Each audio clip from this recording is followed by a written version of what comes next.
Come on. Come on, YouTube. There you are. It's like, come on. We're supposed to be live. We're waiting on you. Alrighty. Let me...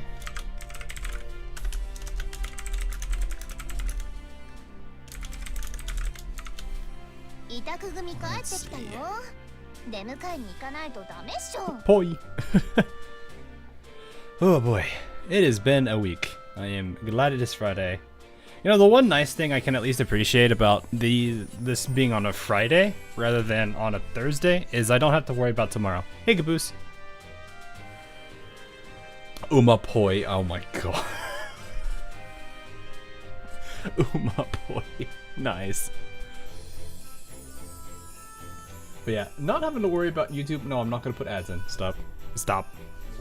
That is one thing I can at least appreciate, is it makes me less nervous about like, oh yeah, I'm going to be up at like 4 in the morning. It's gonna be something. Don't have to worry about an 8 a.m. class. 8 a.m. meeting, but yeah, it's same notion. I can definitely appreciate it, but yeah, not truly happy with the fact that they had to wait a week for the whole story. I can understand for an execution's sake, but yeah, it doesn't exactly sit right with me when they spend the effort to remove it from the game entirely and then bring it back. If it was like the one time where they do it instead of like that was the norm, that would be okay. But like having to wait a week for the whole story is kind of a little annoying.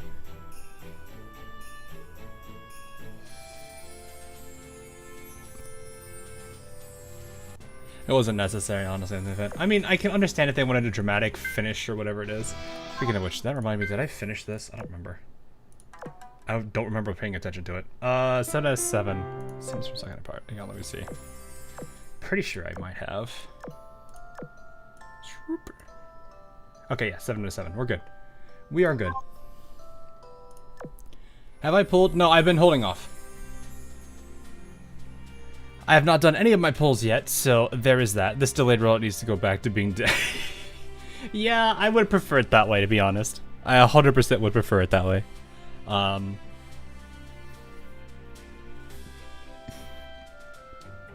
fine with waiting, but I feel like a week was a little too... Yeah, like, that was like what we were used to, right? Like, we were used to waiting like a day. Which was fine, because it's like... It broke it up to only being like, I do half of it on Thursday and then half it on Friday. There's no problem there. But it's like, a whole week is pretty yikes. This event is a little dark. I've read Girls Frontline 2, and technically Wuthering Waves was a little dark as well, so... I think I'll be okay. Honestly, one of my major criticisms is there's times where I feel it should have gotten a bit dark, especially with Amagi's event, where like I mentioned this. I was like, for those that don't remember, in Amagi's event, like 30% of the Sakura Empire was said to be dead. They all kind of got revived out of it, so I didn't exactly like that. Also, Skittle, thanks for the 2. Remember to head peck for Helen. How about a boop? Does that work? Does a boop work? Is this work, Skittle?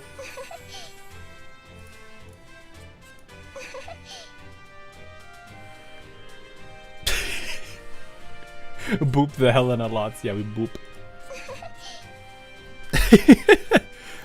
Oh, hey, Looney. Good to see you. Welcome. Well, look, they say death is just a state. In some cases, yes. But yes, the Helena has been booped. You've maxed out the Ninja Castle minigame. I've not actually played it. I probably should give it a try. Special touch. No, you can't. The thing is, like, the special touch on this one isn't even the usual special touch spot.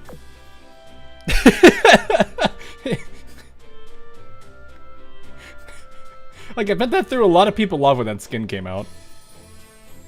Because I remember people were like, it's not doing anything. They're like, no, it's you get the stomach, boop the stomach, and then she freaks out.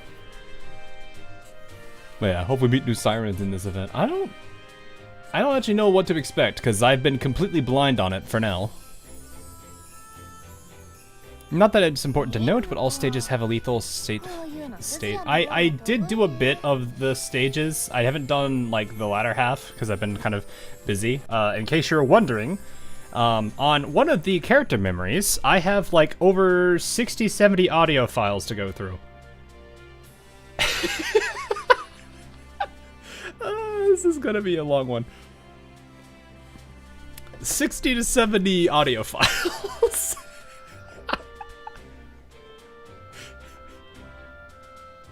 And of course I have to give some minor feedback to them. Just being like, hey, try this instead of this, or maybe this could sound a little bit more, you know. It's fine. It's exciting to see the first of many to come. So I'm more terrified because this is one of the smaller ones, and it's about 70 files. Meanwhile, I've got one that's like 5 chapters versus this one, which is 2, and I'm like, oh no, this is gonna be like 300 just for that one.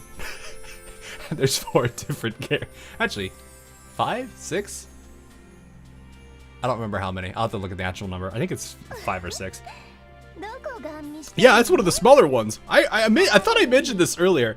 Maybe it was on Meta's stream, I don't know. Constant memory projects, for those of you who don't know what we're talking about. To put simply, some of the memories that we're going to be covering this season are 1 or 2 chapters. Others are going to be more than that. Some go to as far as half of the entire memory.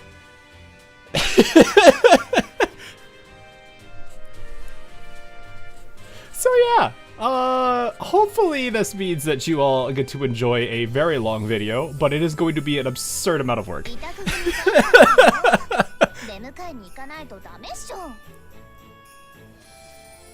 So yeah, it'll be fun. It'll be fun. It's just a lot of work for me on my end. That plus the other video that I'm also juggling at the same time, which getting closer to being done with it, but yeah, these last 2 weeks have not made it easy for me to get that done. Did I already pull up for the event? I have not.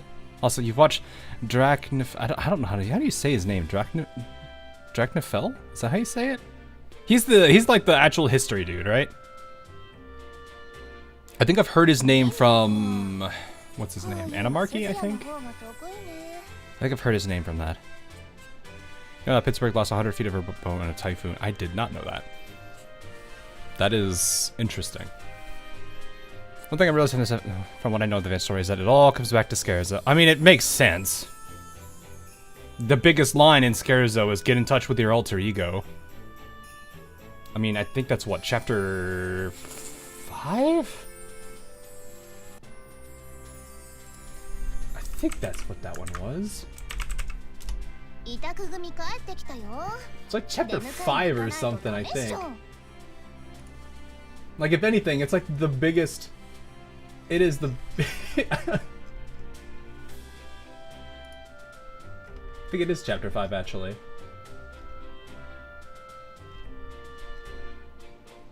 Oh, no, 18. Yeah, I've changed my mind. Let us see you dance once more as you turn the cogs of fate by yourself. Use your powers. Show us how you were able to reshape your world. This world, if you were able to transcend your limitations as Bismarck and become one with the alter ego, perhaps you find the answer. That one.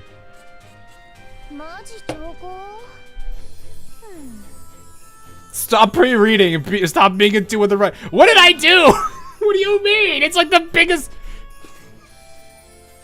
You don't understand. This lore script I had from a long time ago is literally the biggest thing in bold letters. It's italicized, and I quoted the absolute crap out of it.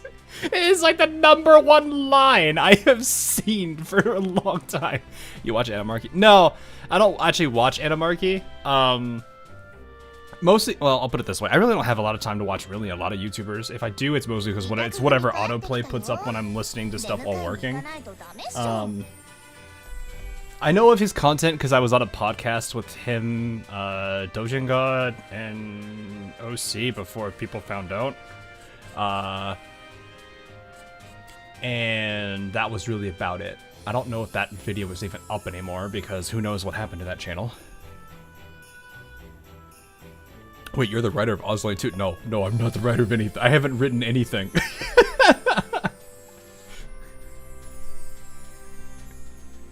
I haven't written anything in a while, but no, like I met Anamarki briefly, a long time ago, but it's been a bit. So I remember he mentioned that name when I spoke with him a long time ago. You did write a hit song. Yeah, that's songwriting. That's different from story writing. That's very different. Knowing history is pre-reading AL events. That worked in the first, what, 2 months of Azur Lane? After that, that quickly fell apart. I think Visitors Dyed in Red is a very good, is the stopping point for the, actually, no, maybe not even, well, I think Visitors came first, right? Wasn't it Visitors before Fallen Wings? Pretty sure. I'm pretty sure Zuikaku came before, Washington. It's been so long. But no, it's been a while. It like, the whole knowing history thing barely works. So what's the line from Scarezo? If it's the line I think it is, it's chapter 18. It is when Observer and Bismarck are talking. Bismarck had already basically lost her final stand and was about to truly fall, and Observer was talking to her. So it is chapter 18 of Scarezo of Iron and Blood. If it's the one I think it is. There's a good number of lines from Scarezo of Iron and Blood, though. Like, it is, that event was pretty big for story writing, once I started looking into, like, Bismarck lore a bit. Hey, Carrier. I haven't written anything, except probably, like, 500,000 lines of code. That's probably true. Nothing is more saddening than watching your project that was 1,000 lines of code just be like, oh yeah, we don't need this. Can you write it in this language instead? Control X, Control V, change a bunch of key terms, logic stays the same. Oh, it was pain. But yeah. Not sure, but yeah, we are going to pull today. I do have some resources. I didn't plan out as much because I have been literally too busy to really grind today. Do I do daily events on AL? I try to do dailies in a handful of my games. So like, there's a handful of gachas I log in pretty heavily. It's dependent on the ones I like the most. So at the I'd really say of like the six or seven that I do play right now, 4 of them are very casual. I log in when I feel like it. The other 3 are a bit more active. But I would say that's gone down to 1 right now because of how these last 2 weeks have been. And the code will still break. Yeah, sometimes. I would be surprised if I ever got my code perfect on the first try, and even if I did get it right at the first try, I'm a paranoid person, so I'd probably be like, no, there's something wrong. There has to be something wrong. That's just how I am. You wrote a song we don't talk about. Yeah, we don't talk about it. Hey, Stalvir. I think I said it right. 6 or 7. Yeah. Well, okay. Look, we got Uma Musume. We have Blue Archive. We have let me just go in order that I remember. Actually, used to be more, but some of them are dead.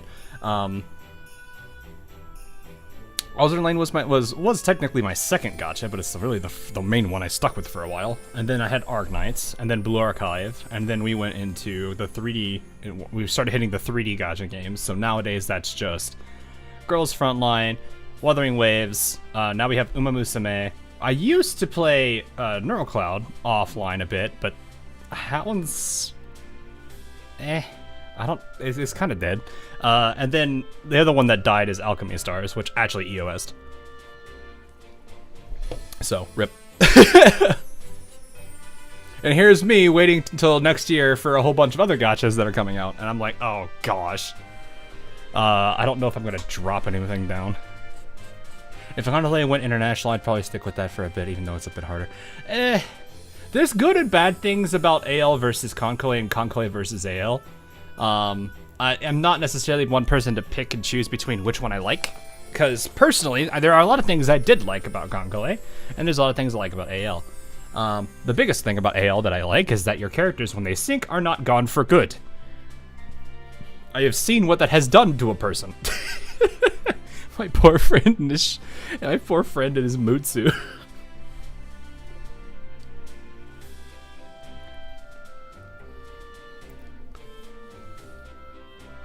So many good gachas, looking gachas on the horizon. Yeah, I mean, I hope they do well. There's a lot of things I'm very concerned about with a good number of them, but at the same time, we'll have to see.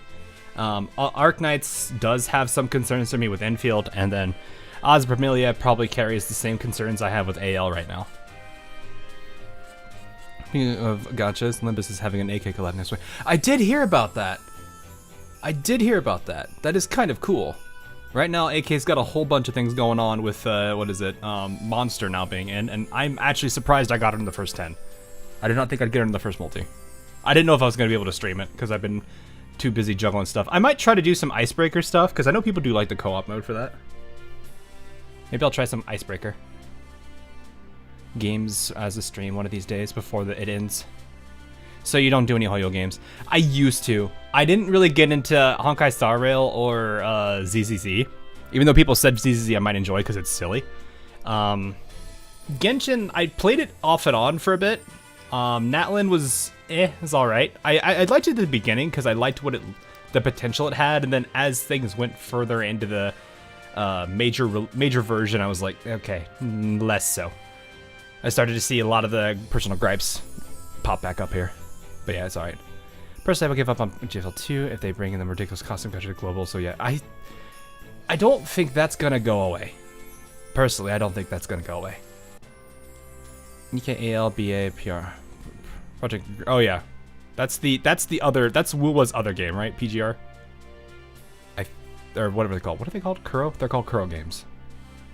Many abandoned gachas I left along the way. Yeah, you're gonna definitely miss a good number of them. Like things are gonna go. The good old phrase, nothing is beautiful because it lasts, or whatever. How much did it cost you to? How much will it cost for you to play Chapter 1 in Nikke? I don't know, man. I'm not like super huge into what Nikke as a whole feels like a game that I wouldn't really be interested in, mostly because it's like it was marketed very differently from the other games, and I do have some interest in the story from what I've seen of it, but at the same time I'm also like, yeah, I'm not really there for that kind of game. As visually appealing as it can be to stare at that, I don't need to see I don't need to see that view all the time. I am not a person that takes what's the right way to say it? I'm not a person that's there for that. So, as someone who's played Hoyo games, do not come here. The game not bad, but their directions well hit or miss. That's what I've always seen. Probably before he plays DK. Do it like me. Put a black bar on. How many times am I gonna have to do that though? And how do I make it move around so that way it doesn't like? I mean, at that point, you're looking at that kind of situation. Nikke Commander be built different. Yeah, probably. I mean, it's the same thing for probably the girl's frontline commander too. Royal Fortune comes in and steals all my coins. No, I need my coins. All right. I've been yapping quite a bit. I know we've been going on for about 20 minutes already. We just kind of talk about other gachas, but that is what it is. Story is mostly safe. Honestly, Nikke is a very dark and cool story, but honestly, I don't mind the willingness to turn away from it as long as the game is fun. I mean, I'll agree with that. Like, I don't necessarily care for like the fan service or anything. It's just the rest of the game needs to be pretty solid. Like, it's kind of my main gripe with AL right now. Like, I don't have the same issue. Like, I will bash both AL and Blue Archive for, like, kind of meh gameplay. But it's like, AL has a bigger problem in it than Blue Archive does. So it's like, just make a script that detects the loot and covers it automatically. I'd have to get it to learn that stuff, though.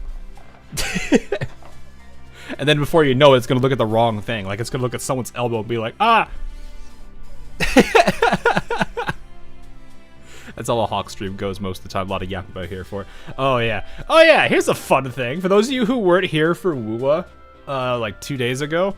We were literally talking about Azur Lane stuff. It was really funny because like they were talking about one of the characters basically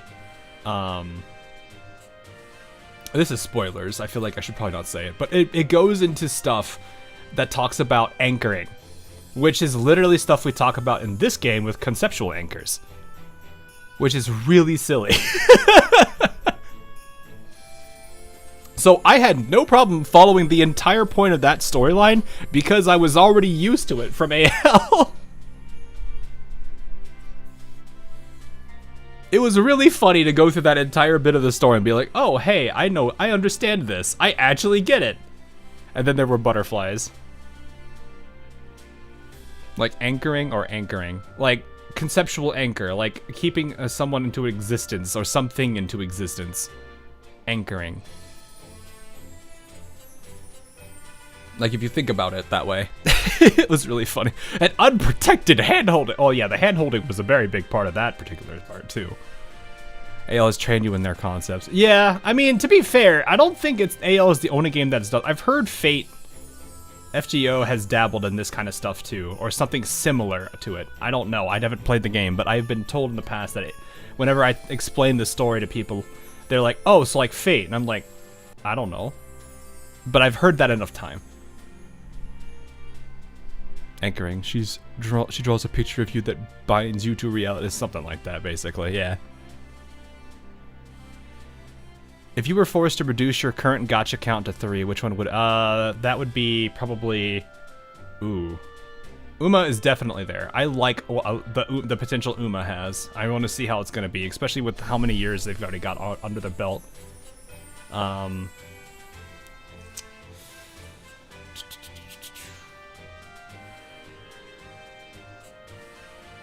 I feel like as much as I do love to play it, I already don't cover Arknights a lot. So that one would probably end up getting dropped, which is sad, because I really like Arknights. To be fair, though, that would just get replaced but with Enfield, so...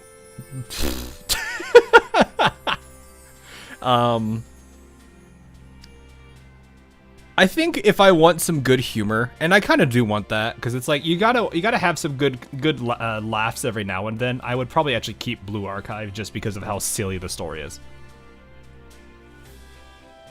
I would probably go with those 3. GFL is pretty good, but I definitely understand there's a lot of headache with the game, and from what I have seen, the community isn't exactly happy with where things are. So I don't know what that's gonna end up doing. We'll see. But yeah. FGO's whole deal is conceptual anchors. A few servants just are concepts. Okay, so it does have some similarities. Okay, that makes sense. I was just curious because people were always saying it's like, oh yeah, so it's like Fate, and I'm like, I don't know, I've never played Fate. People like the majority of you guys have told me to stay away from the game because the gacha is merciless. But yeah, you watched the video I sent from the Woobuster. Oh no, I didn't. It was so late that night. I just basically like finished the stream and then went straight to bed. I forgot, and then I just kind of didn't think about it. One of the stars this year is literally a Voyager space probe. That's great. Being a character as world building is absolutely peak. It honestly is. Like, I don't necessarily care about like the, you know, like the high school student setting and everything. I'm not necessarily in that group of people in the first place, but I do really enjoy the story writing of that game. It is a blast. It is funny. It's one of the few times where I can just sit there and actually enjoy the story. It's not that I'm on the edge of my seat, but it's more of just like I actually enjoy where this is going and just how like the sheer amount of hilarity that comes from that. That comes from the stories of the game. So it's great. That's what I do like about it. The writers are very good at giving you a story that will make you chuckle. Personally. You're on your edge every single time you see Hanako. Well, okay, that's Hanako. That's a different story. So, all right, let's kind of cut the yapping here for a bit. I know some of you. Well, I did mention I'd not pulled yet. I figured that's one thing I can at least I can save for now.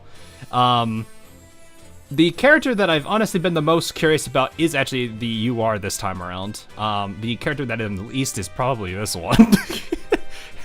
It's literally Atago. I can't dissociate Atago from Omi.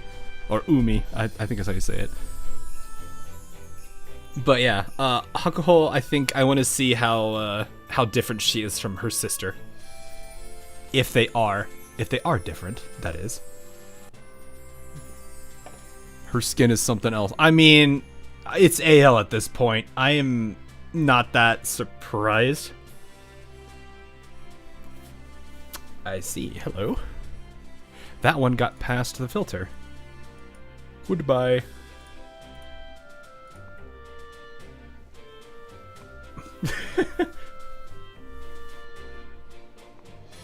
But yeah.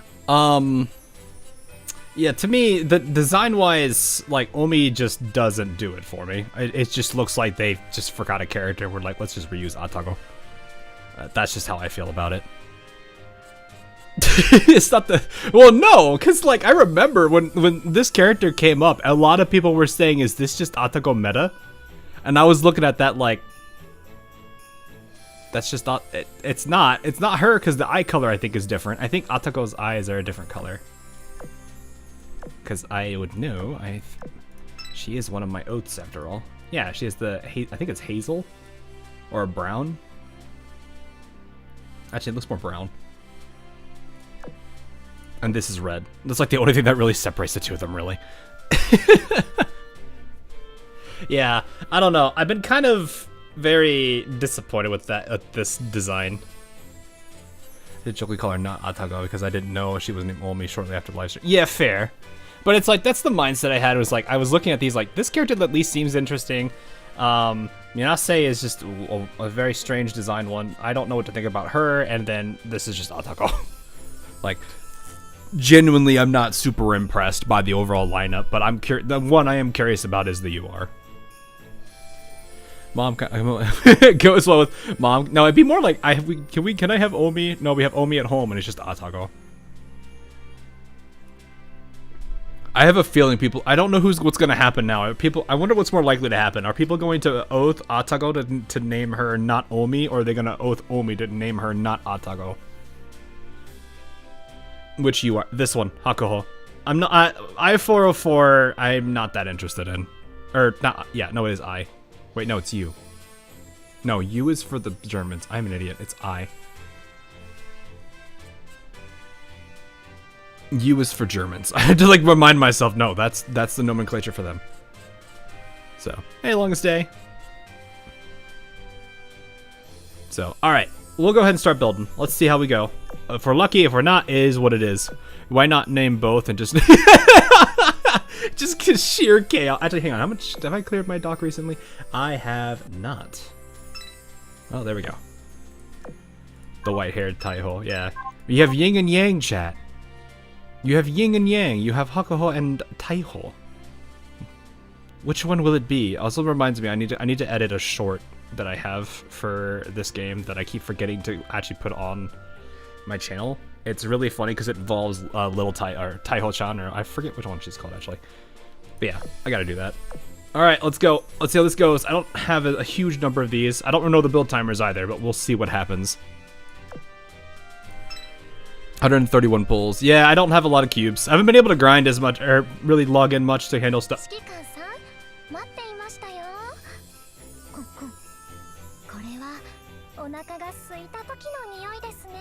I got the elite already?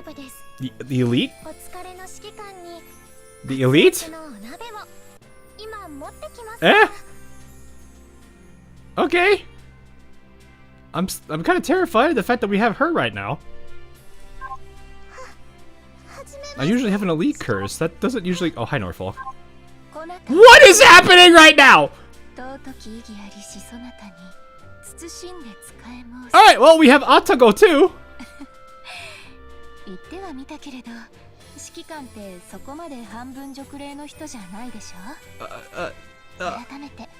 A hat trick. Well, let's see what happens. Just give me the UR at this point. Just give it to me. No, just do it. Just do it. No. And here I thought all my luck went away because of what happened in Uma a couple days ago. And also the fact that, okay.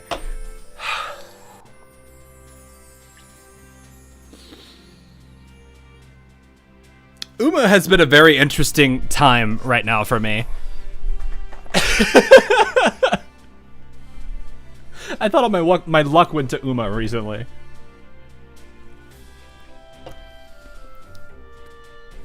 What happened at Uma? Was busy. I got my first A+, Uma.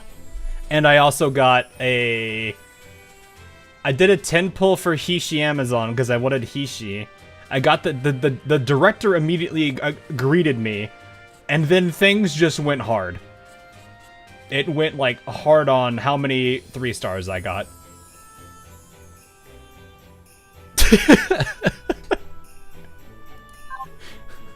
I was honestly more terrified of that, really.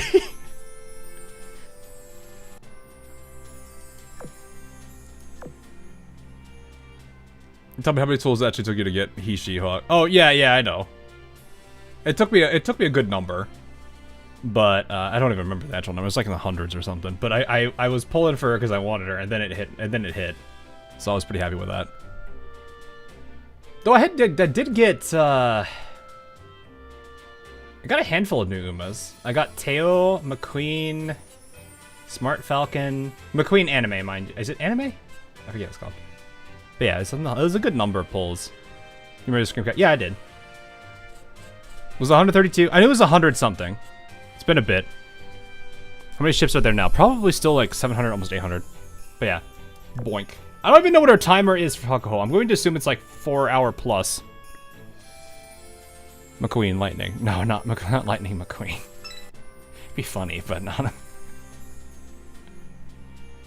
I'm surprised there's no like joke. There's no joke line about it. But then again, I don't know how popular Cars is overseas. 5 hours. Okay, so we just need. Are we just down to the UR now? Like we're just down to Hakuhou now, right? Is that it? Oof. You are in Poi 5. Poi 5 is Azuma, I'm assuming. I didn't actually look at it. Yeah, Azuma. No, not Azuma. Asama. There's a distinction there.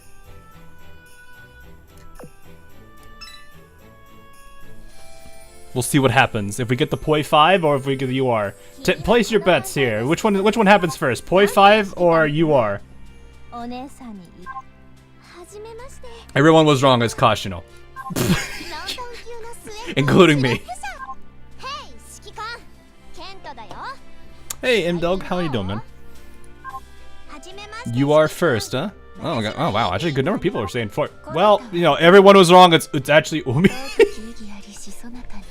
Hello, Atago. Atago with Amagi's tail. This is the strangest thing. It's just like literally, they took two constant and shoved them together for her. Also, I thought she had something on, but no, this is just straight leggings or whatever this thing is called.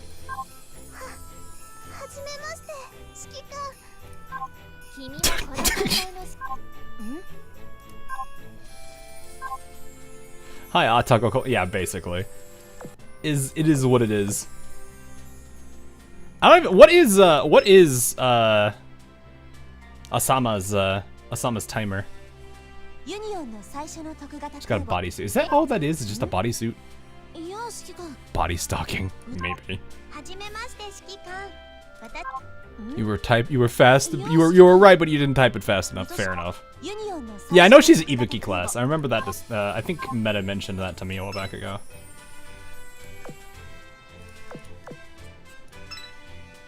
Oh right, this is enhanced. Leonardo da Vinci.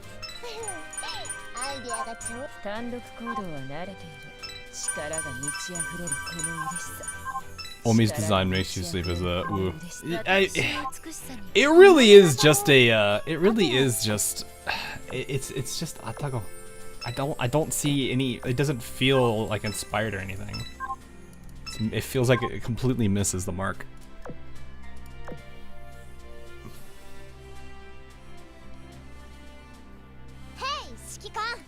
We'll see. All right, let's see. Is it Poi 5 or is it UR? Well, they gotta come at some point, right? At some point, right? Maybe. Question mark. I have more coins. I just have to get them out of the store. It makes make her look like a Tanuki. Well, the other, like, the key class as a whole is just odd. None of them show. Oh, high Enterprise. Those are designs in the last one. Yeah. I mean, they both kind of lean towards the bad direction, but sure, it is technically an improvement. Like they were.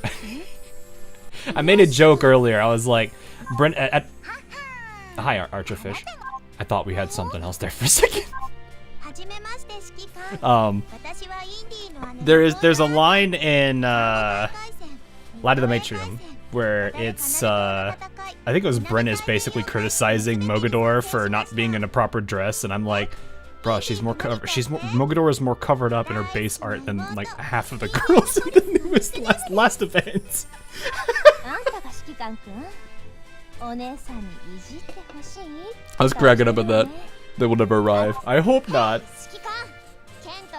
Oh, Miyazaki class, she's such a key. Yeah. I mean, it is just odd though that like you have the. I think key is. Let me see. Let's go to Sakura Empire real quick again. Sakura Empire BBSR. But you've got like key. Key, I think does. I think her. They even show a tail here in this one? I don't think I've seen it. Her tail is like really well hidden. Oh yeah, it's a single tail.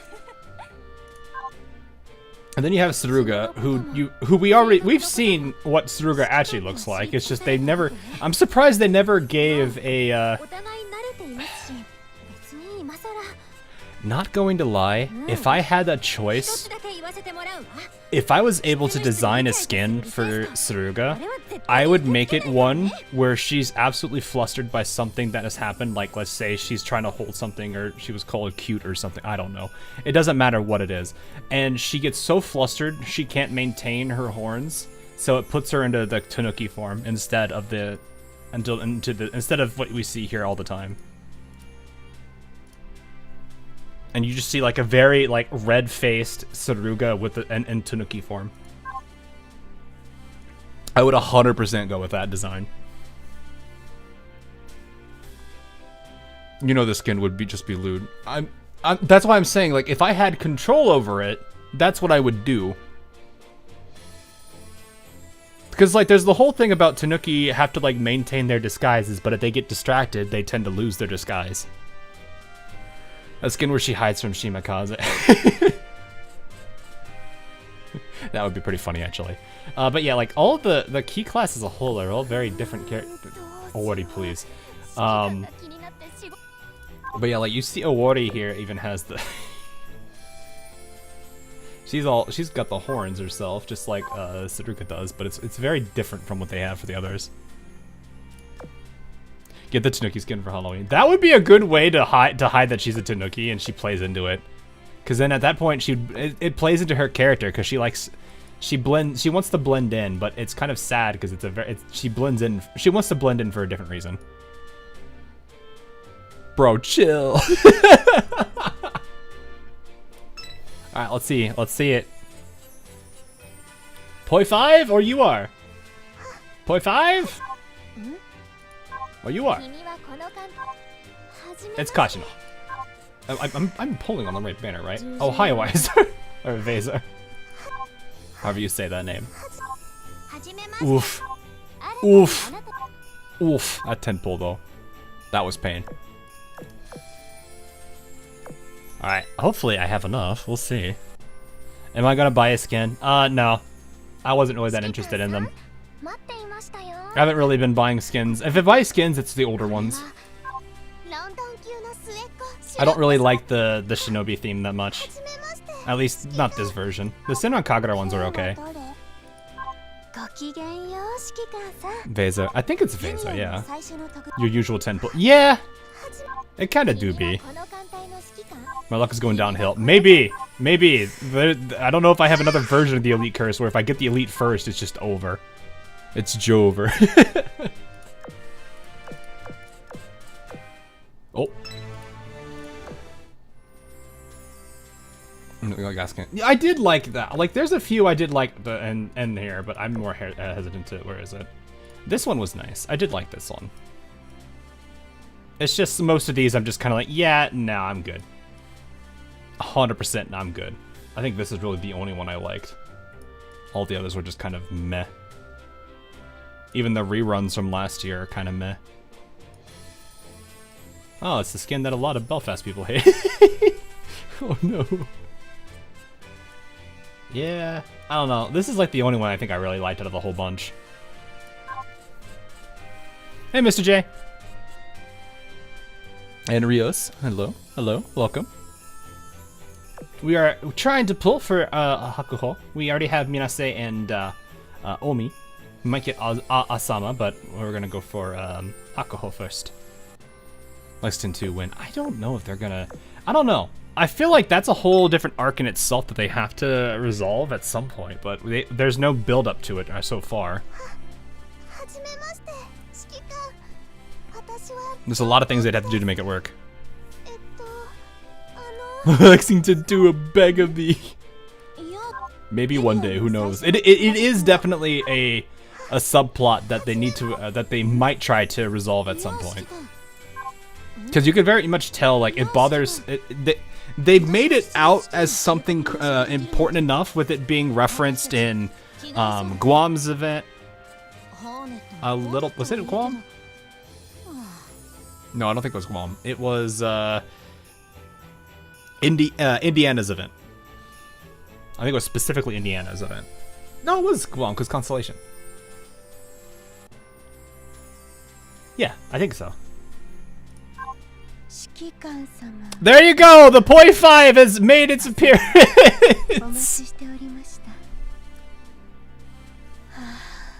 The Poi 5!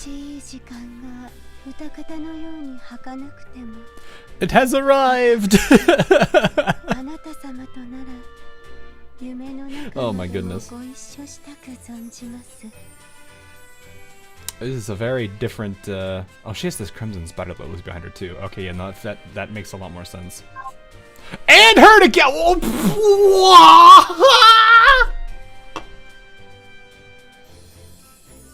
What are the odds of that? What are the odds of that?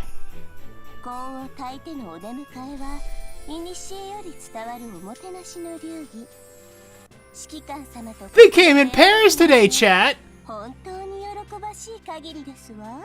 What was the animation? I didn't, honestly, I didn't even see it because I was so dumbfounded by the fact that the Poi 5 and the 1.2% came on the same banner, or pull, or the tent pull. Okay, what's next? Another UR?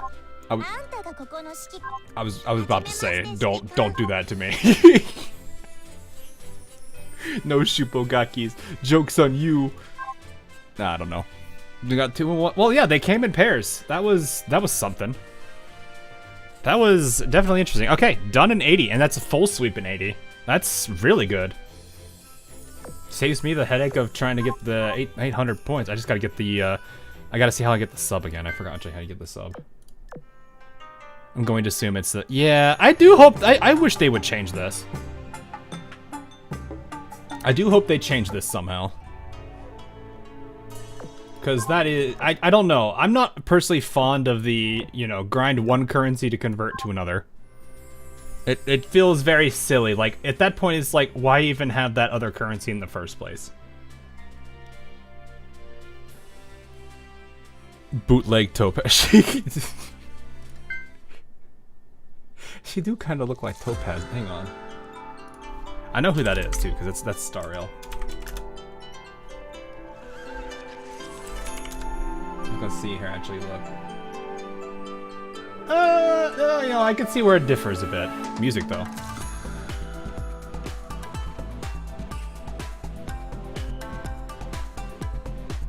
Purple eyes instead of blue. She's only got one side with the red streak. Obviously, Topaz is way more clothed. Looks like Turpits. I can't say I see that as much. It's alright, though. There is zero need to grind one currency for another. You get way more than you need for a single copy just by doing one task in some jail. Yeah. It's more of a, it's like, I just don't like the fact that, like, how do I... where's the exchange? Like, the actual exchange. Here it is. Oh, wait, no. Alright, fine. We're just gonna do it this way, then. It's more of, I just don't like having to go use these. Like, if I wanted to. Like, if I just want to get the character and be done with it. Having to do this conversion is annoying.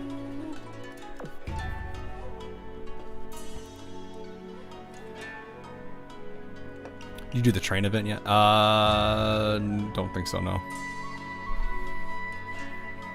You don't have to. Yeah, I know, I don't have to, but you also have to remember, I don't always, I can't always sit down and grind all this stuff every day. I have other things right now that I'm working on, like, that I, have to kind of prioritize because I want to get these going. So, like, even then, I guess it is one of those things I could just do and like, let it go on its own, but I generally tend to forget about it.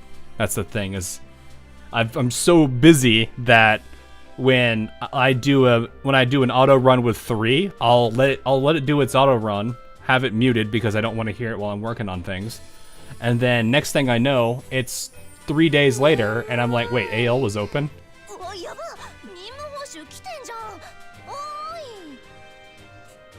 That was the wrong time to alt-tab. Wait, what? What happened? What did I do?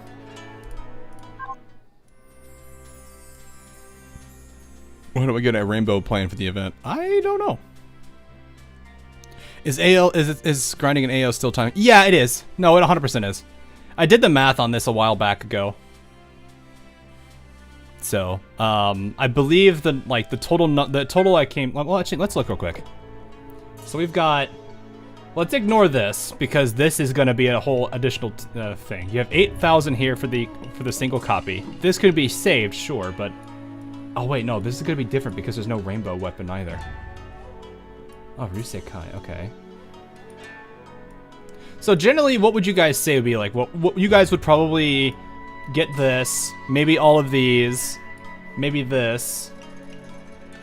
Like at the bare minimum, like if you couldn't get everything, but you could choose a handful of things you could get, I'm pretty sure it would be the blueprints for your PRs. It'd be the new weapon. If you don't have the character, it'd be the character, right? Like that'd be what it would be, right? And the arrays. I think that would probably be the big things in this store. Normally there would be another weapon. If you want to consider the currency cost conversion for this, that's fine. But I feel like that's already astronomical, and I wouldn't do it that way. But usually I think when I did the calculations, I did character, weapon, the UR variant of the weapon, and then arrays and the blueprints, which I think came out to around 60,000 or so. So I think when I did that number and that math, if I include all the currency you get from these, wait, it'd be event, right? Oh yeah. That's not what I'm for. Where is the rewards for? Yeah, so like these, for example, doing these, and any of these extra missions. I think when I did all the math for that, it still came out to, you have to, if you were to grind every day, instead of doing it all 1 or 2 really heavy bursts, if you did it per day, I think it's like, it's at minimum 69 minutes to 119 minutes a day. And that's just on event. That excludes Ops Sci grind. So, but yeah, like there's good and bad. Personally, I feel like if I had to refine the way that we do the grinds in this system, and I'm actually kind of curious what you guys would think about this. So the way I would approach this is let people who want to sit and let the thing auto run still play it as they normally do, and let them still have everything the way that they want. I would say those that don't want to sit there and wait for the auto run to complete every time, there is a sweep option. But what the sweep option does is it only gives you this.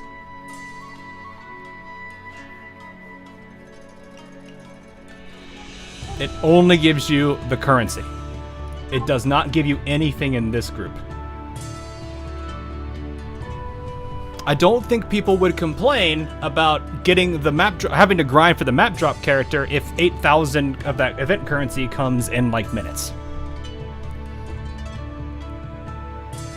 But if you do grind it out, it rewards you by giving you the map drops and potentially the map drop character. I think that's a good middle ground. I think that's the way they should approach it, is don't punish both types of player. Those that are willing to stick it out should be willing to stick it out. Those that don't want to can get what they need and get out. Not to be mean in that sense, but that's the way I would look at that.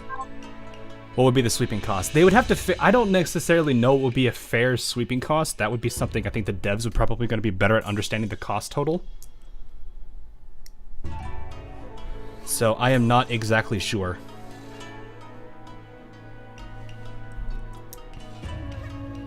Upon a little bit of a letdown, they didn't put any quality of life in on the... I don't think they're thinking about make too much quality of life at the moment. People have a generous amount of oil and storage. Well, no, that's the thing, is like, at that point, the sweep mechanic plays out better. Because at that point, people who... Because otherwise, it's going to sit in storage. Like, I'm going to be real with you. Where is it?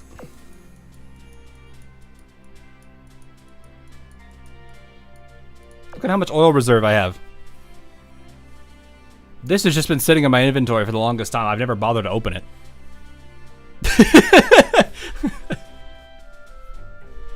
I just never have used it. It's mostly because I don't have I don't want to have to sit and wait for all of the grinds, so I'll just grab the bare minimum for the store and I'm done. Also mail oil. True, mail oil, also a thing. But that's kind of like the thing, is like, the sweep probably should be a bit more expensive compared to the average, like, if you're like a fuel efficient run. I know people still do 1-1s. Not that I necessarily know how much more efficient that is. I think Gladius, you're more of a person that does that than anyone I think I know. But it's like, I would imagine they should make it a relatively high upfront cost for sweep, but make it to the point where if you have enough oil, you can blast through one event without much problem. But I feel like you should make it to where you don't punish the players that don't want to sit here and wait every 12 to 20 minutes for 3 runs to finish. Otherwise, that would bore people. That's the way I would, like, revise this, just on this aspect for the grinding portion. What I would like to do grind-wise, so currency here, I would get rid of this currency system entirely, and even the way that you would grind the character. I'd even argue a complete rework of the PR system too.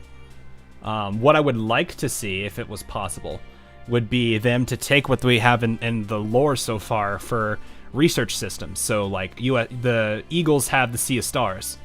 I don't actually remember how the Sakura Empire do it. I think they have like the whole ritual and everything that they use. And you could set up like a ritual and do like a whole bunch of things centered around it. You know, basically make each of the faction characters like have their unique grinds that are inspired off of what we know from story for how they do researching. That would be cool. But that'd be the way I would go about it. Just make the grinds more interesting and actually incorporate elements from their actual game itself. You know, let story drive the game. That's the kind of the concept I generally tend to go by when it comes to game design. Would that also affect morale? For sweep? I didn't, so when you have that boss, every now and then you'll have an event that it's the world boss or server boss that you have to do. And it's like you chip in a couple of battles, and everyone pulls together to kind of basically whittle the boss's health down. Like that kind of event. I'm pretty sure you can do multiple runs, but you just get the points. You don't get any rewards or something like that. I think that's what that is. I think they implemented that system. And it's based on WoW's grinding system as far as I know. Oh, then fair enough. I can't recommend that then. But still. Rio-sama, thanks for the follow. Welcome. But yeah, like, it's one of those things I'd be like, there's a couple of cool things that could do. Anyone went to the USS New Jersey event? I did not. I was not able to go at the time. I also just can't. I've already spent enough time traveling over this year, so I kind of have to take it easy. Did I miss any story? No, not yet. Also, hey, Synthetic, how you doing? We've been mostly chatting about stuff so far. WoW's grind is also bad, so yeah. Well, then, I don't know if you would want to follow that or not. Oh, yeah, I don't really care for the Elder Ridge. Already have that. Okay. Anyway. We have, oh wait, no, I need to go to, it's here, right? No, I could just go to normal memories. I was like, where am I going here? Okay, so we have the prelude, which we have to cover. But yeah, that is the plan. We'll do prelude, then we'll do main story. We'll see how this all goes. I'm not too worried about covering event stages or anything. I don't know how long this is gonna be. We'll see. Plus, with all the yapping we usually do. Hey, how you doing? I can never say that name. I'm sorry. Sikudas? So, we had to wait quite a bit for story because they did lock it behind a 1 week time gate, which I really don't like. But we can now get to it. So that's what today is going to be. I don't know how long we're going to be at it, but I have some caffeine if I need it. I might be going with a lot. I might be going through a lot of caffeine, so we'll see. Are you doing story first or going through the stages first? I always do story first because they've separated the two now. I always do story. I almost never show gameplay anymore, mostly because story is really what I'm here for anyway over the gameplay because the gameplay ain't really that impressive. So, yeah. Anyway, we'll be talking about a lot of stuff, I'm sure. So let's see. All right. Anyway, the invitation. Bottle of no-dose. I don't... It's more than likely... I don't do energy drinks or anything, so it's probably just going to straight up be like some caffeinated beverage. Either soda, tea, or whatever I feel like. Probably a balance between that, maybe some tea. Because I do not want to drink... I don't want to down like 500 cans of a soda in one sitting. So we'll see. Alrighty. Coffee. I do not drink coffee. I sponsor for G Fuel. What's the other one called? Gamer Sups, right? Here's a question. For those that have tried Gamer Sups, what's that like? Is it just like a drink flavoring or like a water flavoring thing? Is that all it is? I know that's like a big thing. Sponsored by what? No. Don't want the purple drink from the woo either. It's basically just a powder you put in the water. It's pretty good. Okay, it's basically just an energy drink as water. So it's like it's a water mix in basically. All it really does it's like the what people do with what's it called? Those like flavor packets that you pour into water bottles and then shake it. Probably will leave around midnight. No problem. Don't feel like you have to stay. If you get too tired, don't worry. I always archive my streams. So for those of you, you drink tea and coffee. Fair enough. Are you like a black tea or a green tea person? I like both, but I generally tend to go green. You like it black. The coffee black or the tea black or both. You can buy one of the cups and it'll come with a pack of samples. Oh, okay. Fair enough. Fair enough. I might do that one of these days. I'll give it a shot, maybe. I'm just curious to trying out other things. Anyway. Water, soda, K-Cups, cake... I don't know what K-Cups is. Milk and juice. Milk and... Ooh, yeah, that's some good stuff, too. I drink energy drinks because I hate coffee. Energy drinks is technically... fair enough, I guess. SEA gang, of course. Well, more... I guess Philippines counts in that. Anyway, one day, months after the Battle of the Rose Tower... God, it has been so long since we talked to... That was the last actual event, wasn't it?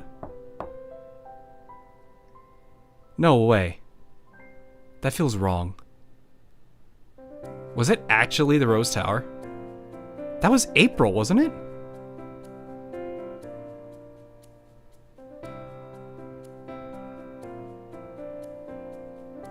Ugh. May. Okay. I'd probably. Late May. Fair enough. Yeah, Glorious Meta, Lion, that group of HMS that are odd. It's been a bit. Yeah, it has been a bit. That's kind of sad, actually. And for Keurig. Oh, those are like coffee cups, right? Nothing wrong with drinking soda, but I can't understand drinking in the morning. It's more for me. It's just caffeine. I don't like coffee. Then again, I kind of have like I have a chocolate and sugar aversion. So like that kind of leads to me not wanting coffee because it has that similar taste. So that leads me to either using tea or soda as my wake up drink. Unless I really need to wake up, in which case I have the emergency backup thing, which is just one of the worst things I will ever drink, but I don't want to. Anyway, knock knock. I'm coming in, Commander. Oh, hi, Memphis. The time is 10 a.m. Memphis would normally be attending some conference at this hour.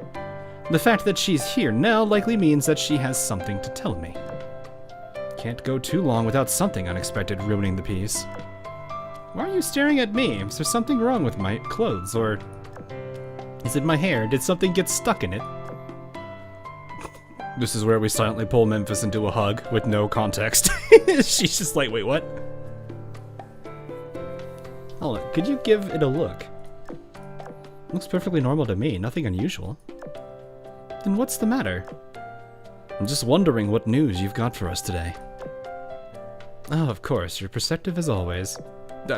I mean, I wouldn't really say that was perceptive, but still. No, only because it's not the first time this has happened. Judging by your attitude, it's not bad news, is it? Helena detected sudden hug. Hey, that's what we do here, you know? If you like your Shipfu waifu character, just give her an occasional hug out of nowhere. I think. They may like that. Otherwise, they might deck you in the face. I don't know. I feel like there's a couple that would do that. But they're probably more the Soons anyway. Just be careful if you do that with Blucher, because she will probably actually explode.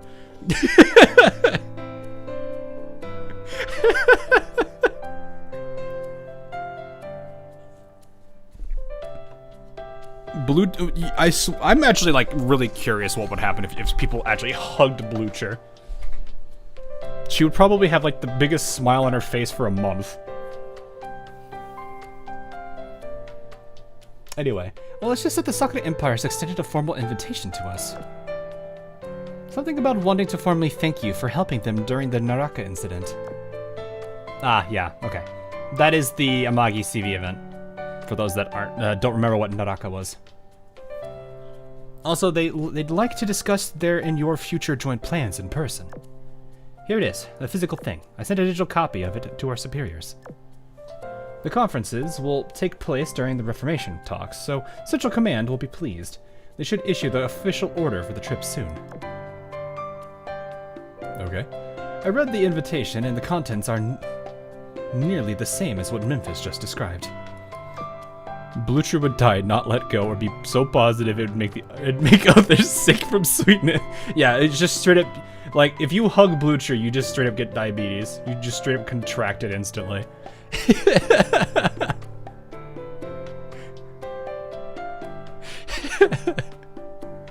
Commander used hugged on Blucher. It was very effective. Yes, it was. Why not both? Don't know. At least we were out of the World Expo. Oh, we've been out of the World Expo for a while. This is kind of the, like, Reformation talks. How long has this been going on, I swear? I don't even know when this technically, I don't remember. This was, what, post Full Scales almost?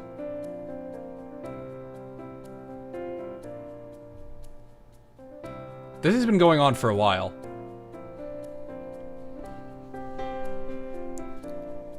I know this might be checked later after the story parts have been able to the skin for, I mean, I can look at it. Is this the one I think it is for Ulrich? I can just pull it. I can just pull up their official account. Actually, it'd be easier that way. You don't have to.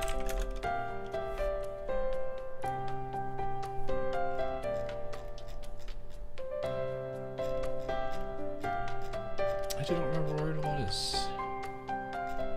Where is it?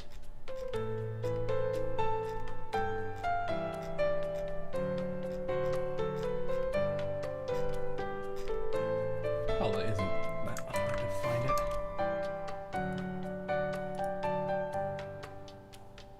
Oh right, this is the oath. Wait, that's the oath skin. I forgot about that. I actually forgot about the oath skin. I was like, wait a minute. Did the Sakura Empire have a civil war or something with the... so... It's not really a civil war. It's more of, they were letting Akagi do her thing to try to revive Amagi, and then that kind of didn't work out, which led to everything that you saw happen in Indiana's event, which basically was... Everyone was being basically... I don't want to say brainwashed, just more like, deluded. Or being thrown into delusions that things were actually perfectly fine and they never have to worry about anything again, when in reality it wasn't the case at all. So they had to basically break everybody out of those delusions, and then that was only the beginning, which, because there's like there was the whole Naraka Singularity, which was already another major potential world-ending event. Yeah, it was not corroded. I wouldn't say corroded, because that would mean that that like a corrosion I would generally see as like something slightly irreversible. But no, it was more of they gave Akagi a chance. Akagi probably doesn't want to do that anymore because of what happened to Kaga especially after losing Amagi originally. So did not work out as an understatement. It really didn't. I mean, yeah, 30% of the Sakura Empire basically got killed, and Akagi lost Kaga. So Akagi basically was like severely traumatized the entire event. So it 100% messed with her to the point where there's nothing she could have done. And then eventually they found a way to I think if I remember correctly, they simulated a section where they had a Kaga and Amagi, and basically used that version to basically bring Amagi and Kaga back. Though I don't necessarily know what Kaga's state is in right now. A lot of stuff you just said, Hawk, I don't understand is more than my brain comprehend. Fair enough. Welcome to Azur Lane's lore sometimes. It is a mountain just to get to a point where you understand where we are now. Even with the timeline they've added. So, listed in the inviter column is a familiar name, Nagato Umu. Nagato, a welcome name indeed. She fought admirably with us during the Naraka incident. I heard she not only took on Akagi's position, but also became the Sakura Empire's new representative for the Crimson Axis. Well, we'll no doubt have many things to discuss regarding the Reformation later. Are you wondering why this invitation is from Nagato and not Akagi? Akagi said she wanted to invite you to visit her homeland, right? I'm surprised her wish became reality so quickly. The invitation might officially be from Nagato, but it wouldn't surprise me if Akagi played no role in it. Oh, it would surprise me, yeah. I mean, I expect that at this point. Akagi, I really hope she gets a huge, like, character, like, development arc. I'm hoping it starts here. Anyway, did I guess wrong? Were you thinking about something else? Helena. Yes, what? I'll pass on this trip to the islands. You'll go instead. Have fun and look after the commander. Don't worry, I will. You won't be disappointed. Also, I'll be sure to bring back some Sakura and souvenirs for you. Good luck with your work in the meantime. What I wouldn't do for a vacation. Yeah, she really did get a vacation, did she? She was planning a whole thing and then...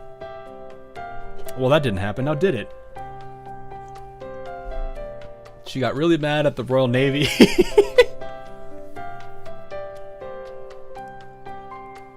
This is in the anniversary British event. It was the, yeah, it's the glorious meta lion one.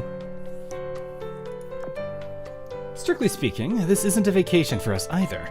We're going there on official business. There'll be a banquet, sure, but then we'll have to attend conferences with the Sakurans. Luckily for you, there shouldn't be that much to discuss since they support the Reformation. As for the fine details, we'll work them out in conferences over here. So basically, your conferences are just for formality. The real goal of your trip is entertainment and relaxation.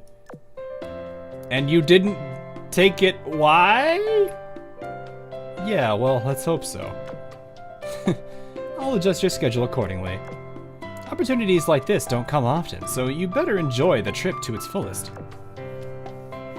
So you're saying it's tax deduct? I don't. Wait, what? What? I have no context to that comment. I thought Yamato would be a great event this year. I don't know if I don't know when they plan to do Yamato. I feel like Yamato is gonna be like one of the very last events that they're gonna do. We'll have to see. Anyway, dream of shocking strings. Ah, this is the jet, I think. And so we set off on our trip. Our chartered plane goes straight from the Irish Orthodoxy to the Sakura Empire, with escorts accompanying us from the places we fly over. Besides me and Helena, there are 2 other passengers on board, Shinano and Noshiro. Yeah, I'm not surprised, Noshiro. Wait, so I'm literally on a plane with 3 waifus. This is fine. Though I have a feel is Shinano gonna be awake? Shinano received the order to return home to the Sakura Empire at the same time as I had received my invitation. Since our destination is the same, there is no issue in letting them fly with us. It's also reassuring to have someone as capable as her in my company in the event that something weird happens to us. As time passes on the plane, a sleepiness gradually comes over me. Oh, here we go again, straight into a dream. The spoopy music. I walk through a vast hall. However, I can sense that it's not just a big open space. This place is brimming with a strange darkness. When I take one step forward, the darkness takes one step back. When I go backwards, it takes one step forward. Time only moves when I move. This all-enveloping darkness that follows my steps prevents me from seeing beyond just a meter ahead of me, no matter how hard I try. I like how I read a meter and my mind just went, what the heck is a meter? What is that in American? It's a weird number. Talk about creepy. Where the hell am I? I kept walking through the dark for a while. Until finally, at the edge of the black nothingness, a single figure appears. Who's there? Who's watching me? Who are you? Why does this look like Shokaku and like her oath attire?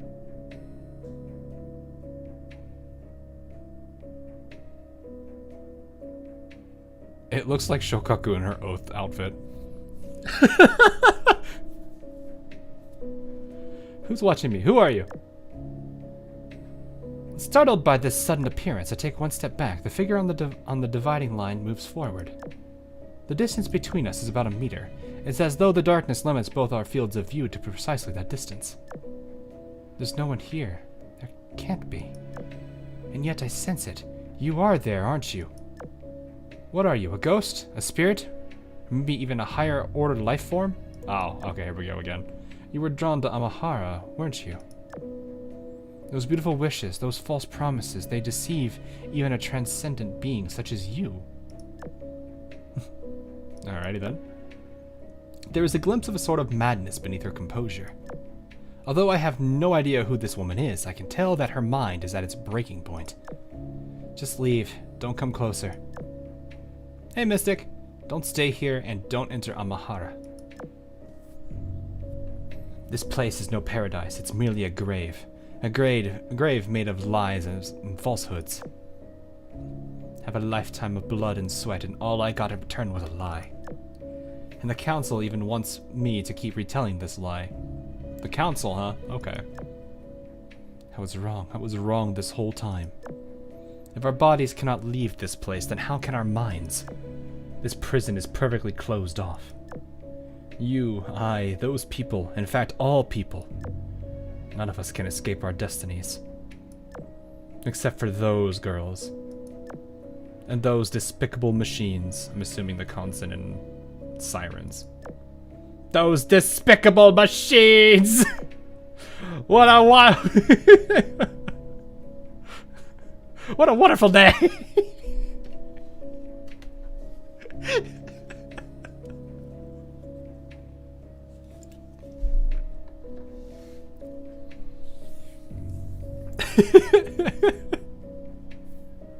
He knew it for so long. He knew it for so much longer than we did. Curse that oust. Curse that magister. And curse the only choice. Just as insanity consumes the figure, the space around me begins to tremble. As the darkness approaches, the previous meticulously maintained distance begins to unravel. Crap, I don't like this. I need to get out of here, immediately. Or else. Or else what? Or else I'll... An unfamiliar fear sprouts in my heart. This fear also gathers bit by bit in the distant darkness. Is the fear in my heart trying to take shape? Tangible fears give birth to tangible things. But what about an intangible fear? A fear I don't even understand myself. What will come from that? As soon as a thought sprouts, it draws nourishment and grows like a plant spreading its roots, until finally it bears large fruit. The madness and distortion spread through the space, and I feel a suffocating presence from all around me. Scenes start overlapping, and all sounds begin to garble. The very next moment, the darkness has encroached to right before my eyes. No, I need to regain my composure. Calm down, don't let the fear spread any further. I have to get out of here, right now. Stop it! Stop! Shut! No! No!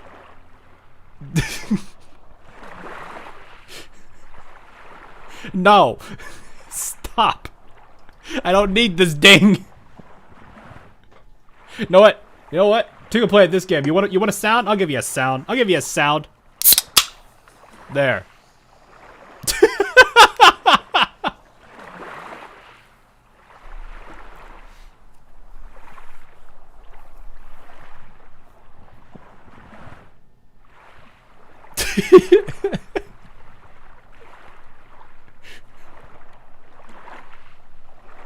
He just cracked open a gold one. No, that's not a gold one.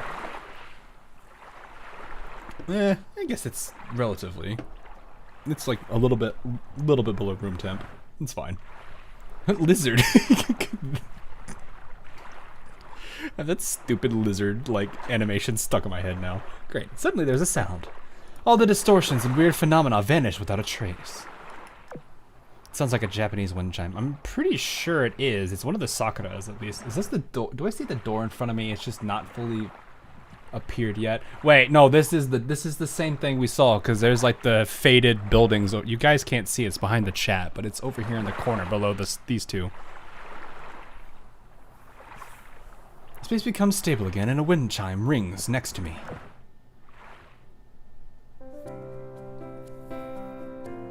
Hi! Did you come here often?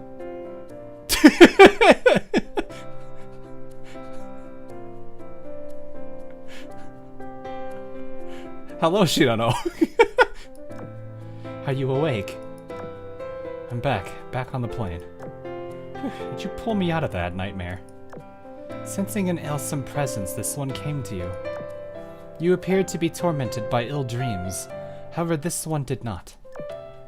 Not other than seating oneself beside you. I see. It wasn't her. It must have been that wind chime saving me again. Presuming that all is well now, this one shall take her leave. May your dreams henceforth be on this journey be more pleasant. Yeah, I hope so too. We need 10 hours of silence with AL wind chimes sounds interrupting randomly.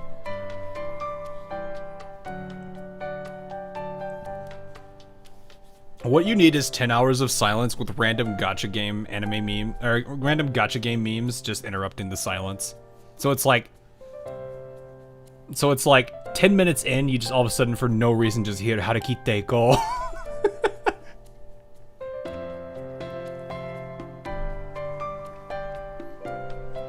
cue everyone being like, oh god, I did a friendship training.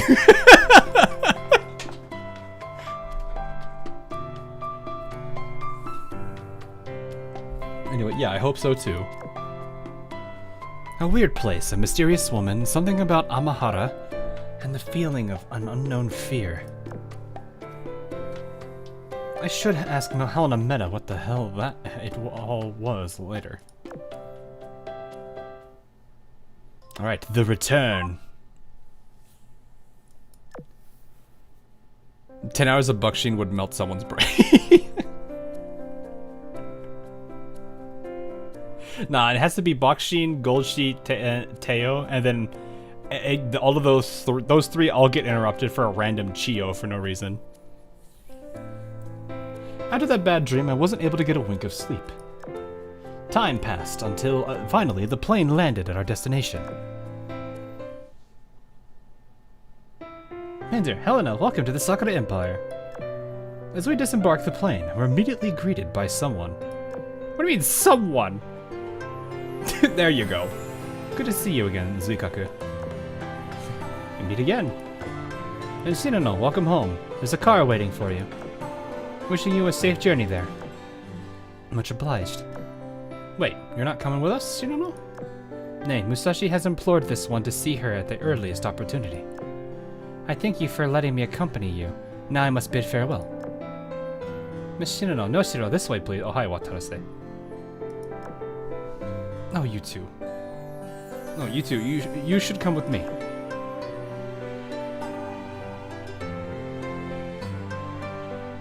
After we get... I'm gonna like this art. I mean, it's a nice background artwork. They've definitely added a couple more, which I can at least appreciate. Why does Shinano talk in the third person? She just does. That's just how she is.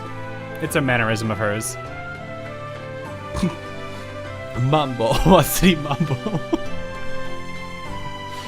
Yes. Mambo. After we get done with the grand welcoming ceremony, something seizes my attention.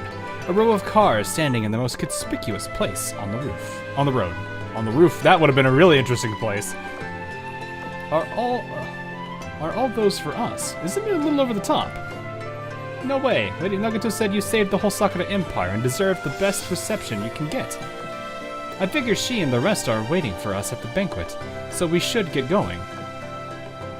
Being treated like a king already. We haven't even done anything this time around. Though we did, I guess it is kind of... Yeah. Marzinski did someone say cars? Man, Uma has definitely changed a lot of us, hasn't it? I gaze out the window, enjoying the view as I think about something. I wanted to ask Zuikaku.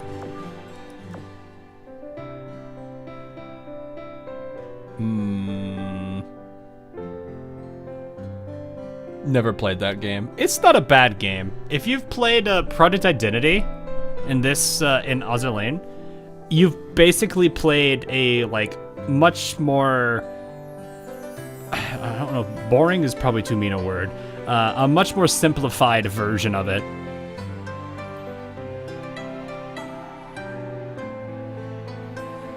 Chat is blocking the options. Okay, I'll read them for you. Top one, ask about banquet. This one right here, ask about Amagi's health. This one right here, ask about how Akagi has been. And last one is ask about the aftermath of the Naraka incident. So we'll just go from top to bottom. Ask about the banquet. You said the rest earlier. Who else besides Nagato is coming to the banquet today? I was gonna say this is a case of where it's probably gonna let us choose all four. Besides her, Miss Samagi and Miss Tosa will be in attendance as well. Also Hosho, Ryuho, Zuiho, and my sister Shokaku. And me, of course. But Amagi's health. How's Amagi's health been? Nothing abnormal, I hope. Her health has been completely spotless. But I guess there's a few things she needs to get used to. That should be no biggie, though. At any rate, she's doing a lot better than she used to. Probably no cough, either. How's Akagi been? Well, okay. Did she have any involvement in this banquet? Well, I'll level with you. Our superiors just approved a plan the other day on how to punish her. Oof. As a part of that, she's been forced to step down from some of her positions and was sent to Amanotobira, the Heaven's Gate, to reflect on her actions. Which is to say, nah, I don't think she had any hand in the banquet. F. Ask about the aftermath of the Naraka incident. How has the recovery and rebuilding been going following what happened with Naraka? Considering the scale of that calamity, all I can say for now is progress is slow and steady. We ship girls were the only ones inside the Prime Barrier who didn't fall into a deep sleep that night. So we took that brunt of the damage in combat. Although Naraka did envelop this whole of the Sakura Islands, we brought it down fairly quickly, so in the end, most of the bad dreams never even got a chance to materialize. And we have you, Yamato, and all those who came to our aid to thank for that. The Sakura Empire was saved because you were here. I gotta go, the snail has called me. The immortal snail? Oh no. Run. Run from the immortal snail.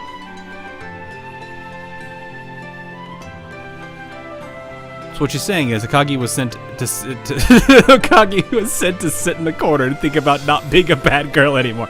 I don't even think she needs to think about not being a bad girl anymore. That last event clearly traumatized her. I tried. Well, F in the chat for 8 Jewel, who will soon fall to a snail. But flies an F-15. Oh, wait, the snail flies an F-15? Oh, you're in trouble then. That man ain't gonna drop a bomb, he's just gonna drop himself.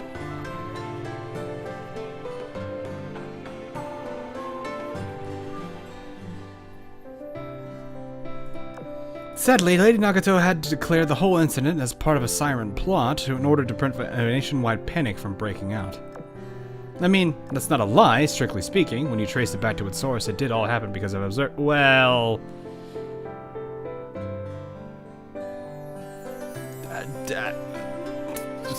how far back are we going here? How far back are you going to go with that one? How far back are you wanting that to go? Can you really blame Observer? I mean, if you think about it, I think you potentially could, but this is one of those situations where you have to really go all the way back. Like, this isn't just like 1 or 2 events ago. This is like the very start of the entire story.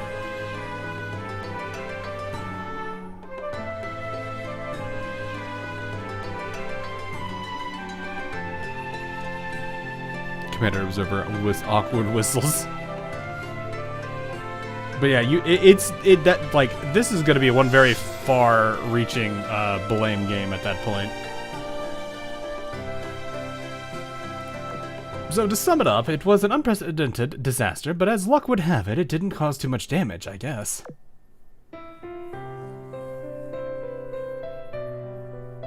Before I know it, we've reached our next destination.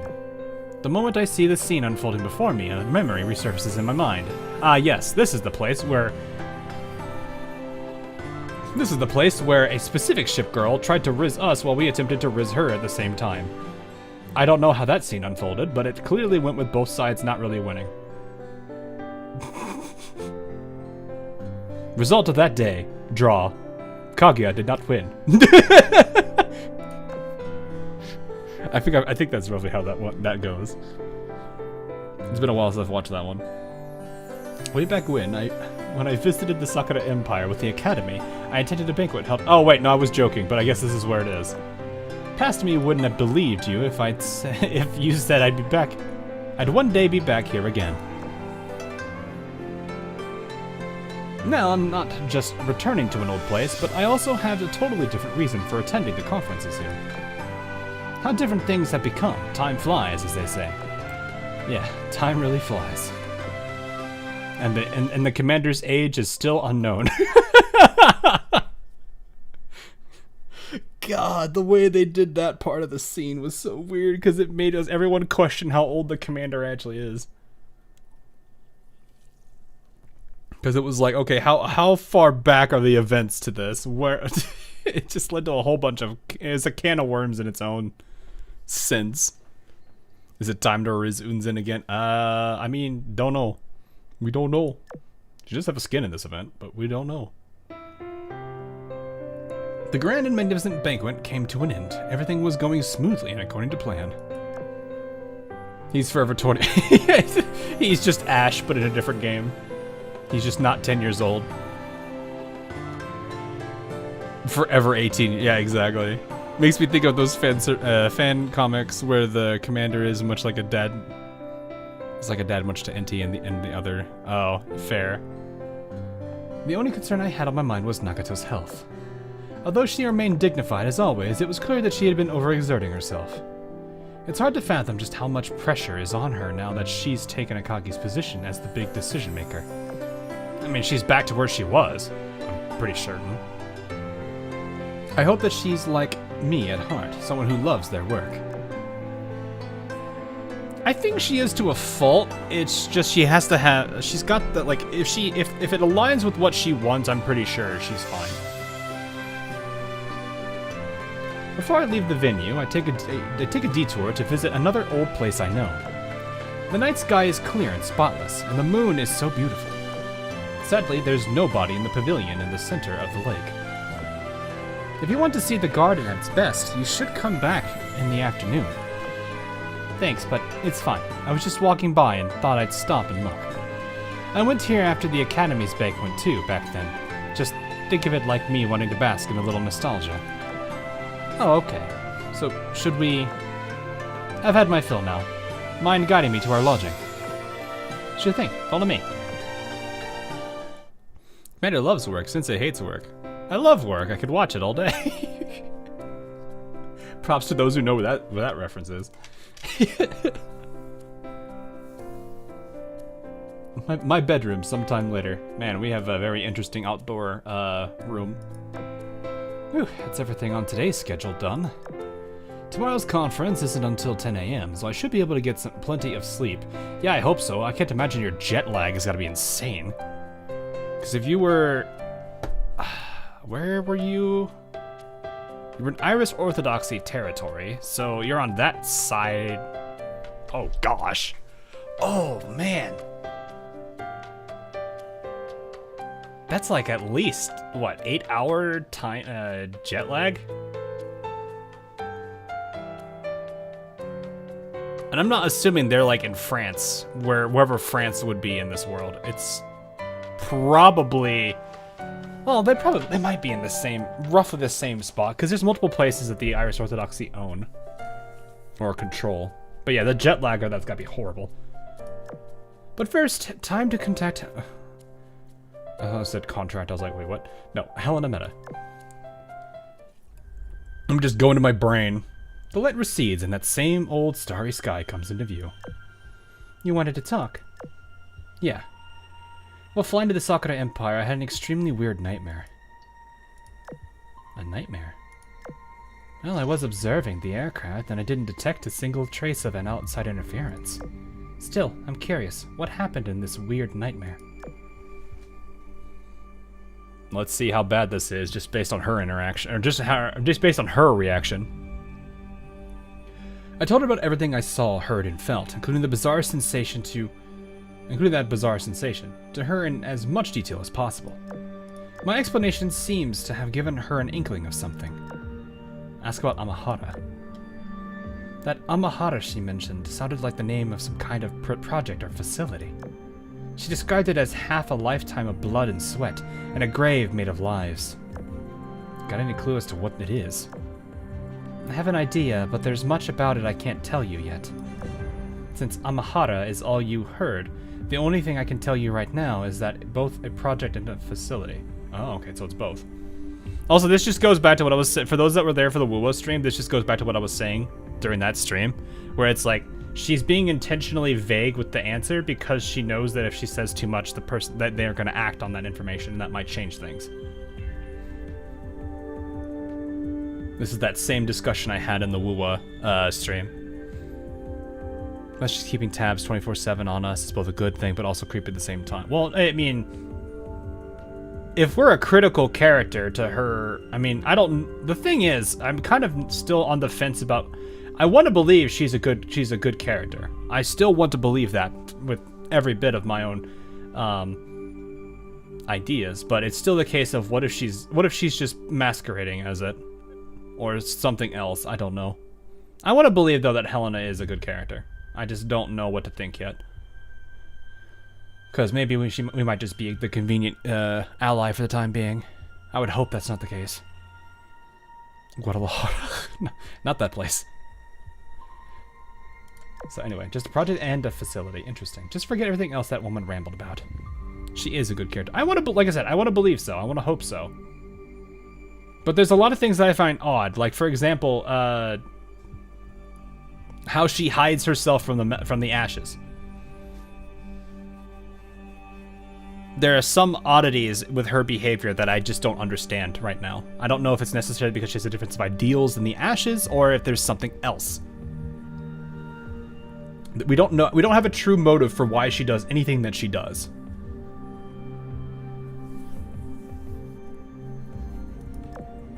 You can't trust what a crazy person says. Ask about the woman. I couldn't see clearly, but I'm pretty sure she wore expensive Sakura clothes. Does she come from there? She also mentioned the council and oust, and is she somebody that I used to know? Maybe. Then isn't there anything you can tell me about my nightmare? What was it? A memory from the distant past? A fragment of an already distorted memory? Or did my mind just wander into some land of illusions again? It might be a memory from the distant past. It might be a fragment of an already distorted memory. Or it might even be an event from the past you witnessed with your own power.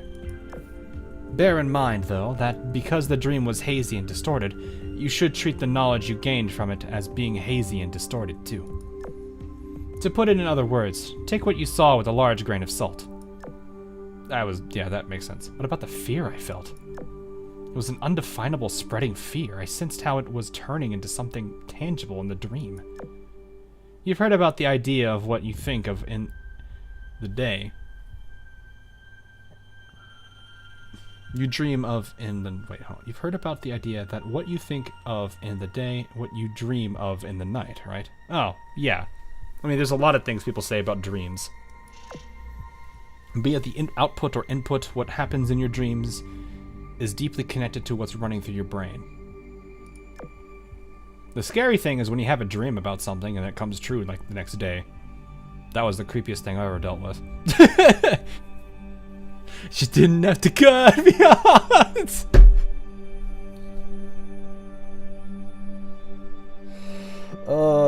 The critique video, I have to use that song as part of the like thumbnail for it because it's the game I used to know.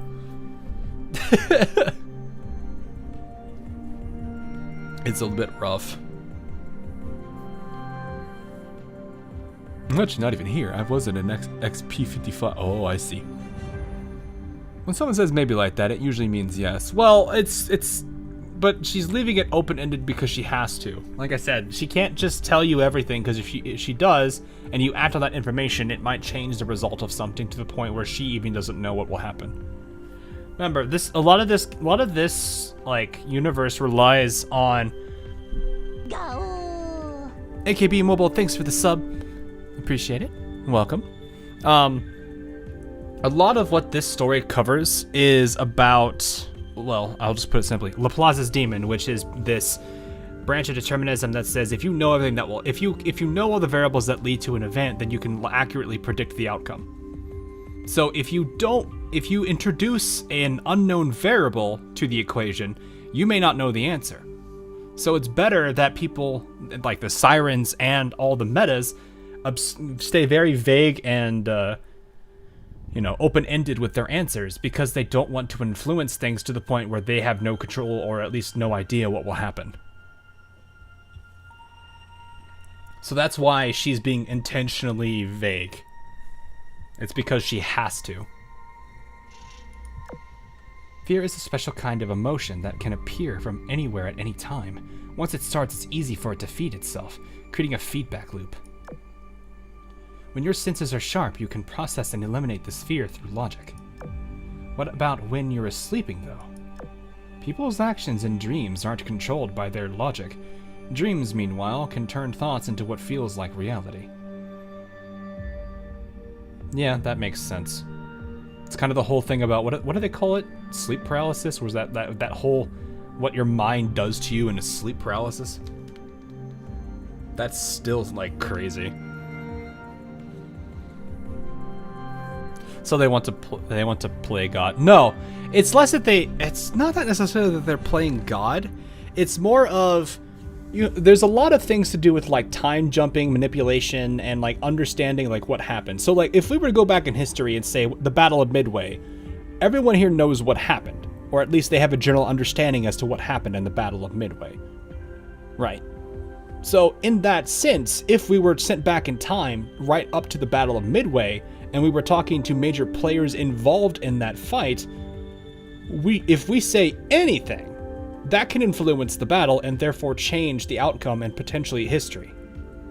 Now, granted, at the same time, it's weird. This kind of goes into the whole thing of like,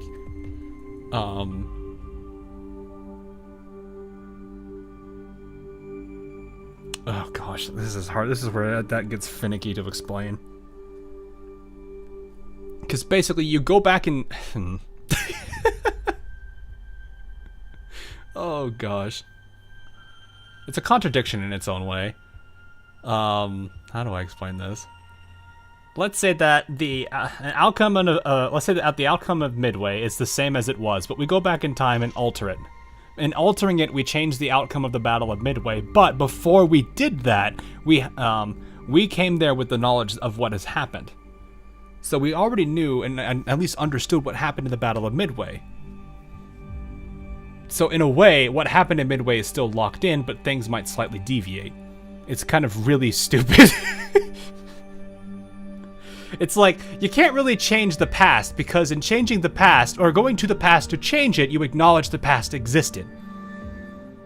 Does that make any sense to anybody? And in attempting to change the past, your knowledge of it, and going to the past, cements its existence. Therefore, you can't change it.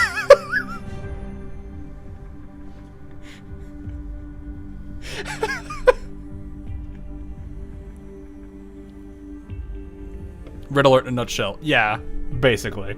Well, not really, because Red Alert 3, those imply something like that was Einstein and then Adolf in the two different games, right?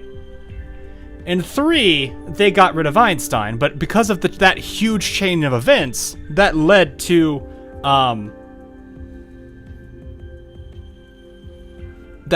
the Empire of the Rising Sun. The problem with that is that the way that it interprets manipulation of events in time is inaccurate. Because if we follow by what other ideas have followed, going back in time to prevent Einstein from doing what he did still cements the knowledge and history of the past in which he did those things. Does that make sense?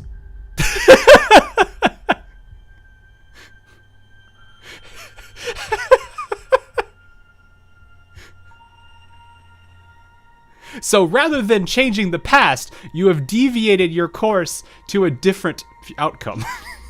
You did not change it, you just sent yourself in a different direction.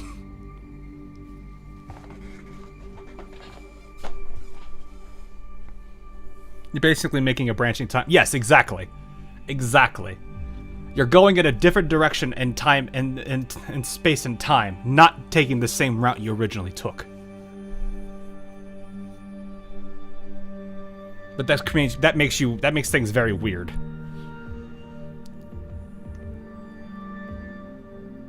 So that's like super confusing. Welcome to why, like, if you do any kind of any kind of like story that's based in this kind of concept and stuff, you have to be very careful with how you approach it, and you have to do it right. Otherwise, most people's heads are going to explode. You made your past become your future. Kinda. Your understanding of the past becomes your past anyway. This will be on the test. There is no test.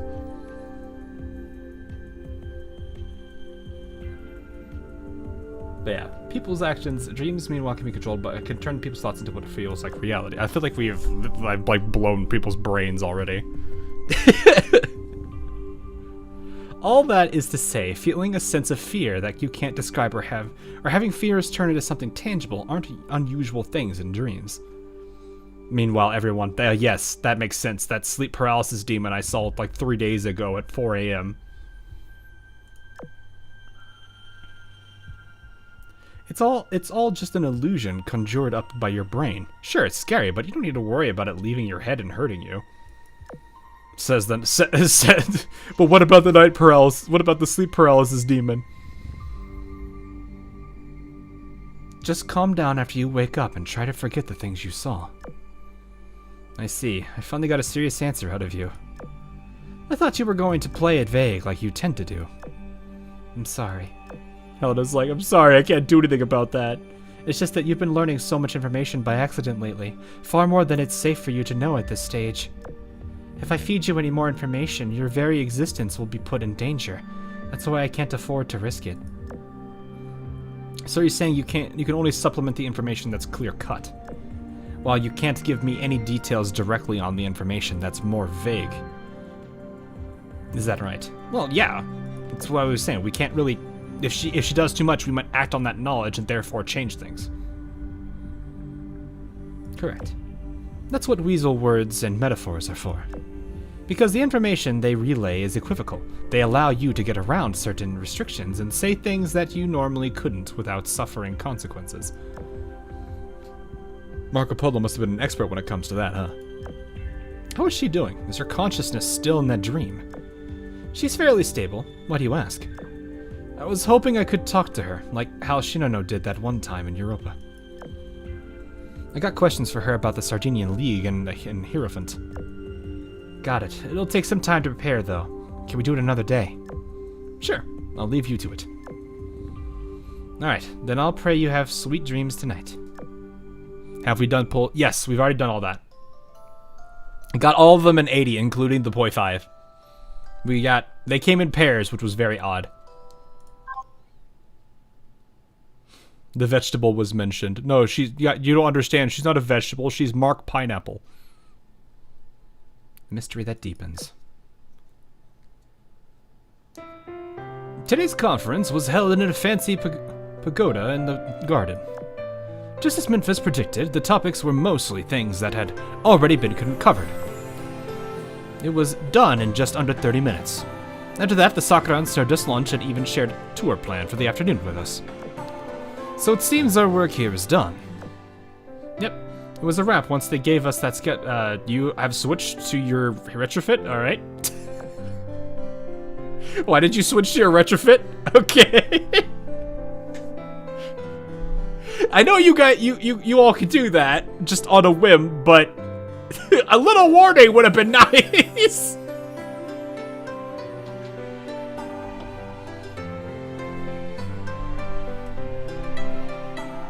The conference didn't even take half an hour. I guess we're free to enjoy our vacation now. Gotta flex to the Sakurans. I guess. I think so, yeah. Gosh knows we need a break. Ain't that the truth? How loud is this? Is the music too loud for you guys? Because it's very loud for me. Upgrade acquired, retrofit. Mine! What? No? Okay, cool. Just making sure, because it is definitely a bit loud on my end. I might lower it a bit for my headphones. There we go. Yeah, I'll reduce it on my end. I don't think that changes it for you guys. So anyway, Ain't that the truth? What do you say we start with a look around the garden? Sure, hang on. I'll go get a map. I'll be right back. And before random unhinged character out of nowhere. Following the map, Helen and I go on a walk, checking out the worthwhile spots around the garden. From what I heard, this garden used to be Akagi's, but it was handed over. Oof, she even lost her garden. Oof. Nagato is the current owner. Man. Not only did she lose Kaga and Amagi once, but she lost her garden. And then she lost her ability to be a representative for... Akagi has taken the world's biggest L at this point. No, the second world's biggest L. Marco Polo is still the number one for that.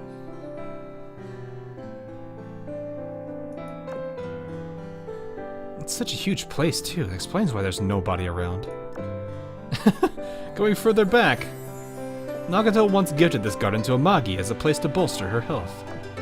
It was relinquished to Akagi later on.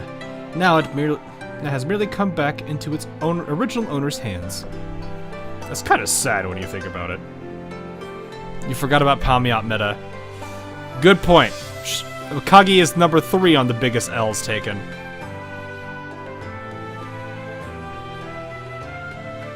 I still feel like Marco Polo took the biggest L.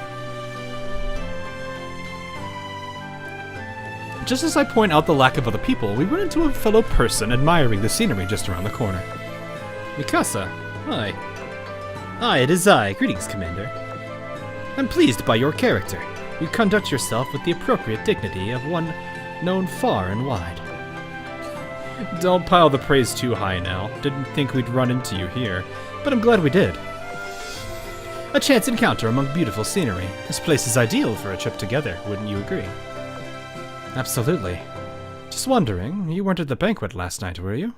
I didn't see you at the conference earlier this morning either, so... You're not suffering from some after effects of the Naraka incident, are you? And she was one of the ones that did end up, not surviving originally. AI summary. Oh no, what is the AI doing? What is it doing?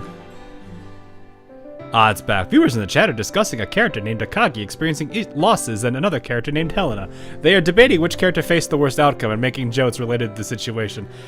Helena had nothing to do with that. Your thoughtfulness is much appreciated. No, I was quite alright thanks to Yamato. That being said, I've stepped down from all my official posts. For that reason, I wasn't in attendance on either of those occasions. Wait, you've stepped down? That I have. We all must atone for our mistakes, no? The world should be led by young folk, such as yourself. I'm actually quite enjoying this relaxing life, having been freed of my former obligations. On a different note, something very interesting happened just the other day. Would you care to know what? Very interesting, huh? I'd love to hear it. Then let us first find a better place for conversation. Come along. Check again, it changed. Oh no.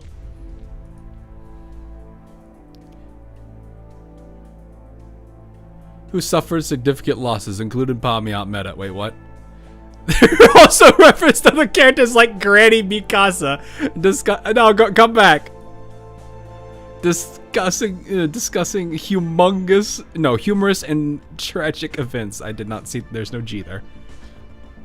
Whatever. Helena and I follow Mikasa to a building detached from the garden. This is my temporary residence. Make yourself at home. Starting to feel like this is gonna be pretty important. Hear what I have to say first, then you can judge for yourself how important it is. I can assure you, however, that it will be fascinating. Now, have you ever had a near-death experience before? Just to be clear, are we talking about the feeling you get right before death comes knocking? Slightly after that. I speak of the time up to when your consciousness completely vanishes as you approach death. Then I haven't. Did you experience that during the Naraka incident? Yes. In the midst of that very battle. As I was on the verge of death, for but a brief moment I had something akin to a near-death experience. There was light, and the world suddenly expanded before me. It expanded on and on until it finally transformed into a boundless white void. In that endless expanse, I felt as though 1,000 thoughts in my mind had become clearer, like the final piece of a puzzle had fallen into place. It felt like I had become an omniscient being in that instant.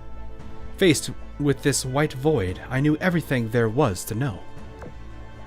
A blink of the eyes later, I awoke in a sick room. The boundless white void collapsed instantaneously, and I was removed from the then finished puzzle. My mind was again left in a cluttered state. Even the things I'd already grasped had come undone, reverting to becoming indecipherable. Quite the fascinating experience, aye? Never heard anything like that before, that's for sure. However, I know this endless white void you're talking about. Oh. It's a higher dimensional plane that might have something to do with wisdom cubes. Seeing that place as you're on the verge of death, feeling like some fragment returned to a whole, that's quite interesting. Awakening process? Probably not. Remember, Hog, everything we discussed in this scene is stuff that's already been touched upon in Cinema's event, but JP and Ian removed all that. Oh, really? I don't think you and I really were talking much at that time. I think I met you after that, so I don't think I was aware of those changes at that then time. Because my original CN checker back then, I don't know what he's been up to lately.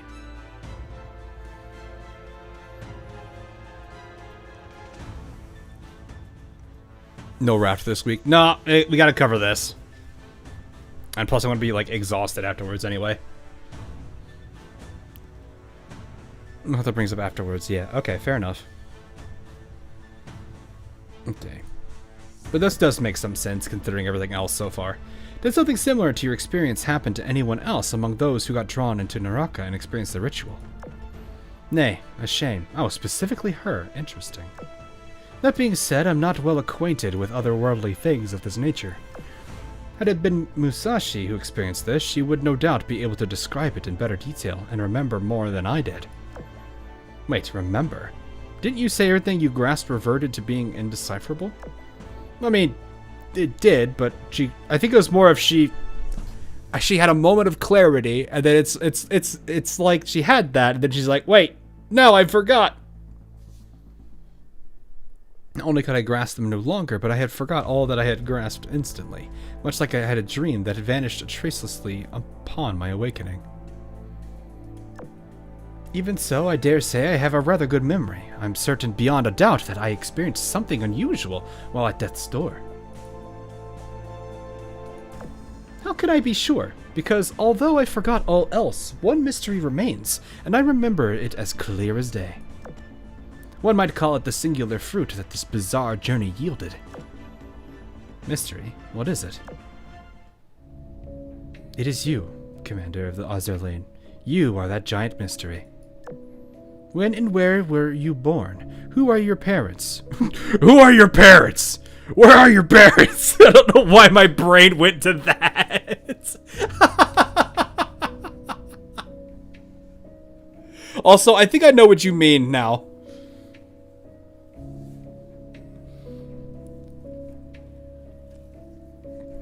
Do you have any other kin? This probably goes into, Lottie, I'm assuming this is going into the part where they're talking about how, like, the commander, like, there was a person of high aptitude, and then all of a sudden, one day, all the records of them just vanished instantly. This is kind of related to that, right? Anyway, do you have any other kin?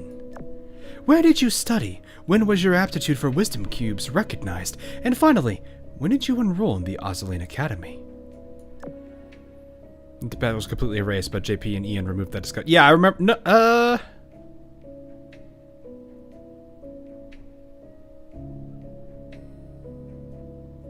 Yes. No, yeah, I remember this discussion. Okay, no. No. Yeah. Does Commander have a sister? Wait, why are we asking this question? Well, this is weird. You have the resources to easily look all that up. What's such a giant mystery about all that? That is the thing. I searched and searched, yet found nothing. To be precise, some information pertaining to you is completely unfindable, as though it exists not in this world.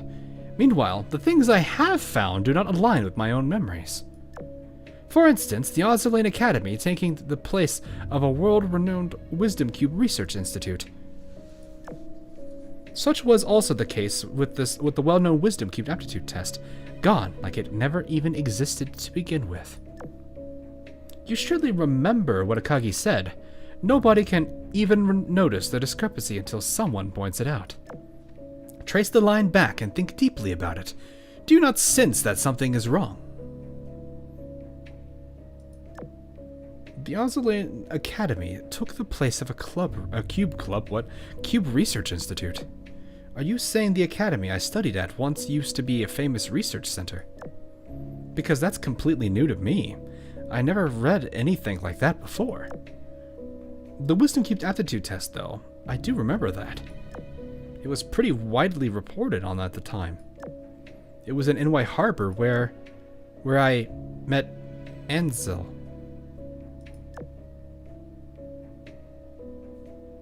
This makes a lot of sense when you consider, what was it? The Sardinia event where he kind of was like fading in and out of existence, and like all of the ship girls didn't recognize or even acknowledge his existence for a period of time.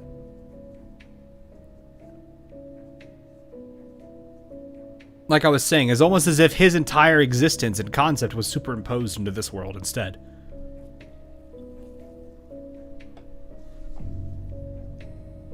Which, if you consider something else, which I think was Haravada Dawn's Rhyme, where there are scenes where he's kind of seeing things from a different time and going back and forth between those. I'm pretty sure that this all kind of lines up together here. There's also the oddity of Anchorage, but that's Anchorage. Was it really in NY Harbor? Not in Europa. And who is this Ansel? What? Hey. Why were we talking about NY Harbor and Ansel? No, wait. It wasn't NY Harbor. It was Europa. I'm sure of it. There it is. We've only scratched the surface of the iceberg, and yet the mystery grows deeper still. Now that I've stepped down, I have all the time in the world. I can look into leads as small as this one. Will you assist me? The magician did say there are lies and fabrications mixed in with my memories. I thought she referred to the experiments I'd been a part of that Observer created. Clearly, there's more to it than just that. Is it not just me? Could all of Test Site Beta also be hiding some sort of enormous secret? Alright, I'll help. How do we make the AI summary appear? For those on YouTube, you have to click on where it says live chat or top chat, and then pick one of them. It should generate it if it has it. Sometimes it'll show up, sometimes it won't. AI summary do be like that.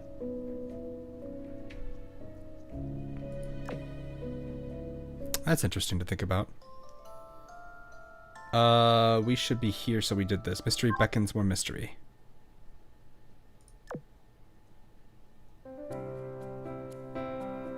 Later that night, I returned to my lodgings and contacted Helena Meta. Not to speak with her, though, but rather with Observer. As the overseer of all projects across Test Site Beta, no one knows it better than her. You're not gonna get... You really think you're gonna get an answer out of this? You really think you're gonna get an answer from her? Call the mom again. This, you're not... I mean, you're calling Helena for a different reason entirely. To answer your two questions, yes, I did both. When you trace it back, the root cause lies in you. You caught my attention by displaying an unprecedented number during the aptitude test. That's when I began the subsequent experiment projects. Bleh. I turned the Wisdom Cube Research Institute into the Academy, swept everything about the aptitude test under the rug, and altered the records. It was all just part of dealing with the aftermath. Funny, isn't it, how truly nobody can tell the future. In the end, you claimed victory over me. You altering the records would explain a lot of things. Did it really start with that test, though? You're telling me you didn't interfere with my memories at all before that point? Of course not. Do you know how many people there are in the world? I had my hands full as it was. Do you think I had the time to observe you specifically for who knows how long? I mean, your name is Observer. If you say so. Also, when conducting experiments, do you have a manual or something like that all members need to follow? Or does it vary from test site to test site? It's rather simple, really. I just tell them what to do. And if I don't do what I want them to do, I hack into their heads and tell them to do it anyway. Bro, chill. Thanks for the 50 though.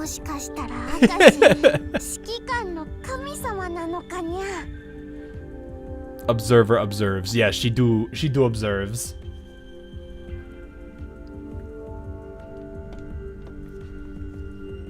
Oh my goodness. Take the Wisdom Cube Epto test, for example. Does that exist across all test sites? Probably. I'm not privy to all the details since I can't get in touch with a different observer. They did say that. Oh, I think observer can only talk to alpha. Or sorry, alpha can only talk to 0. I just confused everybody. But I don't think the other observers can talk to each other. Make that probably a yes. The WCAT isn't something exclusive. Wisdom Cube Aptitude Test. Wasn't something exclusive to your test site. There you have it. She knows better than I do about this stuff. Well, I imagine she would. If anyone would, should be her.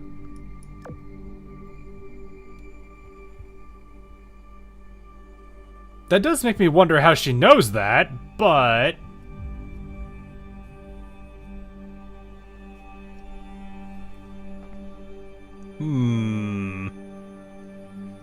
To me, this is simply standard experimental procedure. Where did I take that test? Was it Europa after all? That's right. Something inside me just feels wrong when I try to remember it. The memories that resurface immediately are all from NY Harbor, not Europa. That can't be. It just can't. NY Harbor? Yeah, why? Does that ring a bell? Oh, no. I haven't been in this test site for very long. Observers should know much more about it than I do. Since you're so skeptical, allow me to pull up the old data for you. I wasn't paying that close attention to you back then, but the records must be there regardless. It shouldn't be hard to put together something with a bit of filtering and analysis. That doesn't make any sense. Oh, now you know it's gonna get weird because not even she understands what's going on. Helena's lying. Yeah, she could be, for all we know. There are no records. None. Everything concerning your past is gone. Strange. I'm sure I did keep records of it. I even had a closer look at them when I realized how special you were. An error in your database. That shouldn't be possible. You're right. It shouldn't. My mainframe has never been destroyed, and there's no bug in the data itself either.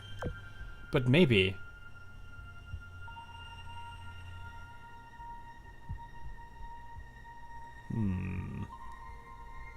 Might this have been a side effect of you disconnecting yourself, or... maybe somebody else is doing something. Maybe what? Maybe that data was erased when I connected to my mainframe? My mainframe is the only thing that can read, alter, or remove records without my knowledge. Wait, you mean Observer Zero specifically tweaked your mainframe to delete records about my past? That's the most plausible explanation at the moment, yes. And we only learned about it because I asked about it. Things are getting more serious at an alarming rate. Is there any way we can rule out the possibility that Zero herself did this? I'll have a chat with tester, compiler, and omitter. Those records should still be in their mainframes. If this wasn't Zero's handiwork, the data must exist intact on one of them. What about Purifier? Well, Purifier encountered a teensy-weensy issue during her recovery process. I swear, if they somehow write Purity as canon, I will actually laugh. And I mean, like, actual event timeline canon. That would be the goofiest thing ever.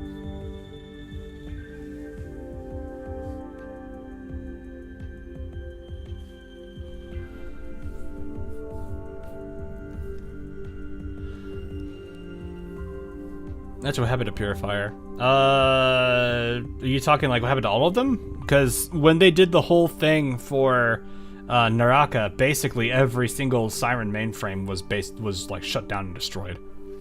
So that way they could hide themselves better. Her mainframe was rebuilt quite some time ago, but for some reason it's never been able to properly boot up and her AI personality hasn't activated. Is that a common occurrence? No. We don't know what's causing it or how to fix it. We're still working to troubleshoot the issue. Sorry to hear that. Let me know if there's any updates. Will do. Ella had a clear reaction to NY Harbor being brought up earlier. I'm guessing my past self took the aptitude test there instead. Only that was in the alpha timeline, not test site beta. Could it be that the aptitude test from the alpha timeline is the source of it all, across all test sites? And maybe Enzel and I were acquainted during this first test.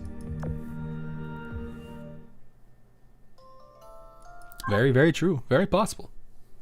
Did they delete System 32? But I would hope not. Because that would mean she's not recoverable at that point. It's now my third day in the Sakura Empire. During today's conference, the Sakurans put forth a surprising proposal, inviting Helena and me to visit Amano Tobira. Wait. Uh-oh. This invitation was extended to us by none other than the highly regarded and rarely seen Yamato herself. It made me wonder if their real reason for bringing us here was to give us this invitation.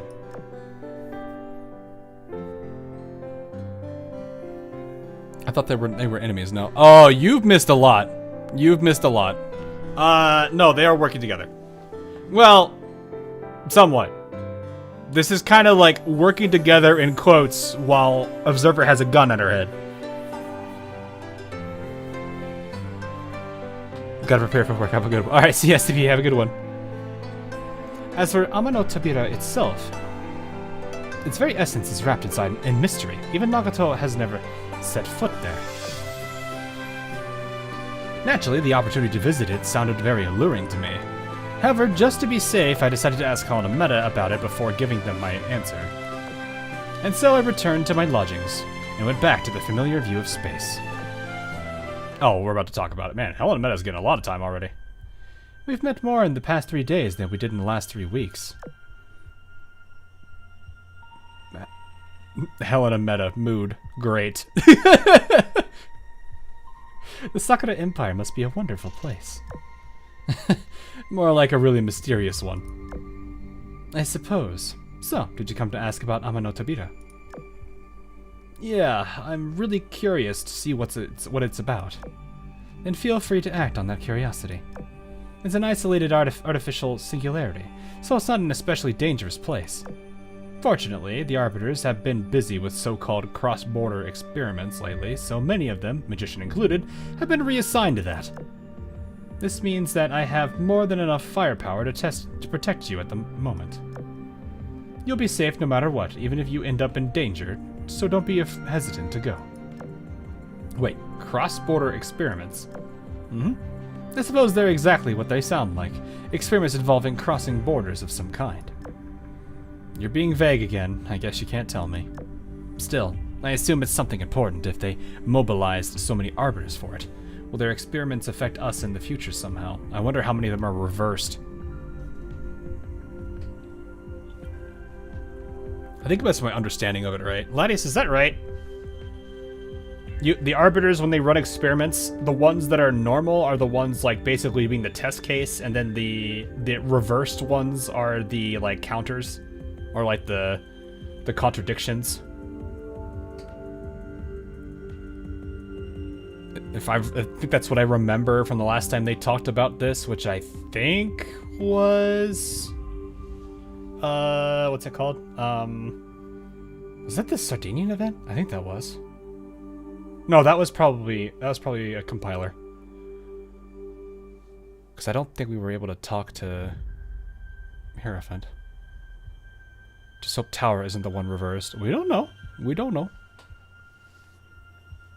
Even though that's not how science works. What do you mean that's not how science works? It's proof by contradiction is a very, very good way of proving something. It's one of the best things, one of the best forms of logic for like proofs in mathematics.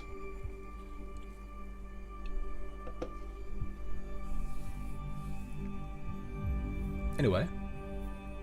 Well, there are experiments. Yeah, okay, yeah. Well, I'm working on determining that. Worrying now will do you no good. By the way, we made some progress yesterday during our investigation. It's not just Observer's mainframe. The data has been wiped from the other experimental division members as well. Okay, we could be pretty sure it was, pretty damn sure it was Zero's doing then. Let's not jump to conclusions. Observer is no expert on arbiters. There are several other arbiters who can hack into a mainframe like theirs. What we should do now is pinpoint the exact time the data was erased. Once we know that, we can narrow down our search. For instance, if the data disappeared while Observer was connected to her mainframe, that leaves Zero as the most likely suspect.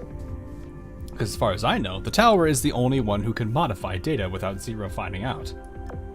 On the other hand, if the data got wiped while Observer wasn't connected, our list of suspects grows quite big. It could be a magician who's already appeared in Test Site Beta, or it could be the Hanged Man, or Wheel of Fortune, or even the world. Sorry, I had to say that. Please tell me that Arbiter is a walking JoJo reference.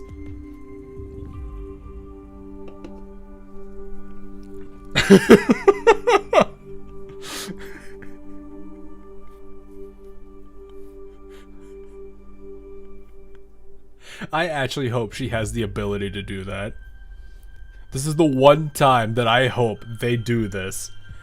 They have, like, if they do that right. Well, there's good and bad. The good is that it'll be hilarious. The bad is that it makes everything less serious, but still.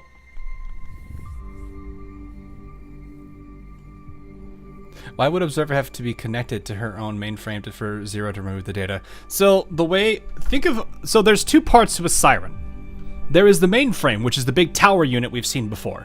Then there is the actual character itself, which is the vessel. The mainframe will create a vessel and then basically put use that AI and put that into the vessel. Therefore, the siren is now a moving entity that can act in the world. If the vessel is for any reason destroyed, a new vessel can be basically printed, or whatever you want to call it, manufactured, whatever you want to say, and the AI gets re-injected again. Thus the sirens can't die. Now, if the mainframe is gone, then the siren has that one life left. Now, at that point, the observer, or in this case, has to remain connected to it to constantly feed back data. They also have like this, well, I'll put it this way. The mainframe houses any and all data that those particular characters have. So anything that happens in the world, it's recorded on that mainframe. If you destroy the mainframe before the vessel, one life. It's basically, they're down to one life. And that we saw earlier with Compiler at Rondo at Rainbow's End. So Compiler was on her own life. She had no other terminal she could find. The vessel will attempt to find a new mainframe to connect itself to, if it can. Otherwise, it does what happened to Compiler. You think the sirens fear death? Observer Alpha definitely does. I don't know about Compiler, because Compiler definitely had emotional regrets when she was defeated. Observer, it's kind of clear from some of the dialogue that she's definitely scared. Because there was the whole thing about, what do you think happens to this branch if it was ever pruned? So it's very clear that she does have some concern. Is it true fear? I don't know.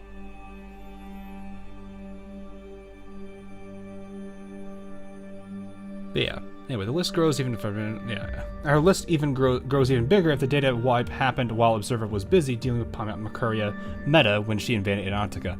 It's no run peregrination, if you're curious what this reference is. In that instance, Temperance could have done it. Temperance, okay. Wheel of Fortune, the world, the Arbiters, I assume. Yes, 10 and 21st. They're both bad news, so I hope we can avoid them as much as possible. Also, can we please have more arbiters and offside a fight? I would love to see that, even if it doesn't make sense for the story. Anyway, I'll handle the legwork. You just focus on relaxing and enjoying your vacation in the Sakura Empire to its fullest. Our observer is unique. Yeah, she didn't need to be connected. She could be. I think she. What was it? She could be remain disconnected. Now I know a good interrogation method for Siren. That's not gonna be easy though. That will not be easy to do. Doesn't answer my question. Why couldn't Zero remove the data without observer connected if the data was already there? Because what would happen, look at it this way. When you see something and you observe something in the world, that is forever a memory, right? So in that sense, that vessel has memories. Now, when it is connected to a mainframe, it will sync its memories to the mainframe. It is always going to go that direction and not the other way. Well, at least it shouldn't. In theory, it shouldn't, because otherwise, the memories that are observed by the actor, or whatever Siren is, be it observer, purifier, or whatever not, would just get completely overridden every time, and they'd be lost. So it always has to go from the vessel to the mainframe. In that particular case, that data is always preserved. So what happens is, if observer is disconnected with that memory intact in her knowledge, and the mainframe is tweaked to remove that data, the next time observer connects to it, she'll just resync it. So she has to be connected to the mainframe to forget it, because then the potential 2 points that would be where that memory would be stored are both handled at the same time. That is on a cloud server. Yeah, I could, but I don't necessarily think about it that way. So yes, you could. Well, you also have to assume people people fully understand cloud technology and stuff. I don't think that many people understand cloud technology.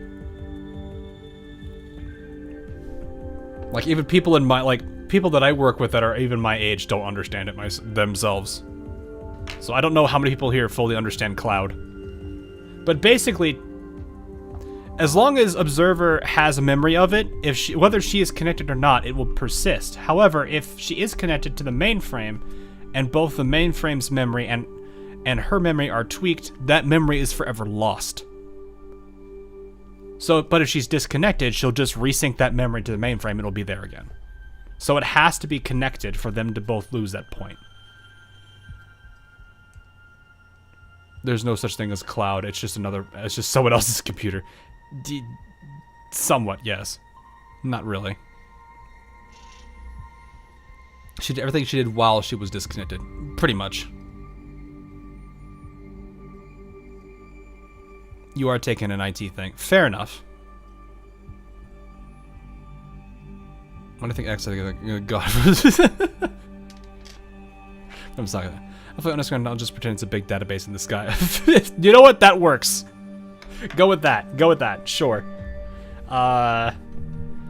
Think of it like another place to store stuff. Whatever that stuff is up to you, but it's a place where you could store stuff. It is not a physical location that you have near you. It's just a place that is somewhere else.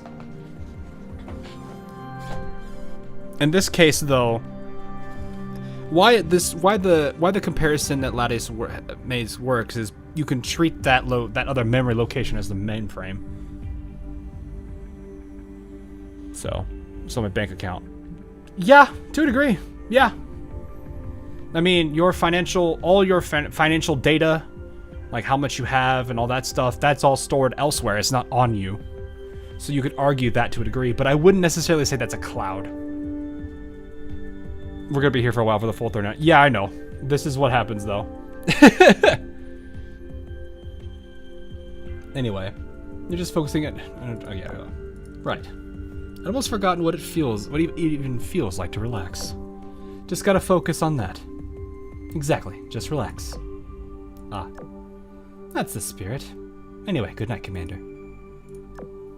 Good night, Helena. Alright, that's all 7, I believe, if I remember correctly. Alright, now we're on to actual story. Which we've been at it for an hour and some... Oh wait, we're at 2 hours already? Oof. That's the wrong place. Whoops. Main event, right. Story. Now it is all revealed. It's all here. Thank God it's Friday. Yeah, thank God it's Friday, isn't it, huh? After Helena, Meta, and I had our talk, I informed the Sakurans that I would accept their invitation to Tobira. After an entire day of preparation, Helena and I set off towards that mysterious place on the 5th day since our arrival. What is this place we're headed to, Commander? A harbor? Our journey was a series of surprises from the very start. I thought we'd go to a mountain concealing some enormous underground facility, but instead we made a beeline for a harbor. Then the Sakurans guided us away from the mainland. Helena and I began making guesses as to our route. That was when we noticed that the scenery outside the window had changed while we weren't looking. You just enter a mirror sea. It's so pretty, like being inside a Sakuran picture scroll. The palace, composed of archaic buildings, silently stands on the sea surface. It's divided by 2 arterial roads running from east to west and north to south. Yeah, okay. And is arranged into 3 distinct circular areas from inside to the outside. Yeah, 3 rings basically with this in the middle. Each area does not form a unified whole, but rather is subdivided into further areas of varying sizes due to the waterways running across it. Buildings radiating golden light dot the cityscape, following the layout rule of short on the outside, tall on the inside. Yeah, okay, that makes more sense. Finally, at its centermost point stands an enormous tower that pierces through nature and the clouds. The files on the Sakura Empire that I read had a name for it. I was gonna say, this is Dragon Palace. Commander, Helena, you must go through the palace you see now to reach Tobira. However, this is as far as I can take you. The sluice on the sluice leading further in has been opened. Once you enter, the ones appointed by the Venerable Three will escort you the rest of the Venerable Three. Nice. You're not coming with us. No, I haven't been permitted to enter the premises. This place is the Dragon Palace, isn't it? Sure sounds tightly managed for being just a waypoint on the way to Tobira. Toaster. It's just Tosa. It's Kagasis. Right you are, it is the Dragon Palace. It didn't always take so long to enter it, until the Narakara incident happened, during which the palace suffered extensive damage. Due to the importance of the ritual, certain unique environmental modifications were added when Yamato conducted emergency repairs. These turned the Dragon Palace into a genuine extension of Tobira, which, needless to say, necessitated stricter management. I know little more beyond that point. You will have to ask your guides. Now go. And so Helena and I boarded a command vessel and passed through the Dragon Palace's open sluice. I think that's it to say that. It's a sluice gate, right? The instant the sluice closes, our surroundings once again change dramatically.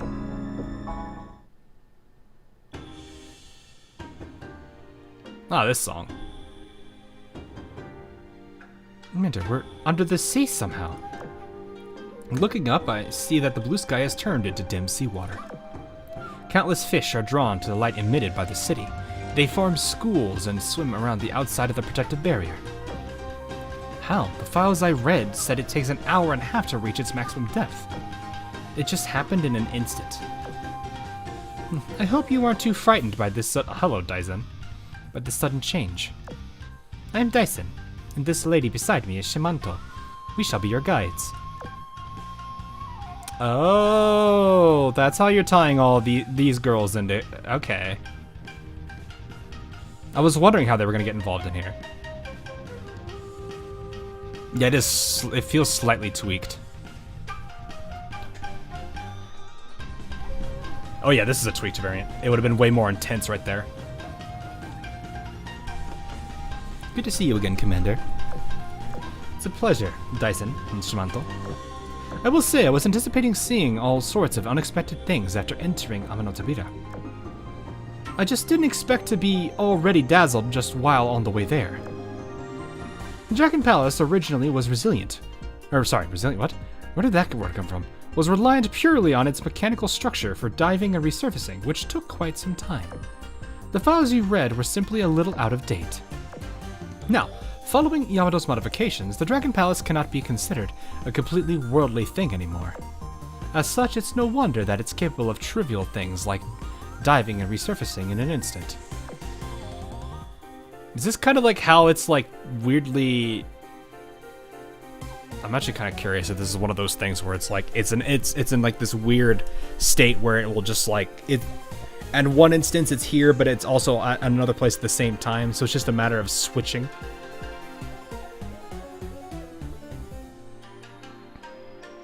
Dyson and Umamusume, that'll probably never happen. I mean, we still don't even have Happy Meat, guys. Such fascinating technology. Could you tell me a little more? Why, of course, I should. I shall do that after you ask your next question. You see, the explanation for it should be the same as the next thing you wish to ask. My next question? Well, you're right, because I do have another question. Since we're deep underwater, I assume Amanotabira is hidden somewhere down here, right? Are we gonna board a submarine and travel to it, or can the Dragon Palace go there on its own? There's no need to bother with either of those things. The Dragon Palace has a doorway that connects directly to Amanotabira, so we just need to go through that. A doorway? Superposition? I guess, somewhat.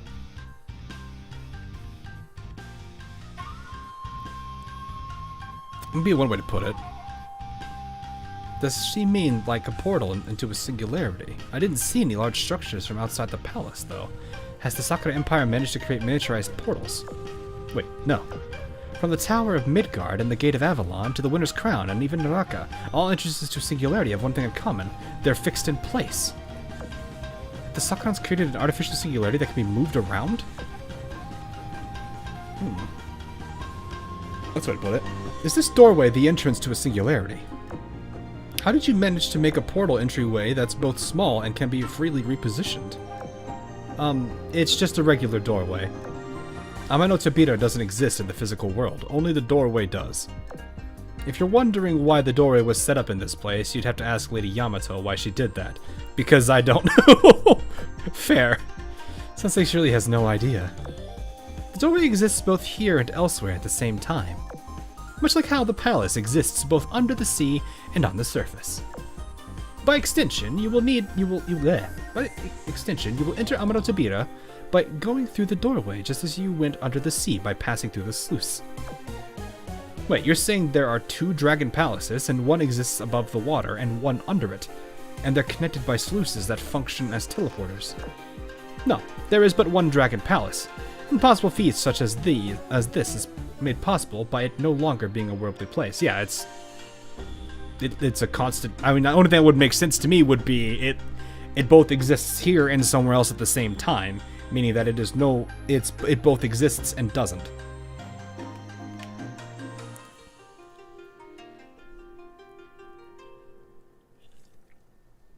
Sluices. Oh yeah, sluices. Yeah. It's a cool thing. Makes sense though. I mean, it's something that's been pretty commonly used.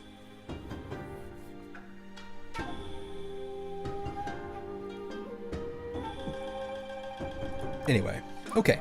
This doesn't make any sense to me. Best to just drop the topic for now. I'll make a mental note to ask Helena Meta about it later.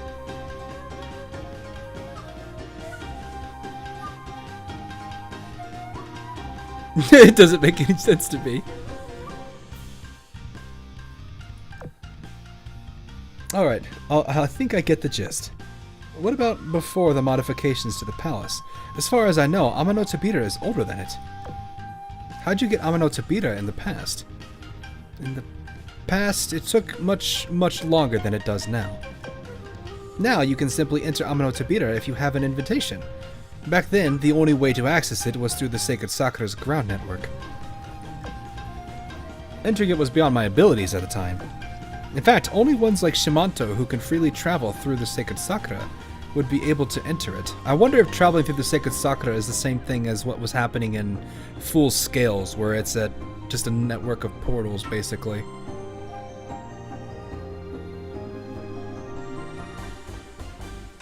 That's all I could think of. Skikon going to Metalita like Gronk, is this real? Oh god.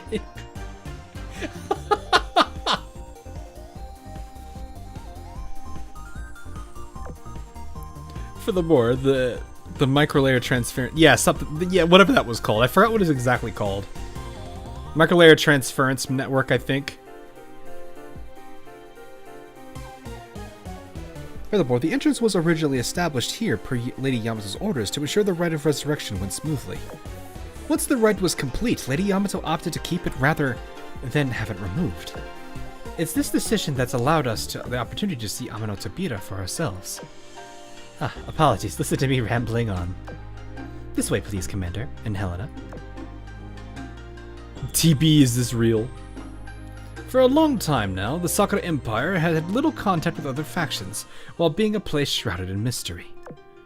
Among said mysteries, those involving Yamato are all the more baffling. Beyond her name and the fact that she's a ship girl, the higher-ups of the Azur lane currently possess zero valuable knowledge on her.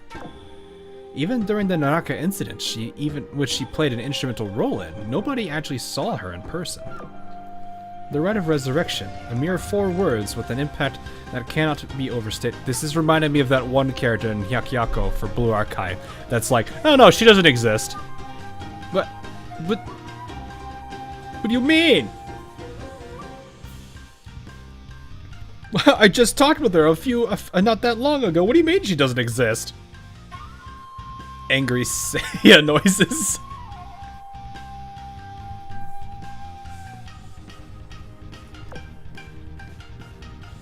A resurrection is not the same as a shipgirl being incapacitated in battle and brought back for repairs so she can return to the front line. Kuzunoha or something like that, I think is what her name. Many Sakura shipgirls suffered grave wounds in the Naraka incident. Some even had their bodies completely destroyed. Ordinarily, it would be impossible to make a recovery in such a case, even if the shipgirl received repairs, and yet Yamato made the impossible happen. By literally resurrecting them solely relying on their souls, the sum of all the information that should be stored within their hulls, no less. Regardless of how she awakened them, the mere fact that she managed to preserve every bit of information that should have vanished in a blink is, by itself, immensely thought-provoking. Especially so after witnessing the brilliant glow the Rose Tower released in its final moments. Yeah, that would have been nice for Glorious Meta to have, wouldn't it? Have I retroed SX? Yes, I did. It really is alright.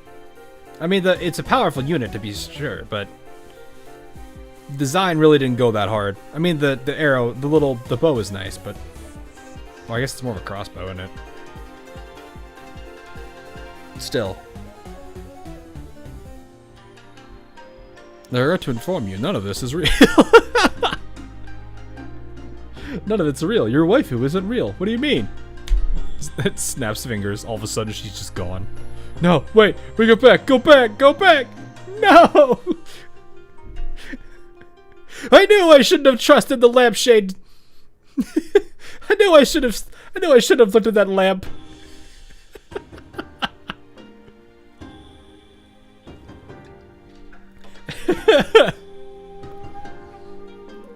Yamato is most likely up to something incredible, and I can't wait to see it.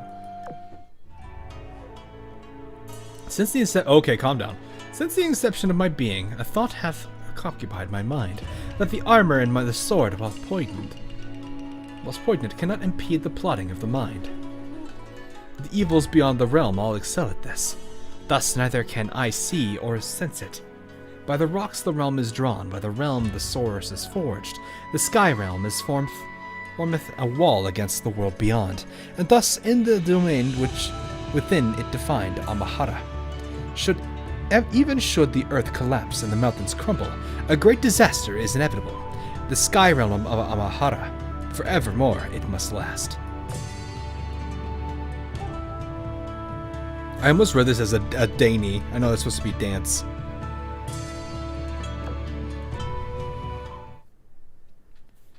Alrighty. Went to a location unknown. After passing through the gate, the scenery changes in a flash. Much to our surprise, Helena and I walk into a sea of golden clouds. Commander! And Helena. I'm a little concerned about what she's doing here. Welcome to Amanotabira. Bang!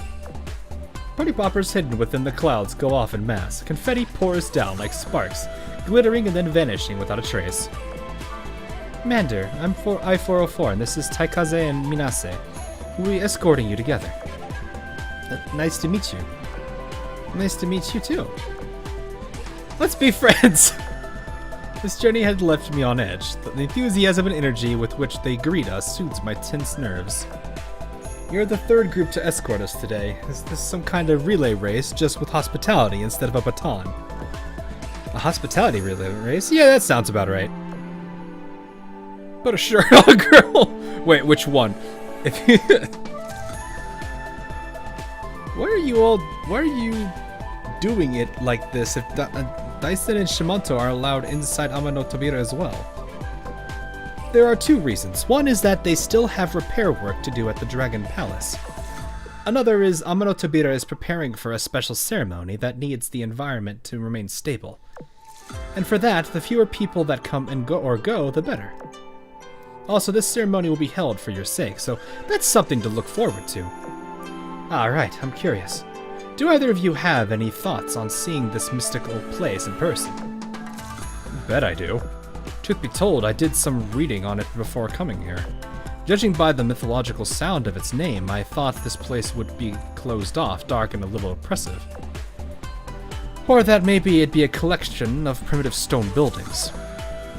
Now that I'm here, though, it looks like a very spacious, bright place. Yeah, I thought the same thing. But when you think about it, Lady Yamato wouldn't live in some dark, suffocating place, would she? You're right about it being closed off, for sure. As for your impression of it being spacious, well, you'll see later. What about you, Helena? Like the commander said, it's bright and open. It's also got a soothing vibe that naturally makes you relax. Exactly, that soothing vibe is, without a doubt, authentic. There are numerous magic circles deployed all around inside Amanotabira, some of which have the effect of using positive emotions to stabilize the mind. Ah! So in that dark place that we were at in the nightmare, it was the opposite.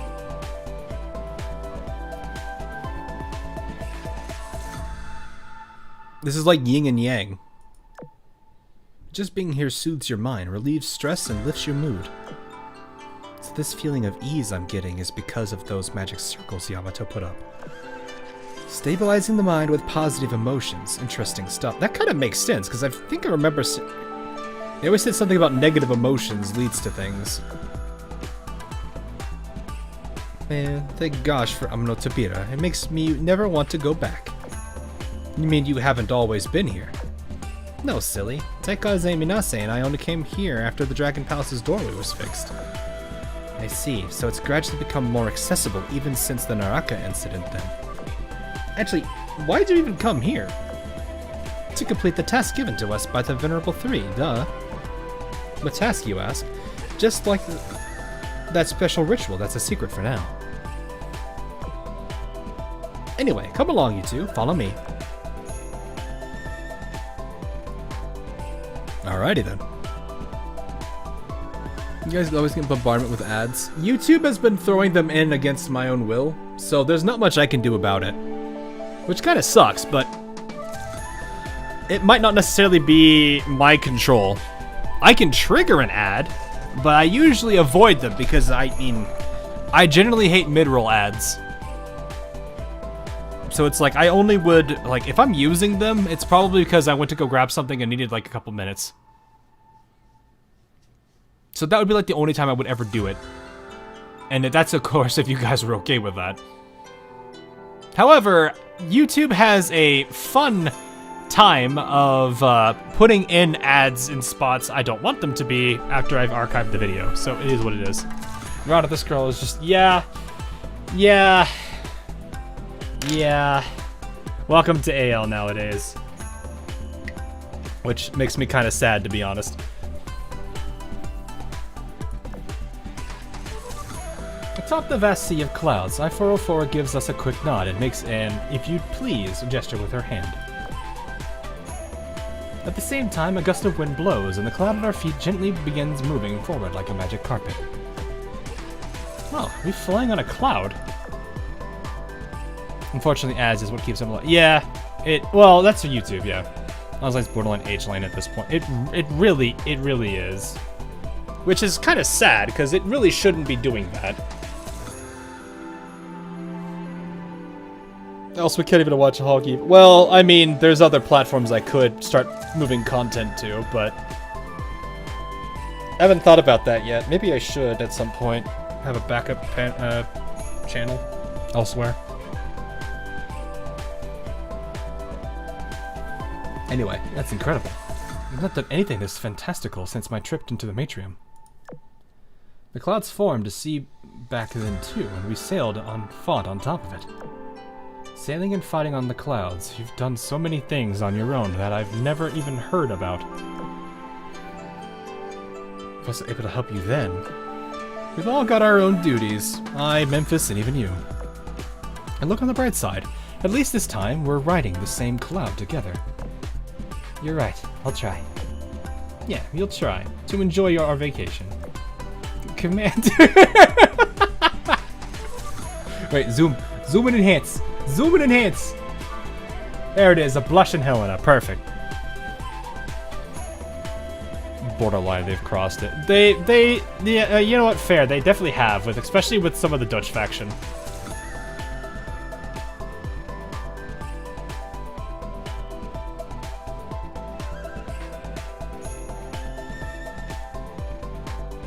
Crazy you could get your banned on. Well, if I get banned on Twitch, it's whatever. I'm not gonna care that much. This platform doesn't have as much tie as YouTube does. It's kind of easy and hard for a game with a concept not to go in H game. That doesn't excuse their actions. I don't think so. I think it's a lot. There's a bunch of things they could do, and I think there's a lot of things that they could have tried. The problem is they haven't. Especially when you consider the direction a lot of their stuff is going nowadays. It feels more as if it's been a case of them giving up on their original identity. Like, if you think about it this way, we'll put it this way. Ale was an auto-battler with military elements to it. Think about all the game modes that are coming out now. Project Identity, Private Dormitory, and the farm mode that they've got coming out, like, soon. None of those look at all like anything military or auto-battler or anything like that. It's almost as if they've just completely, like, thrown that entire part of their game out. That's not usually something a game does. Just so you know. That's not usually something a game does. It's just like, oh yeah, all this stuff we've done for years, nah, let's throw that out and do this instead. Like, it's like how it would be like. It'd be like going into like Genshin and like I'm using Genshin because it's the big one that everyone knows about. It'd be like going into Genshin and remembering what Genshin was. This like this semi-open world exploration, you know, RPG game, and then all of a sudden you wake up one day and it's just a city sim builder. It's like the entire game got replaced with the teapot. It's like, wait, what? This isn't the game I remember. Or I guess another thing you could say, like, you know, take a game that you all know very commonly, and actually take two games. Then pick one of them, and then say that you've been playing that for all the time of your life, and then one day you log in, and it's the other game that you picked instead. Not too far off from Genshin. No, but what I mean is like everything that was that game is now that. This change saved Snowbreak and Ozlane was always a waifu game. Not to this. It wasn't like this though. Like when you look at its history, at the history of this game, and a lot of the ways that they did their branding and messaging, it wasn't at all like it is now. I think the problem is what happened, or at least what happened then, is the game got old. They didn't really tweak anything to make it revive, so they appealed to this side of the game, you know, with the heavy fan service and everything, that saved the game. Sure, by giving it a lifeline, it may not last long, but it is something they have. And the problem is, it's doing harm to its game in another way. You've got, let me give you an idea. You have a loop. Let's say there's a closed loop here. Ale designs new characters and new skins. They're very over to the top. They do a bunch of stuff that draws people's attentions. This particular action does two things. One, it shocks the original player base that was here for the game because it's not something they're used to. Some may like it, some don't. The problem is, and then when you add in the new group that it draws in, it creates a new series of problems. The community splits, it bifurcates. You have the group that liked the game how it originally was, and then you have the new group plus the group that was attracted by this stuff. In doing this, these two groups butt heads. This creates basically a destabilization of the community. However, because all the money is coming in for their move that they've done and the new audience they've attracted, the cycle repeats. So it's this never-ending loop of basically a downhill spiral.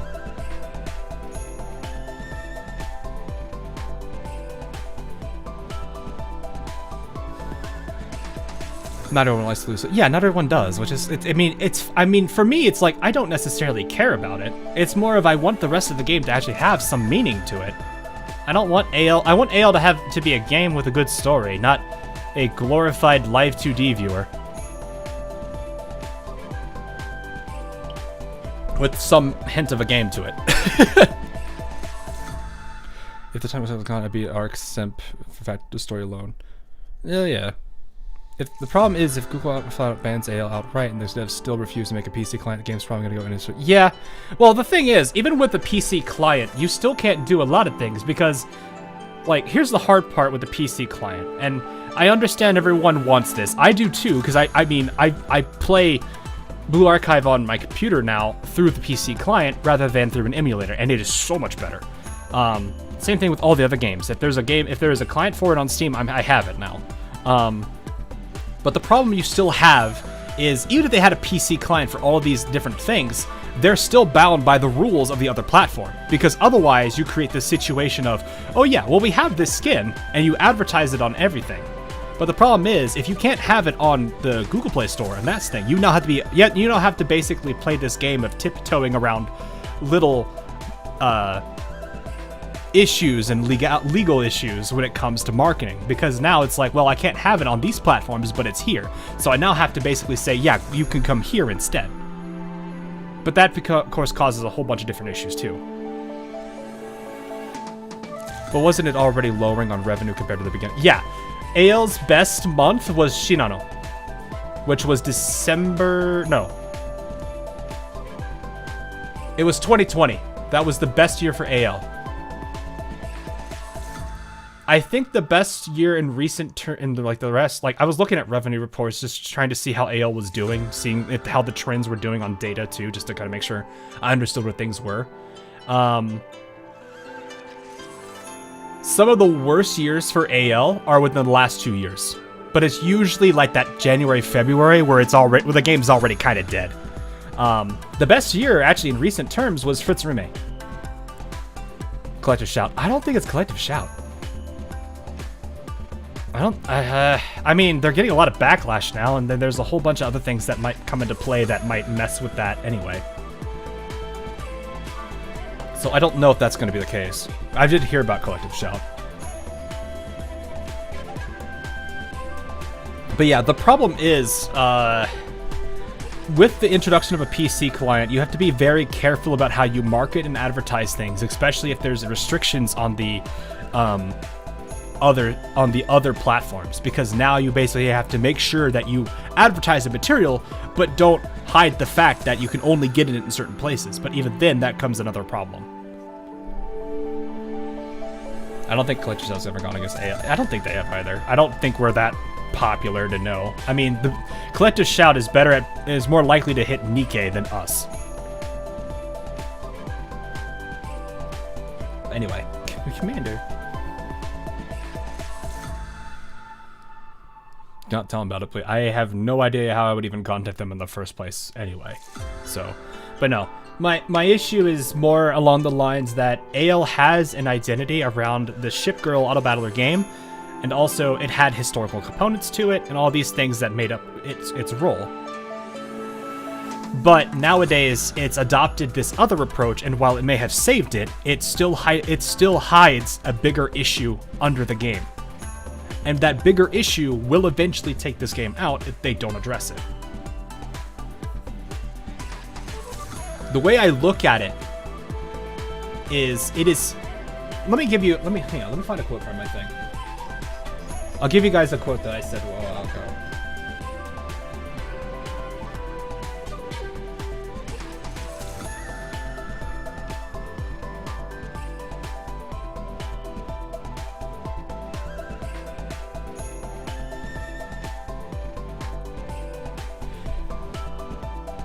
A game should always evolve lest it becomes dull or boring and is only destined to lose its competition. However, to evolve without caution to your own identity will make it empty and meaningless and thus also lose to its own competition.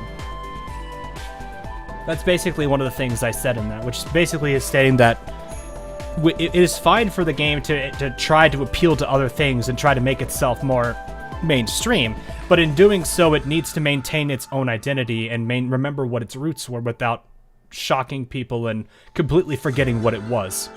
When that happens, that generally tends to take the game out. A good example of that is Command and Conquer. So, anyway.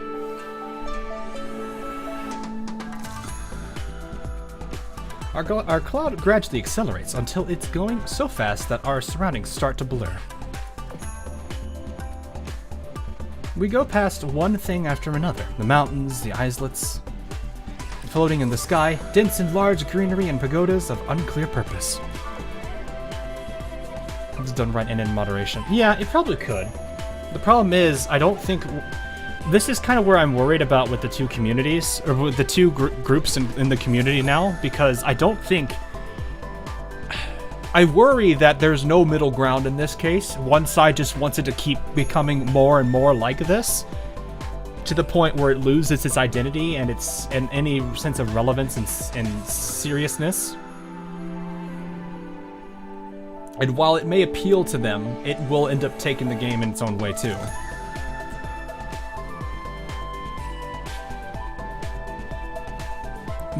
This is what I'm worried about too, is that with Azur Premilia coming out, the lessons they learn from Azur Lane, they will apply to Azur Premilia, which will only make the game worse. That's my concern there. What happened to CNC was a multi-stage crime. Well, I'm specifically referring to CNC 4.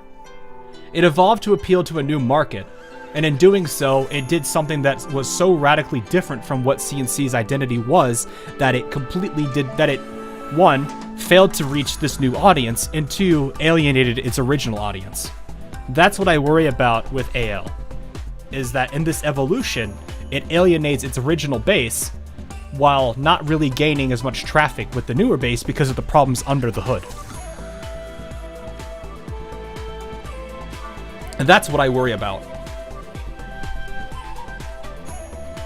So anyway, after flying for a while, I-404's boredom finally becomes too much. She accelerates and jumps towards an adjacent cloud, which then starts gaining speed along with ours. Shortly thereafter, Minase and Taikaze join in on the fun, and they nimbly dash through the sky, and each board a cloud of their own. I encourage Helena to do the same. She is shy at first, but eventually gets into it and has a good time. That's good. 30 minutes of flying later, our group arrives with a skipping and leaping energy at our destination. The clouds decelerate imperceptibly, and we go deep into some buildings equally imperceptibly. That's a sentence. Given our speed, we should have crashed right into those buildings. How do we just slide through them? An astute observation from the Azalane's master strategist. Most people wouldn't notice even after staying here for a long time. Oh yeah, because you catch on and you just get used to it. Amanotabita might at first look like an endless expanse, but it's actually divided up by barriers. It's a place made up of countless smaller spaces.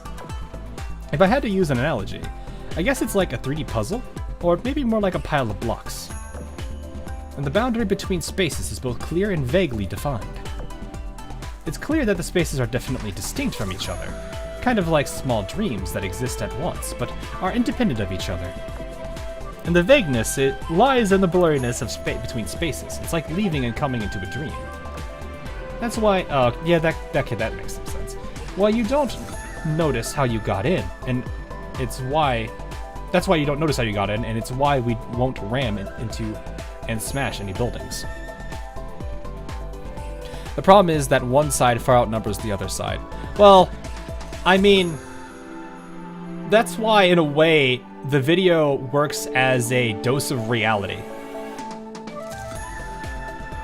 They can choose to accept it or not, and it's okay if they choose not to. It's just the problem is, it's only going to hurt the community and everything in the end. That's the problem. Pride Identity, OP Siren are good side modes in my opinion, but the dorms could use, in my opinion, side game. My issue with the 3 game modes is while I do like them, I'm pretty sure I'm going to like the island mode too. I don't see why I wouldn't. But the problem I'm going to have with it is if you consider what Azur Lane's identity is, it clashes against it instantly. Like I said, it's like you're so used to playing, you log into a game that you've played for years only to find that it's been completely replaced by a different game.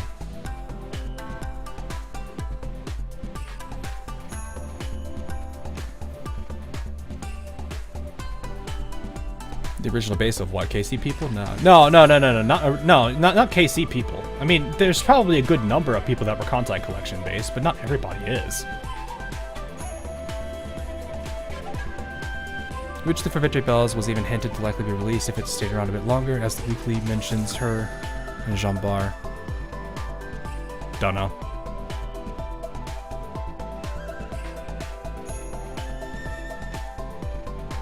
I don't know much about Victory Bells. But yeah, the biggest problem AL is gonna face is eventually it's gonna turn, like, its community is not gonna be in a very healthy state. And we see it already, because there's well-known artists within its community that are basically like, well, no, actually not just artists, content creators, really just anybody that's been a pretty major contribution in one way, shape, or form within the community that are going to start being scared.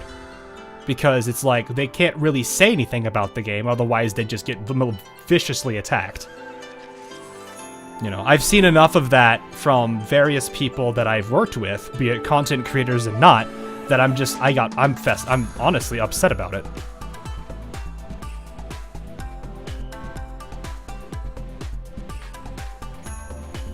If you're not aware, not whatever, it's fine. Gacha game earnings has been declining across the board in CN. That's not really what I was getting at there, but it's fine. The problem is just going to be like, you know, the content creation space is already relatively slim for a lot of places within AL. I'm more worried about what will happen with this community bifurcation, and that eventually the community will just become this small, really small group.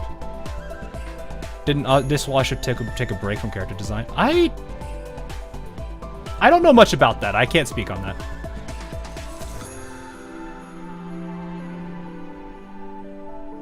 But yeah, no, it's just kind of rough. That's why I'm not really sure what to do. So, anyway, that's why you don't notice how you got in, and it's why we won't ram into and smash any buildings. Same with the clouds. The ones we're riding now and the ones we rode before look identical, but they're actually different. Oh look, we're here just on time. I'm such a good pilot. Alright, calm down now, girl. Commander, Helena, you'll get to dine soon. Let's head to the hall. I think you're... Wait, hold on. I think Ale originally is to be different than that. Well, it's not that they want to be different. The problem is, when you look at all the stuff in the past, when you look at how they've done everything up until like 2 years ago, they were relatively consistent. And now they've deviated so hard in these last 2 years that I don't really know what they're doing. It's because of Asmongold we got slightly more gooners. And I wouldn't blame him for that. I don't think he or any of like... I mean, I'm sure there's probably an affluence of it, but if I'm honest, I would, like... You have to look at it from other perspectives, too. Like, it's not necessarily just the two of the, like... Asmund and... What's the other dude? Tectone. That really drove that type of people into these games. I don't think that's it at all. Because you have to look at other things. Like, at that point, you have to expand it. Because you could say, like, well, at that point, you know, you've got all the VTubers, like, that go nuts with their models and all the other things. Like, there's so many different things that can happen there. I don't think that's a good method of argument to make. So, it's more of, like, Ale did this turn, found that they could make money off of it, pushed into it, made money. It's a short-term thing, but the problem is it's a band-aid over a gaping wound.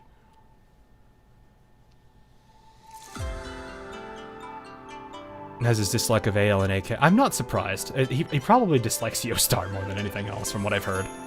Has been talk about AL before. I don't know. I don't follow him hard enough to know for certain.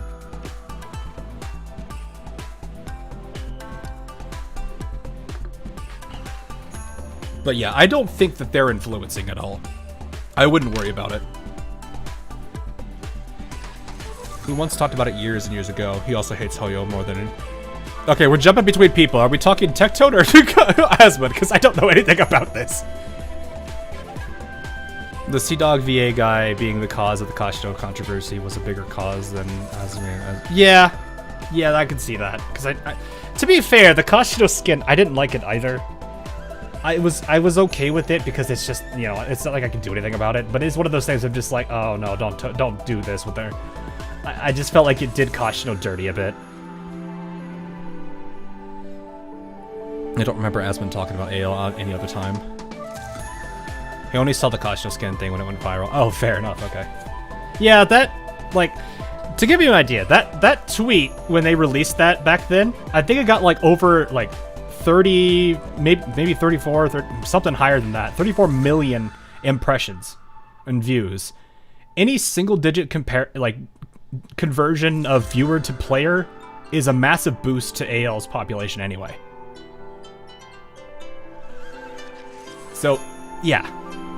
And unfortunately, what I will say is that this direction AL is going is definitely hurting them in ways that I don't think people realize, but I don't want to really put words into people's mouths because these are corporations and companies that I don't want to speak on behalf of.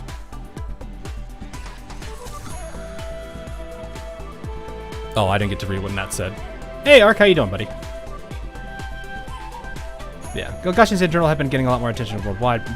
Well, yeah, Genshin definitely, like, catapulted Gacha games into the mainstream. Genshin came at the right time. It really did. Or at least they chose the right time. So, ones that listen closer to their communities, looking at you Helldivers too, shout out to Arrowhead. I mean, Arrowhead does okay. I'm a little bit worried about some of the stuff they've done recently, but we'll see. I was very nervous about the Coyote. For managed democracy. I need to play that a bit more at some point. I gotta get the Coyote. I don't have it yet. Makes me sad. That's a fun game, though. To be fair, I'm generalizing Asmund and his crowd just for a feel-good moment, like the video game, like Ozolene exist. I don't know if I understand the argument there, Alice. It's alright. But it's fine. Wait, Dine. Oops. Did I forget to mention that? Well, Ladies Yamato, Musashi, and Shinano are busy with that ritual, so Unzun will be treating you to some refreshments this evening.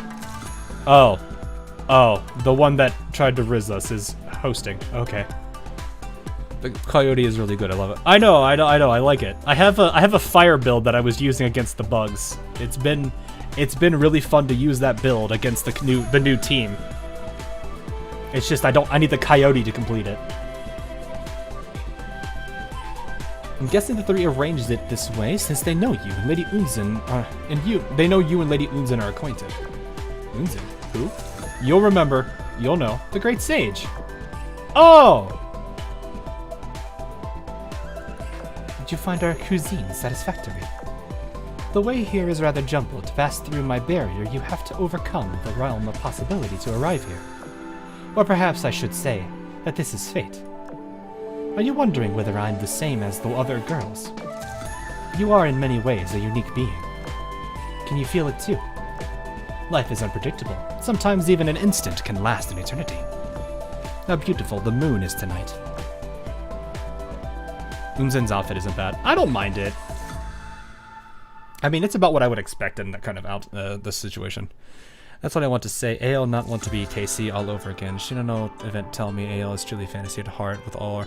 Well, no. So, AL is alternative history. That's fine. I have no issues with that. What I dislike about it is...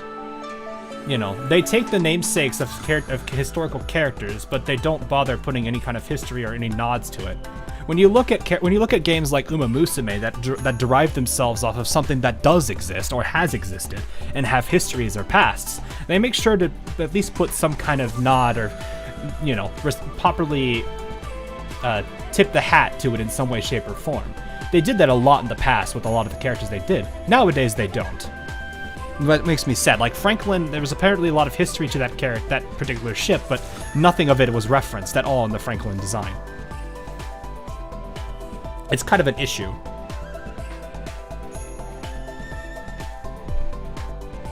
So AL used to do that. Yeah, they used to. That's the problem, is that they used to. That's why I say it's the game I used to know. We would say it's different. The owners can block it. Yeah, well, keep in mind. I want to... let me preface this then. How do you think some of the museum ships staff feel about this game?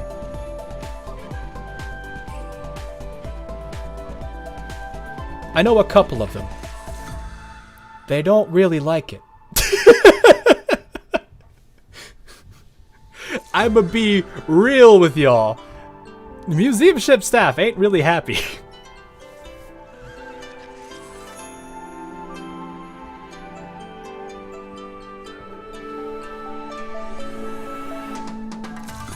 I'm not gonna put any words in their mouths. I'll let them answer if they ever want to, but that's for them to decide to do.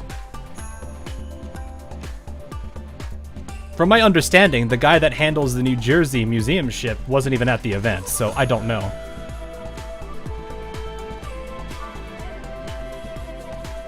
So anyway, so that was her. Come on, this way, Commander. But that's what I mean is like this direct. Ooh, hello. Oh, this is actually not bad art at all. I like this. But this is where I kind of have to say, like, this direction for AL, if they want to take it, sure, but there's a lot of unintended consequences that I don't think they're realizing. Which is kind of sad. So everyone on camera there must have been paid a bit. I'd rather... Let's not get into that kind of stuff, man. I don't know. I can't say anything about that, and I don't want to imply anything or say anything to that. I don't know anything about the New Jersey situation. All I can be certain is, I know what a handful of museum ships feel about this game. That's as much as I can say. I'm not going to go into it because I don't want to put words in their mouths that I don't want to. Or that isn't accurate. I'd rather them speak on their behalf. The current stage discourages Cabra, especially outside of the E. Yeah, it really does. It heavily does. Especially when you consider the fact that a lot of museum ships talk. Alright, C8. Have a good one. That is kind of weird. Huh. Was that a Kage's dress? I thought that was something else. Anyway. 404 leads the way and escorts us into the pagoda. As she does so, Helena and I part ways. She goes to another banquet, and I head to the top floor of the building. Although the room across the paper door is dead silent, I can make out a few figures on the other side. Move the sliding door. Alright, here we go. Peace. Have a good one.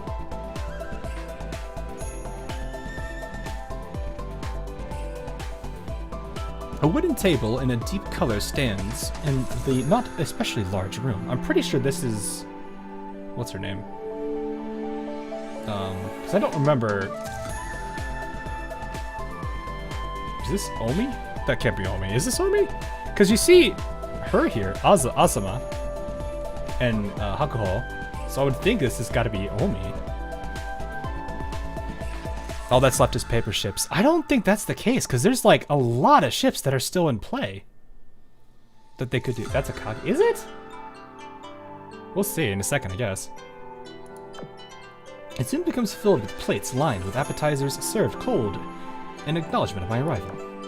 The view through the window is sunny with rolling clouds. A gentle breeze grazes a cherry tree branch, sending several petals scattering in its wake.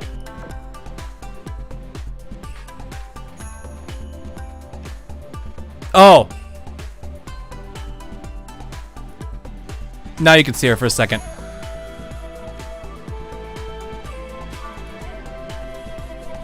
That's why I was like thinking this is like maybe this is Omi, because I was like, I don't remember Akagi wearing a bow like this.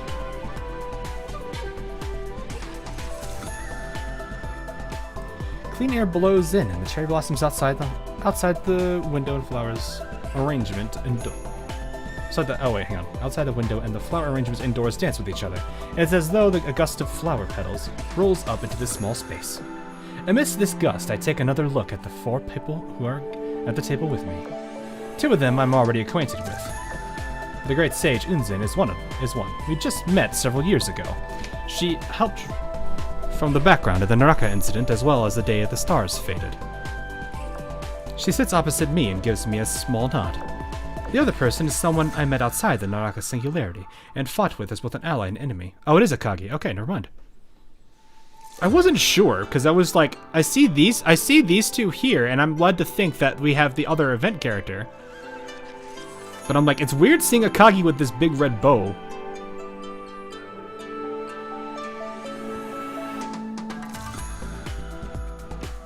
Anyway. Having been removed from all her official positions to reflect on her mistakes in Amano Tabira, it's both oh, right, because she's here. The Heavenly Gate. Okay, now that makes sense. I should have thought about that. It's both surprising yet perfectly expected to see her at the table. When I slid aside the door, her ears twitched ever so faintly. Although she didn't turn around to greet me, she instantly exuded an intense aura that compelled me to sit next to her. Besides those 2, there's also a woman in black clothing with an elegant smile, and a girl dressed in white with a gaze oozing with curiosity directed at me. I wonder who they are.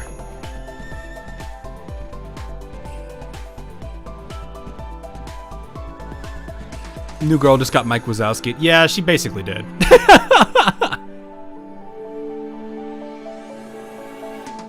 We need Iowa, Wisconsin, Missouri, but other than that, all the U.S. fast battleships are done. Well, there's other things too besides that. Also, the game is relatively old. I don't know how much more they would have. We're just seeing Akagi all chilling. Yeah, it is weird seeing that. Fair enough.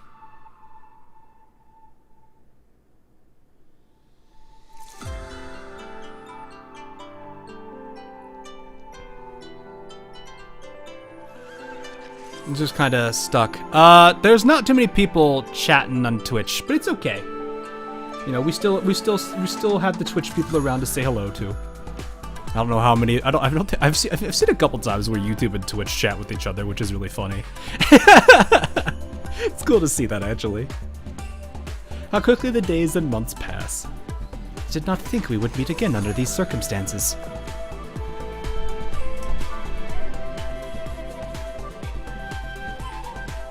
Anyway, hang on. Let's talked about whoa, anti-skill shot. You went all, yeah, I was gonna say. I think you had your hand one letter to off there. That happens.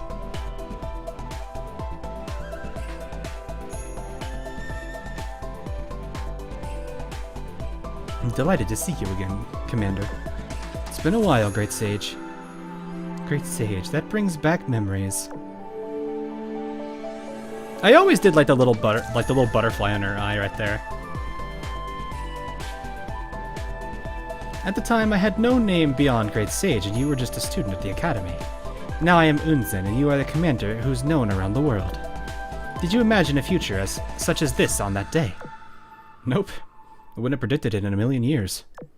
My future plans then were completely different from what they are now. I'm guessing yours were too. Still, isn't it pretty good with how things turned out? Yes, I think it is. Unzen. Some might consider it rude to barrage the commander with questions, even without even a social nicety. Oh, allow me to apologize for that, Commander. Please, make yourself at home. Allow me to introduce you to these ladies. This is Asama, and this is Hakuhou. It's a pleasure to make your acquaintance, Commander. Of the Azur lane, my name is Asama. I hope that we may be mutually cordial. The woman in black gives me an elegant bow of the head. I am Hakuhou. Greetings to you, Commander. The girl in white then gives me an introduction. Curiously, though, her gaze keeps flipping between Unzen and Akagi, suggesting that something's on her mind. Now that we are introduced, let us eat. Doing an Agnes Tachyon career while watching stream. Fair enough. Come to think of it, who would be the most jealous girl in AL? I like how chat immediately follows that up with Rune.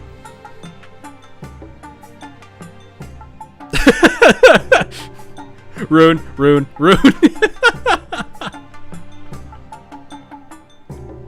My amazement with Amanotabira grows as our meal begins. I hear an elegant performance, even though there's no player or instrument nearby. Food appears when I'm not looking, empty plates vanish tracelessly, and sake pours continuously from my cup, no matter how much I drink. It's like it's all part of a beautiful dream.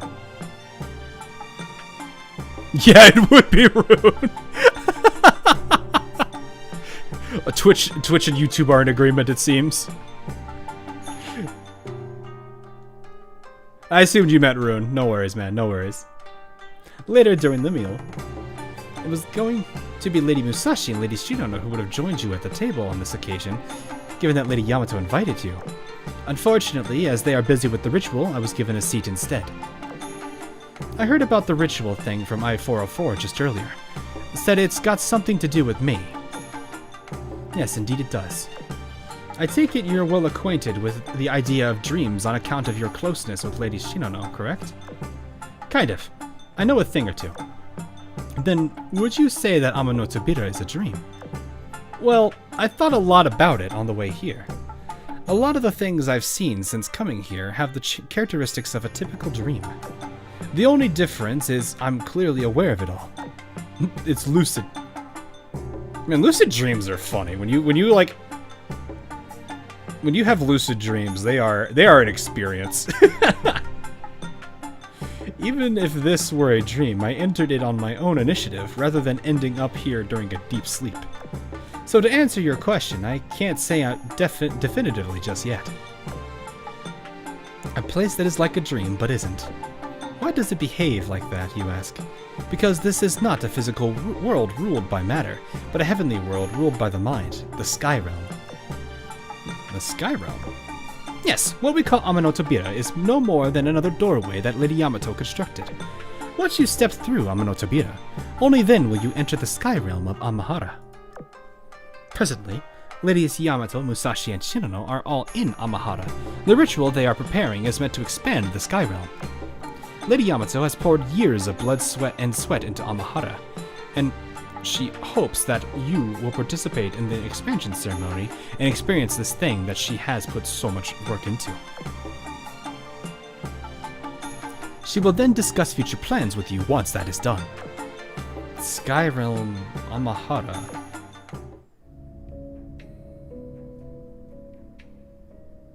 You were drawn to Amahara, weren't you? Just leave, don't come closer. This makes me think this is that new girl, isn't it? Hang on. Asama, I think, right?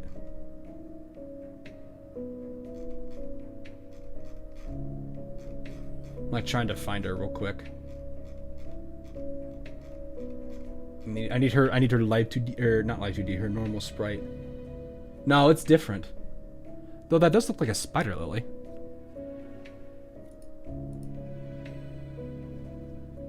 Okay, anyway. Don't stay here, and don't enter Amahara. This place is no paradise. It's merely a grave made of lies and falsehoods. Looks like a crane. It does look like Shokaku. But it looks like there's a spider lily on the back of her head. Commander, are you alright? I'm fine, I just had a moment for a second there. I shook my head and shook off the inexplicable chill I suddenly felt. Following that, Unzen and I spoke of various things, from the Sakura Empire to her own story. Akagi behaved politely the whole way through, but a faint chill emanated from her constantly. Hakuhou and Asama, meanwhile, hardly added anything to the conversation, preferring to simply observe me, especially. Whenever I asked Akagi something, her response was simply a silent refusal. It was like she was signaling that now was not the time. Finally, our meal came to an end. I reunited with Helena, and we got on a cloud with our own hosts, then set off to the boundary line of Amanotabira. Do you want me to tell you about that character? If it's a spoiler for later in the story, don't worry about it. It looks like somebody tied to Sakura Empire, but I'm like sitting here, I'm not sure if it's the... It makes me think of Anzel. Actually, hang on. Now that I look at it, give me a second. I've got her sprite. There's that one strand of hair that I saw earlier.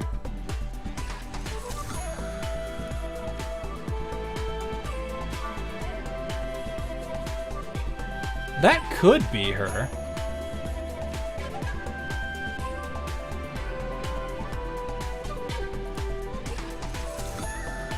There's a handful of humans I do know. We'll see anyway. Our cloud set forth once more. This time, the Sakurans. That's why, in my honest opinion, they can have some freedom and creativity while bringing to life never could be ships without problem, famous paper ships, but still there are expectations regarding character designs. The bigger problem with paper ships is that a lot of the people here, there are a lot of the people that were the original audience really don't like paper ships. Like, if you follow Azulain Meta, you probably have heard him say that he doesn't like it whenever there's paper ships involved. Like, he generally he has never really been truly fond of it. And I know there's a lot of people that also dislike paper ships too. So, like, I understand that frustration.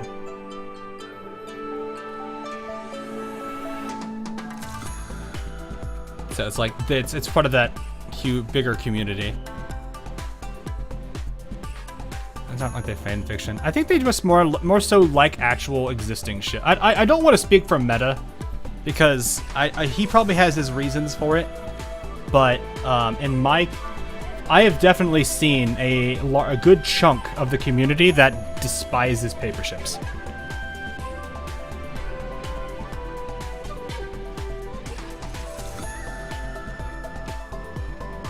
I'm okay with them to a degree. I think the best way to approach it would be, I'm okay with it to a degree, but I feel like it should never be 100% of the roster. I think at best it should be 50%.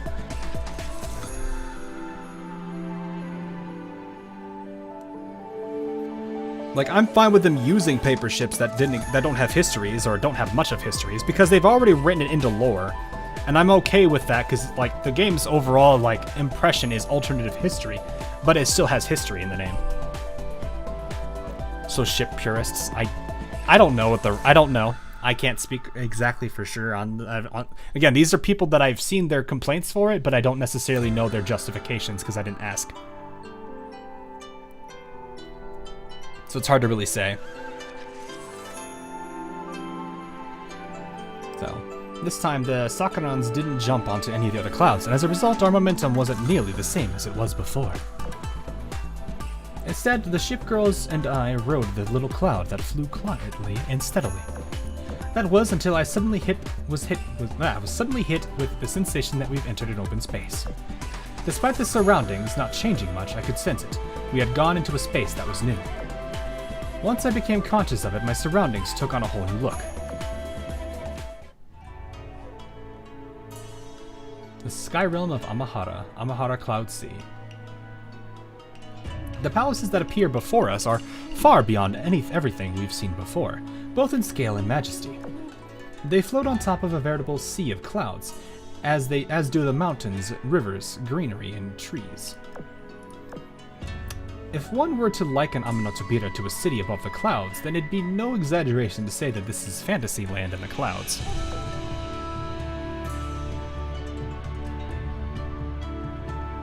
This is paper ship and world ships. You always use favor ships. If you're, okay, I don't think, I'm gonna be real. That's not a very honest, or like, it's not a very. It kind of feels a bit dishonest to say that all ships are paper ships. It is true, yes, but it's one of those cases where it's like, yeah, but some of these paper ships became real ships. Others remained paper ships. Hence the name paper ships. I don't think that's a very strong way to go about that conversation. I feel like that's a little dishonest. Not to insult anybody here, but I wouldn't frame it that way. I understand that that's the direction you're wanting to go with that conversation, but it's one of those things where I'm like, let's not go that route. It's not going to be a good conversation if you continue that way. So that's really the way I would look at that. Like, I understand the point you're making, because yeah, you're not wrong. Every ship came from a design. They were on paper, which is fine. But it's still a case of like, I don't think you're looking at that conversation, that complaint in the right light. I'm trying to this. I don't think that was your comment specifically, Jason. Or did you say it? Oh no, you did say it earlier. I see.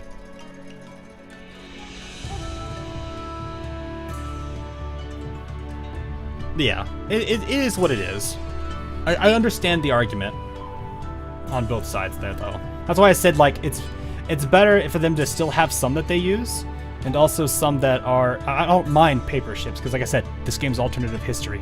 It's not necessarily going to be one-to-one all the time, which I'm okay with, because I play games like Fallout that are alternative history. People have probably played Wolfenstein that are that way, too. So anyway, Commander... Helena, we have now arrived at the sky realm of Amahara. Oh, it seems that you already noticed this before I pointed it out, Commander. Is this the sky realm? I've not seen anything this wondrous even in my dreams. It is kind of cool looking. Wait, Hakuhou just implied you saw it before I did. Have you, Commander? You need to be aware of it before you can see it. It's a typical trait of higher dimensional spaces. Hakuhou pointed it out to make you see it as well. I simply noticed the transition into a new space before you did. Oh, so this place is different from Amanotobira, where this was basically Commander just looking at it as like, yeah, I've been through this multiple times. Trust me. I know what I'm doing.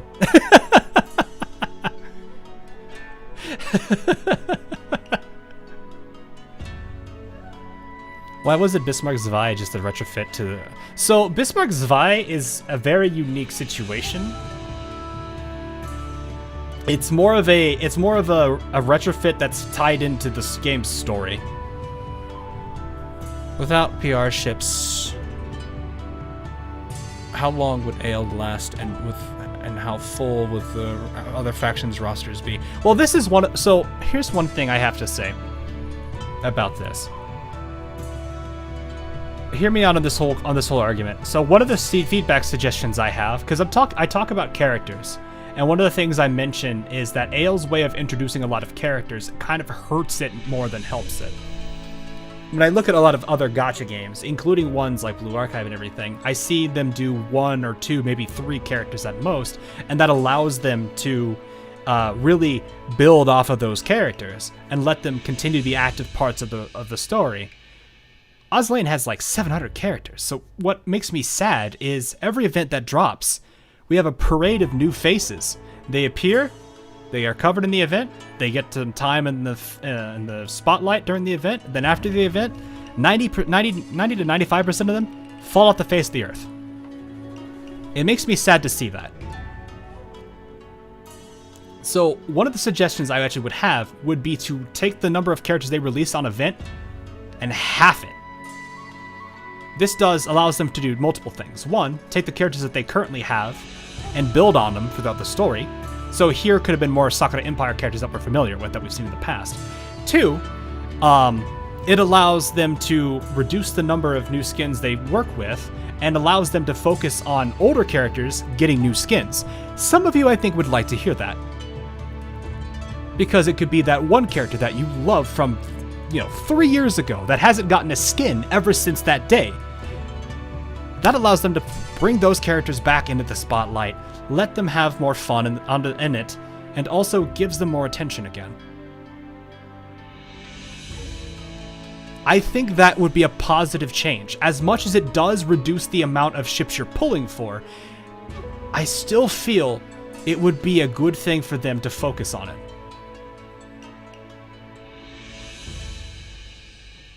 And I think that would be nice to see. The older characters, be it the ones from release date, ones from 3 years ago, one from the last event, doesn't matter who, they get more time. Although AL is going faster, this is a problem Gacha games have. Well, this is a one specifically for AL though. The problem with AL's character execution is it's releasing so many characters that every event is a parade of new faces that come in and then disappear. Like, what makes me sad too is some of these characters are URs. They're the highest rarity in the game, and some of them we haven't seen in a long time. Or at least a considerable amount of time. Now, granted, the story slowed down tremendously, so that's a different problem, but still. Seeing Gascoigne get a new skin, especially when it's made my month. Yeah, exactly. That's what I want to see is older faces coming back in, getting new skins, getting the ones getting the more love that they've had in the past. I would love to see that. That's why I think AL's current methodology of like a parade of new faces every event should be somewhat reduced. And while they still bring in new characters, I'm fine with that. One, the bringing in less characters puts less concern on using too many paper ships or anything because they're using less characters. It lets them focus more on artwork and skins that are for the newer ones, but at the same time also bringing in older characters that people love. When was the last time we've seen Yorktown? How about Implacable? Implacable's a big one.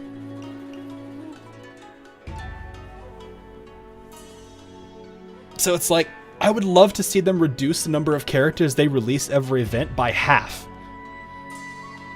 So that means 2-3 at most, which is on par for a lot of the games that currently exist now. That just brings them down to the standard of all the other games. I don't think that's a problem.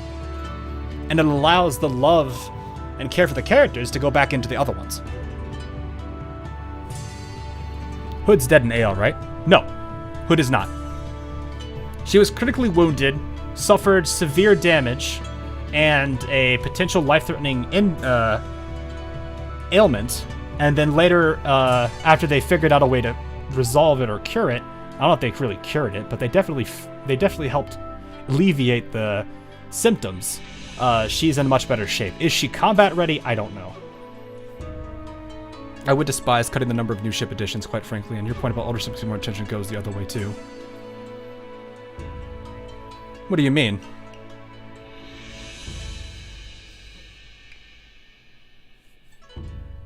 I'm just saying. All I'm really saying is it's not going to be a bad thing if they cut it down, because it's basically going to just put them down to industry standard, which isn't a horrible thing. I don't want them to release Johnson for I don't want to wait longer for them to release Johnson. Yeah, but then we get into the issue of non-character banners being added like many Gacha games have. Not necessarily. I mean, think about it. We already have the light, heavy, and special pools anyway. They don't need to add a new banner. It's just the banner becomes less, the new one comes in and it's not as impactful.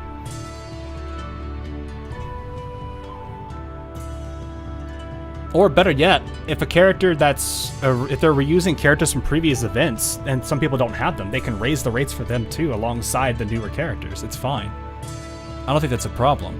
I just think that the way they're going with 6 new characters is going to end up causing so many problems because a lot of the characters are underdeveloped and could spend way more time in design and everything. I just feel they really suffer a lot. Like, a good example of this. We don't spend to really play this game. I do... Buddy, I played this game for 7 years. I'm also one of the biggest lore contributors for the game now. I'm not the biggest one. There's CN guys that do more than I do, but still. Like, I wouldn't necessarily say that people... You know, I'm not a nobody here. I'm not saying that I have, like... I don't have an ego to say that I'm the most important person in the community. God, no, I'm not. I'm far from that. But I'm still somebody that at least does something. But the thing, like, what I mean too is, like, going into the characters not feeling as polished or as designed, a good example I can make is the Baltimore class. You've got Baltimore and Bremerton who are very popular characters, and they're designed and created in ways that people make, you know, they're popular for a reason. The problem is, I don't feel that same spark on their design and the design and elements that they use for all the characters when it comes to Pittsburgh. I feel Pittsburgh is very one-dimensional and very underdeveloped. So it's like, it hurts. A character's draw is hurt by being underdeveloped in so many ways.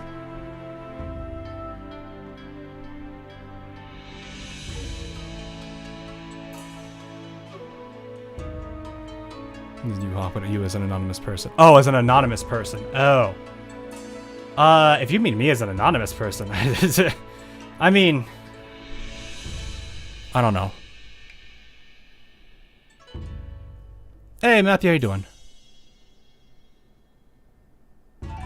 But a guy that hasn't been. Wait, who are we talking about here? What's going on? What do you mean we found a bot?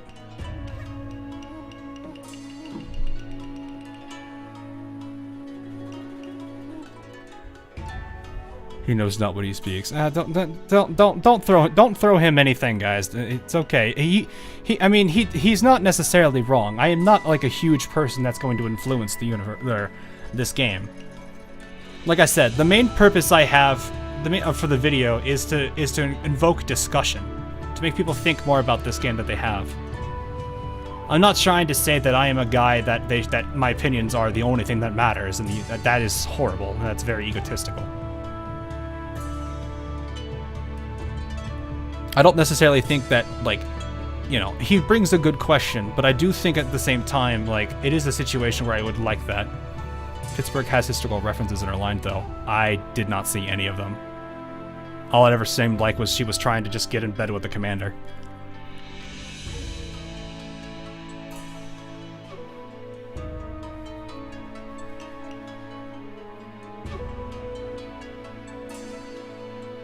And Memphis are very integral to the story I was trying to tell. Well, I mean, oh, those two are definitely different.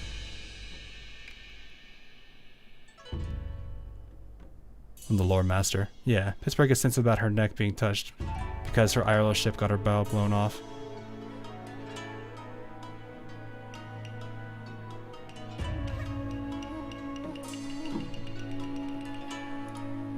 Sitting here, look at this now. I have not actually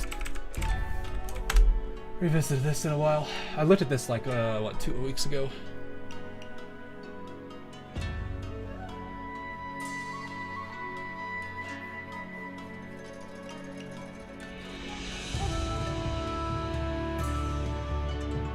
Hang on, let me see. I need to find this line. Where's the other one?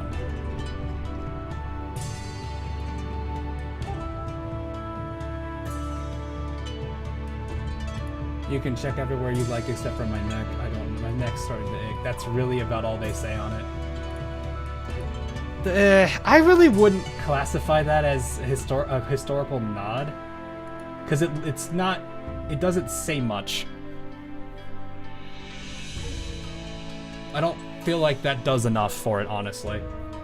I looked at both of the lines that she references. One of them is just saying my neck is starting to ache, and the other one just says you can check everywhere except my neck. If you don't know where to start, I'm happy to guide you. I'm like, that doesn't allude to things as much as it should. It's fine. You know the roster is cut in half. There's still the issue of not all of the girls would get a chance to get a spotlight, even with 400, 500 comments. It's not all will get the spotlight. Yeah, but it's still the case that there's so many that have been underdeveloped at this point that, like, you're basically just... Like, you've got characters that have, like, little to no personality, little to no involvement, or anything that really lets them establish themselves as characters. The most you'll get to know of them after an event is going to be whatever lines their skin has, which even then is very, very little. You get like a one-liner. Like, characters that have memories are great, but like, what? Some of these memories just take so long to come out. Maybe you'll be lucky if the character you like doesn't even gets one in the first place. So it's kind of hard. So anyway, we need to push through this. This place is different from Amano Tabira. It's where we just were. Yeah, it's a bigger space than Amano Tabira. It's in a higher dimension too. As expected, your perception is markedly keen. Amano Tabira was always made to be the entrance to the Sky Realm. Although it was designed to be as spacious as it could be, it's still no more than what its name suggests in our language, a door to heaven. Am I gonna pull for the Shupogakis? I will try to. I know they're coming. They announced them on the Blue Archive Twitter recently. The Grand Sky Realm is different, however. It is a domain that floats above our earthly world. The best character. I love the homage they pay to her history. Yeah, Junio has a really good one. There's definitely a good number of characters that have very good nods to their histories. So I appreciate those a lot. I might add that although this place was beautiful when I first arrived, it was by no means as vast as what you behold now. It was developed piece by piece until it finally became worthy of its name. She is right. Moreover, the Sky Realm still holds further potential. Its size and splendor increase day after day.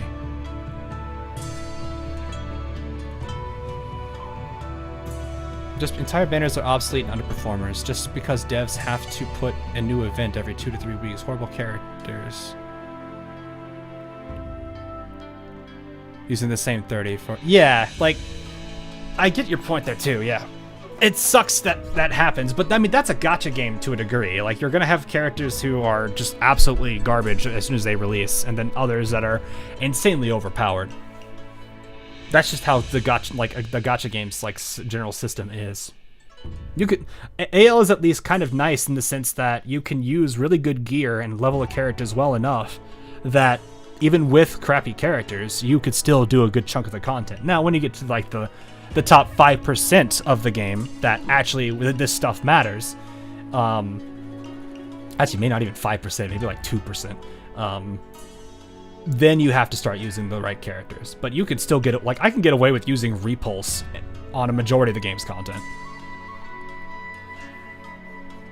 So, she is right. Moreover, the Sky Realm still holds further potential. Its size and splendor increase day after day. One might say that it quite literally experiences daily growth. Wasn't always this way, huh? Did that change after the Naraka incident? Oh, how did you deduce that?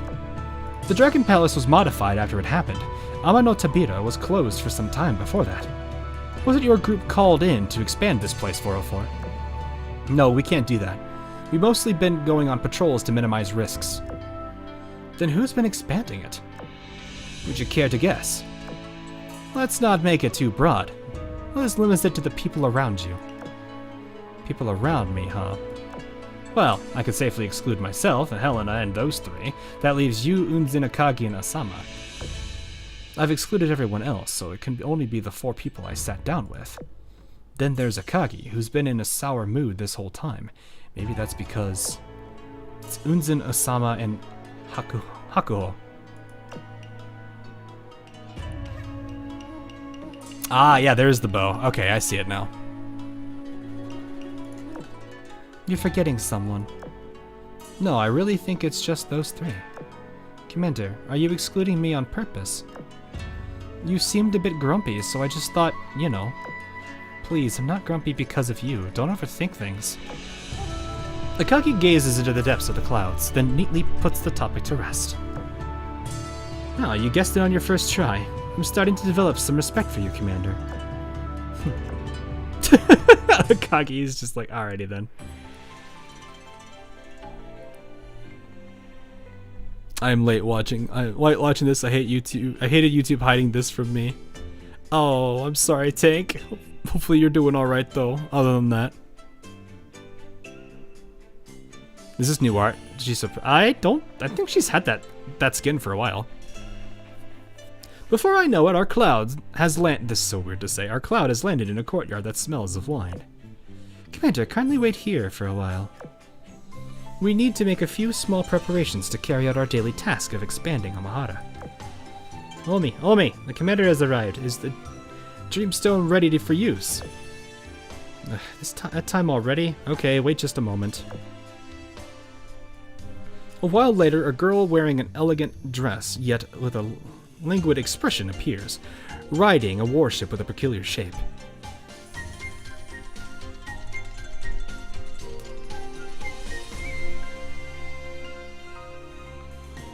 I'm like looking at chat, like where you guys are talking about Pokemon. I'm like, what are we going?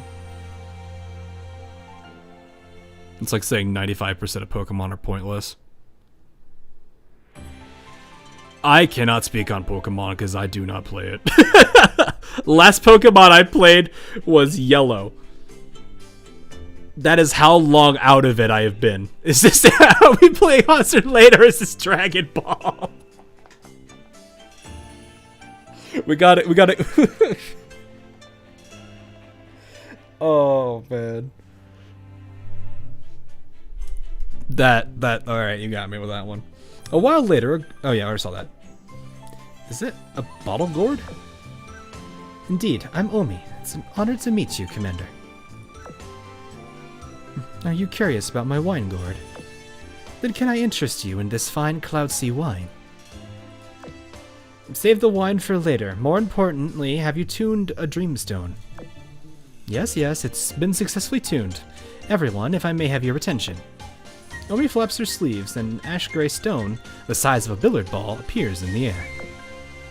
This is a Dreamstone, Commander. As its name suggests, it's the cornerstone that builds up the dreamlike Sky Realm.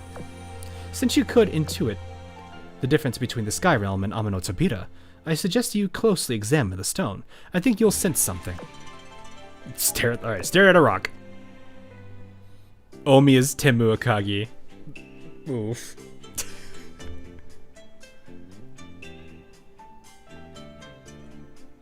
Wait, they say your name now? Sometimes. Other times they'll say $1. I had to go there, I'm sorry. You either get that joke or you don't.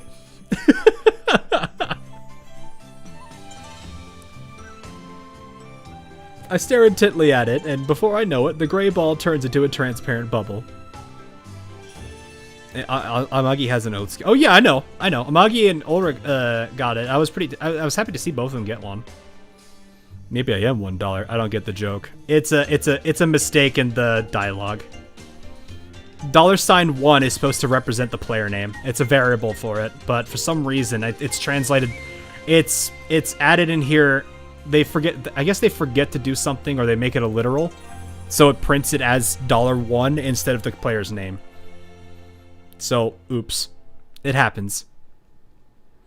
Zuikaku and Shokaku Oathskin went. Chat, did we tell him? Chat, did we tell him? Does he know?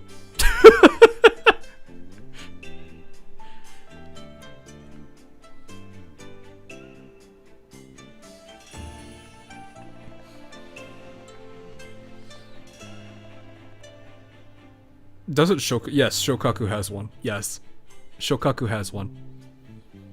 I don't think Zuikaku doesn't have one, does she? I don't think she does. I don't remember them announcing one either.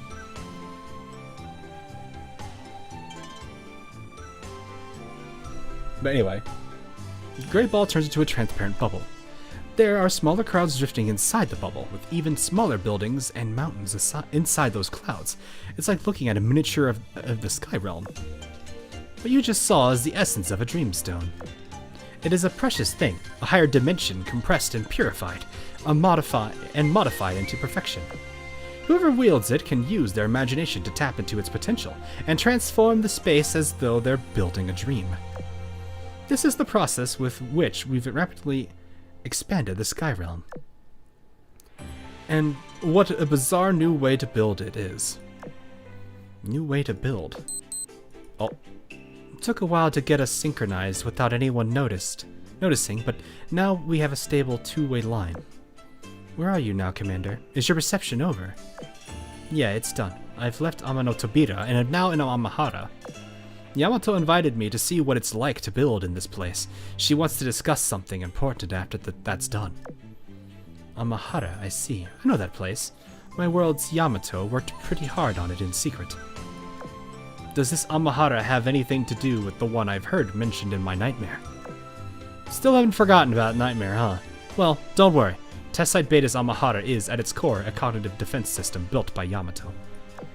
Although it's deeply linked to the Amahara you dreamed of, it's a completely different kind of technology. For all intents and purposes, they just share a name. Know anything about a dreamstone? It's related to the is it related to the Watatsumi? How do you compress a higher dimension? I don't know. I don't think they've explained that. They basically just said, oh yeah, it's just a higher dimension.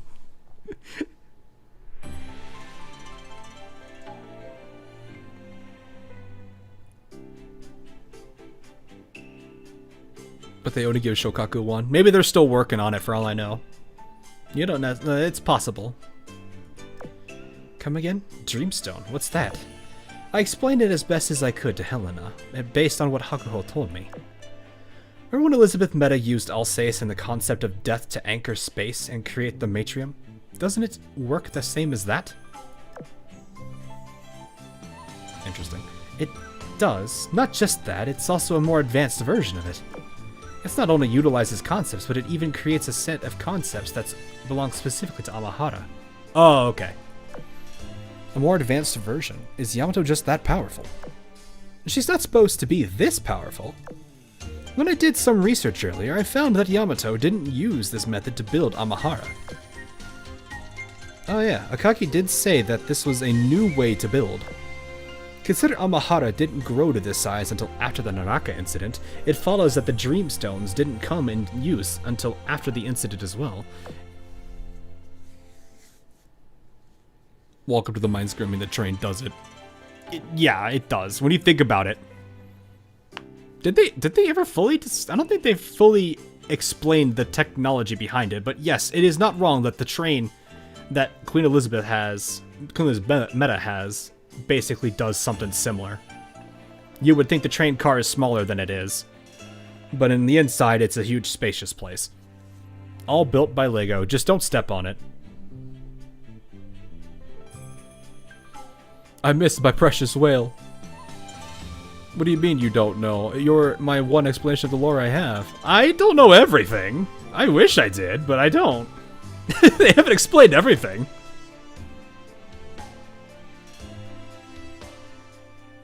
So, it's a Tesseract. Yeah, I wish. Anyway. I think these Dreamstones could very well have something to do with the meteorite sample. I'll ask Jinsu about it. Talk to you later.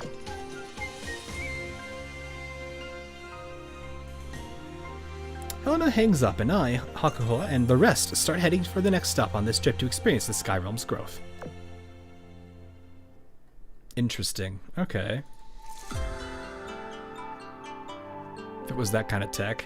Probably, but I don't necessarily know. I don't necessarily know how finances for this kind of stuff matters. Especially when you consider the fact that this universe just kind of exists. Hypercube. That would work.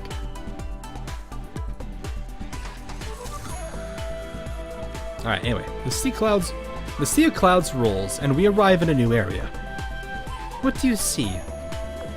Nothing. Just clouds, clouds, and more clouds. Why don't you take a closer look? Omi presses the dreamstone against her forehead. The stone disappears like a popped bubble, and the scenery all around us changes in an instant. I'm inside a pagoda, sitting in front of a table. Past the balcony, I see an ocean of water that stretches on endlessly. What do you see now? A castle and an ocean. Did you use the stone to make this? I'm just imagining, like, he's just standing there, all of a sudden, next thing you know, he just, like... It's like the entire castle just, like, pop! into existence, and he goes from standing up and then is instantly forced into a chair. He's like, I wasn't ready for this, but I guess I'm okay now. I thought the only sea you could make in this place was a sea of clouds. Well, as you can tell, that's not all you can make. It only looked like a bunch of clouds because we were going somewhere. When moving from place to place in Amahara, of course you'll see nothing but clouds. Now, though, we're exploring all of its little nooks and crannies. And since we're exploring, there needs to be something new to see. Also, that's not strictly an ocean, but rather a lake. For various reasons, a single dreamstone can only create so much space. What you see now is the upper limit. This place works a lot like a dream, you see. The bigger it gets, the more uncertain it gets, and the effort required to stabilize and explore it grows exponentially. Wait, so why do you... I mean, if you don't need to make it any bigger, then... why are you making it bigger? So it's fluid, similarly to how dreams are. Does it get affected by negative emotions? Don't worry about that. Negative emotions are suppressed thanks to the magic circles, placed all around Amahara. You won't find any nightmarish monsters wreaking havoc in here. Shut up.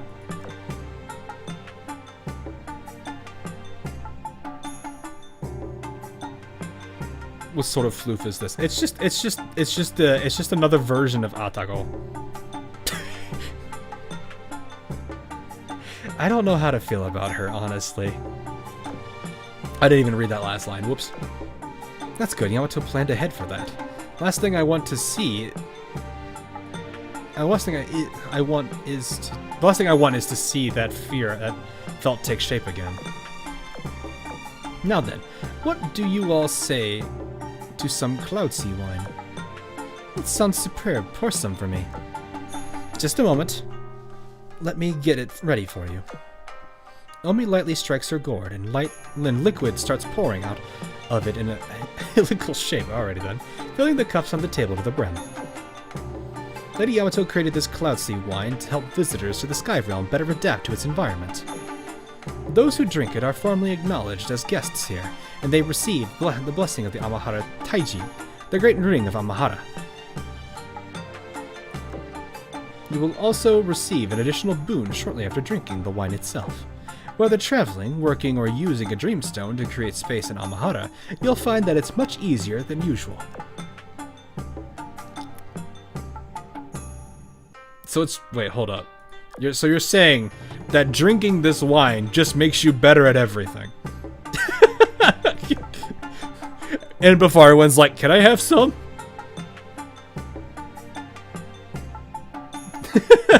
It's like, can I have some, please? Can I have some? Can I have some?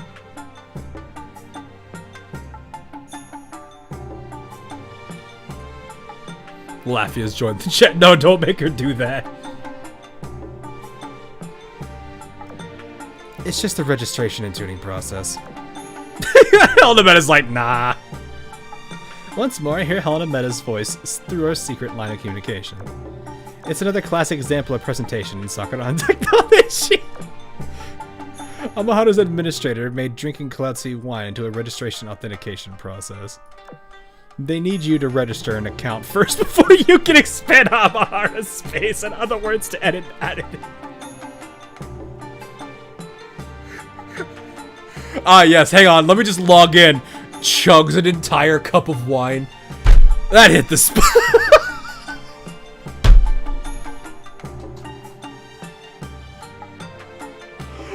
log in. Just give me one of those bottles. I'll log in instantly. No free chat. Nope. Nope. You gotta just straight up down the hatch. That's how you log in. Want to play your game? You gotta log in. You want to log in?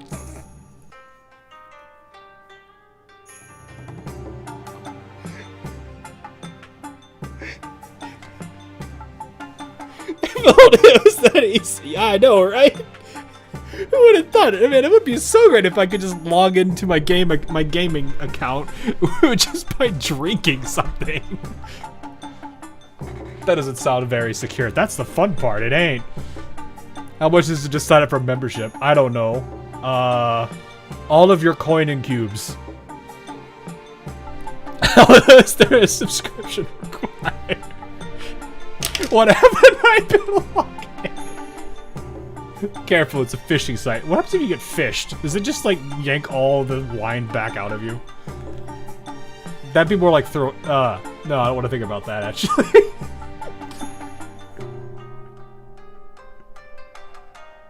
Wait, what happens if you get drunk on Cloud Sea wine? What does that do? What is the?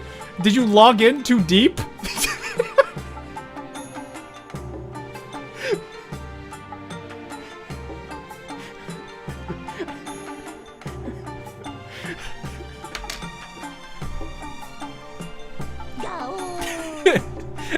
Next for the follow on Twitch. Check the AI chat bot. What's going on now? Viewers in the chat are reacting to a scene involving characters and alcohol, particularly wine, with mentions of Helena and laughing. They're making jokes of observation with the character's behavior and storyline. Alright, that's not that bad. They need you to... That's how paper ships are made. You can... Well, I mean, if you consider the fact that Umapioi Legends was made in a very similar manner, I mean, it seems like things seem to be working that way. As for the part about better adapting to the environment, that's a form of tuning. It doesn't need to be a particular drink for it to work. What matters is that it's wine, and the aforementioned act of drinking itself. It's strictly symbolic. If I were the admin, I think I'd make it a soda instead. The principle behind this part is pretty complicated, so I'll spare you the details. You'll understand the idea behind this better after I explained it, right? Yeah, I understand it now, thanks to your layman's translation. By the way, did you finish looking into the Dreamstones? Not yet. I just came back to check on you since you were on my mind. When am I not on your mind? Based on my preliminary findings, this does seem like an advanced use of the Watatsumi. There's a degree of risk in the technology itself, which rises and falls depending on the creator's skill. When you get a Dreamstone, don't use it immediately. I want to analyze it first. I'm really curious as to how Yamato got her hands on this technology.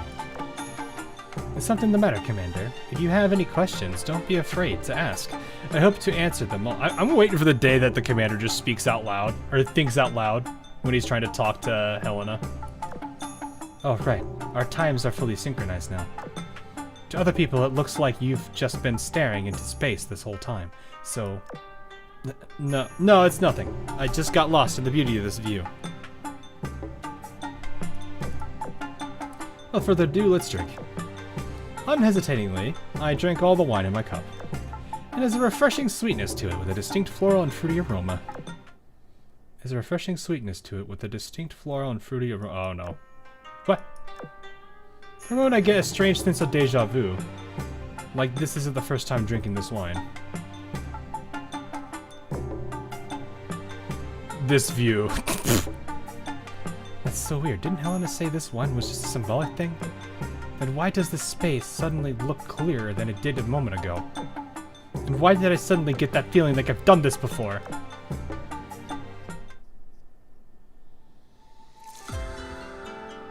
Oh, that's some good artwork there.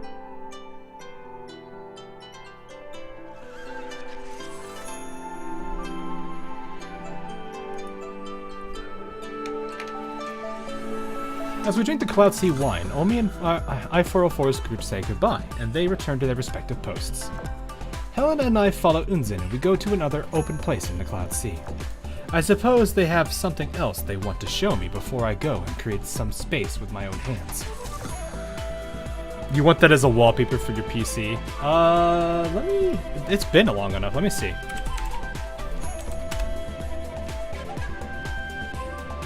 They have not added it yet. If you know where the Komacon wiki is, type in memory artwork.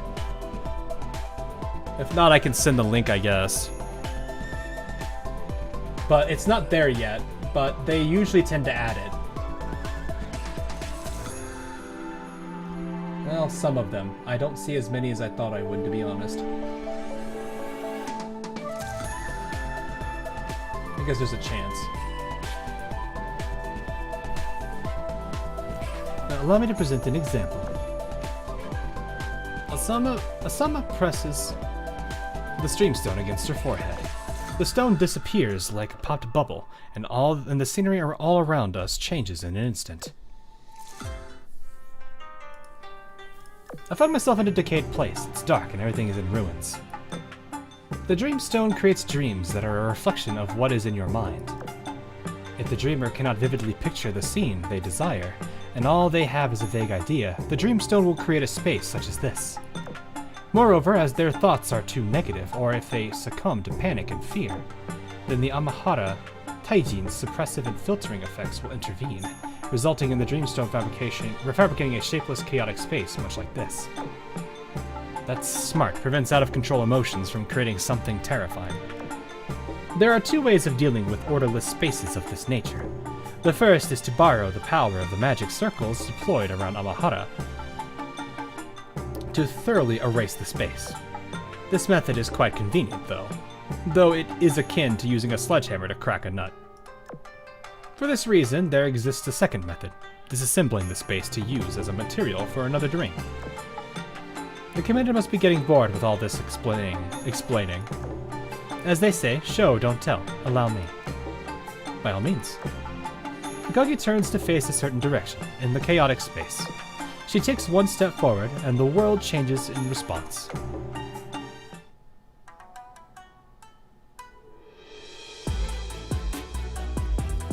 Interesting.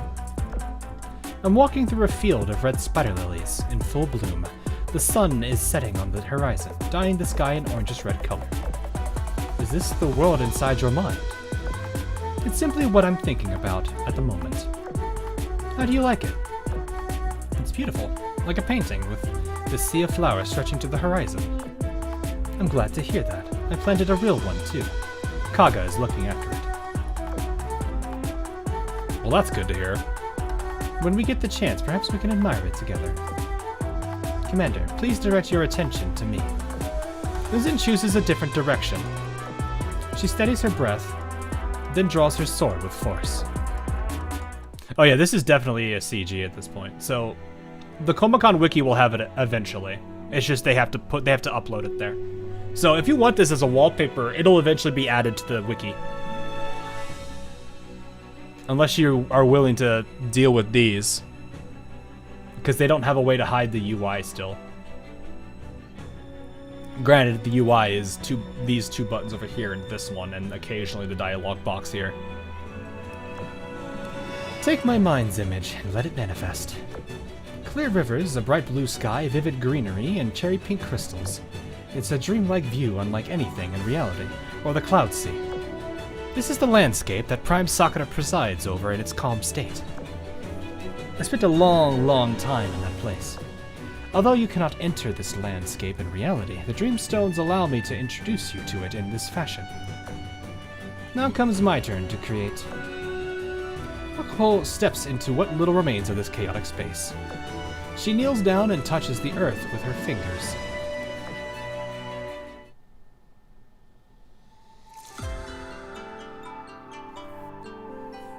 That is a really cool piece of artwork, though. This place manifests what they think of. Yeah, to a degree. It's not too far detached from how wisdom cubes work.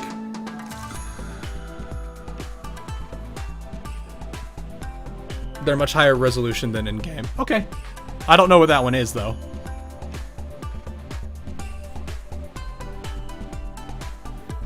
I don't have the actual link for that one. But no, this is a really nice piece of artwork. I'll give them that. Oh, you handed me the link, didn't you? Ah, cool. I will look at that later.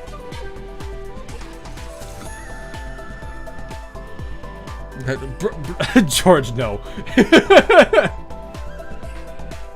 This is a really cool really cool picture, though. But yeah, I don't think this is that detached from like the concepts that they use for a wisdom cube. Though instead of using what, you know, what they're exactly thinking, it's more faith in other things, if I remember, for wisdom cubes. A white phoenix soar across the world in my stead.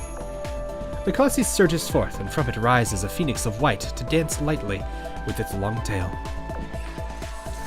I can even hear its clear cry resounding in my ears. The chaos has all disappeared, replaced by 3 differing landscapes that come together into a single world. I can't believe my eyes. It's beautiful, so beautiful that I don't know how else to describe it. Yeah, I didn't expect such magical things to be possible here. It's like watching gods weave a world together.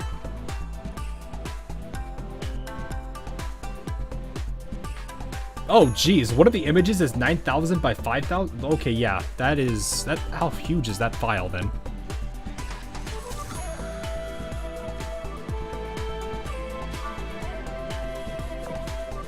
It's fine for her to be moved, but you? Why are you moved? So what if they showed you some slightly pretty landscapes? Don't let it make you biased. Ah, no, look at this. You see what they're doing? This is rookie stuff. Let me show you how to do it. Snaps fingers. An entire planet is created. How does, like, they got skill issue. I could show you something better. Little random comment I need to comment. Spider lilies are a gorgeous one. They do look very pretty. It is a little unfortunate what they symbolize, but it is a very pretty flower. Although it would generate a whole solar system. Yeah, probably. This is more than just slightly pretty. No, it isn't. The tower can do the same thing, only much better. Why not come and see it sometime? It'll be fine.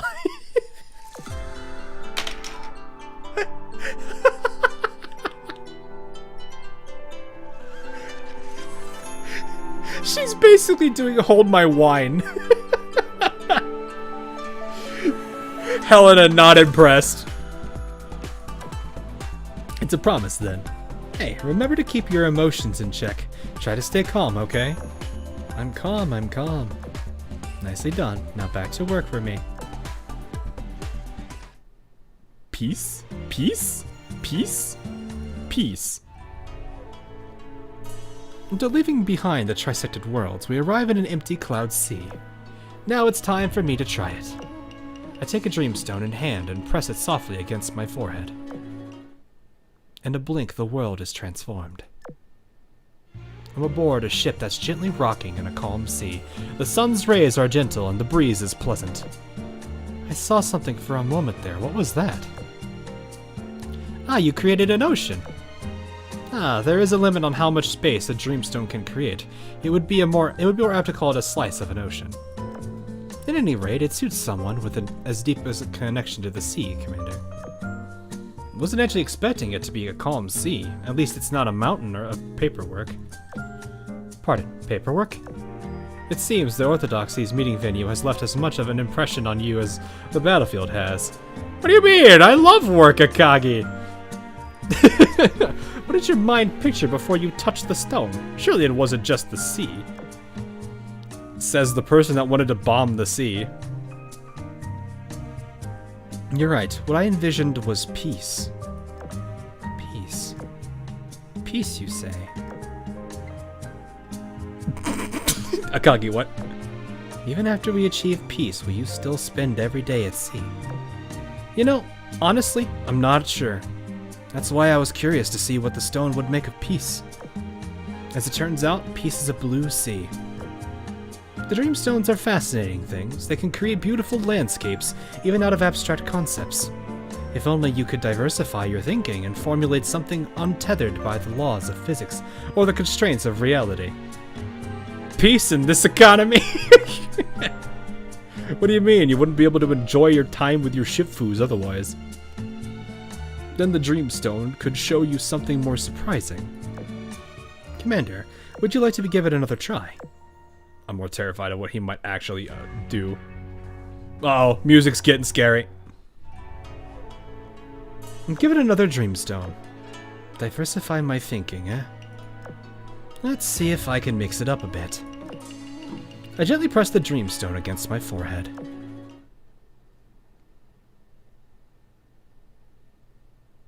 I don't like it.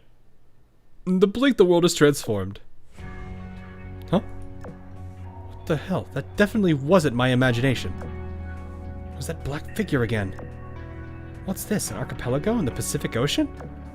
What kind of space did you envision this time as you touched the Dreamstone?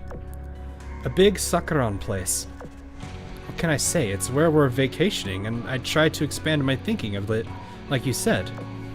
Did I do something wrong? The space seems too big. Unzen, can you sense it? I'm unable to measure its width or depth. This is not a slice of an ocean. It's veritably a whole ocean, with dozens of islands poking above the water. Wouldn't that make it many times larger than the combined size of the entire Sky Realm? That's simply unbelievable. All this from but one Dreamstone? The Dreamstone contains a limited amount of information. How did a single one manage to create a space this big? We're just built different.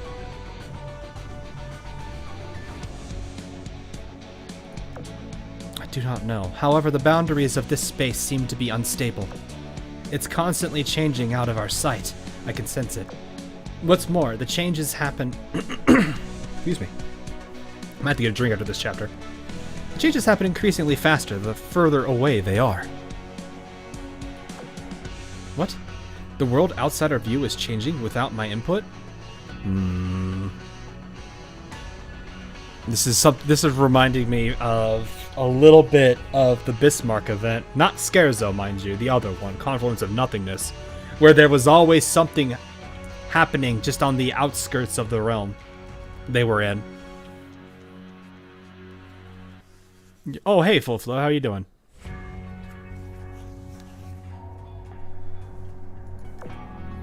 Then what are we standing around for? We need to get out of here immediately. Everyone, please, stay where you are. I will get us out of here now.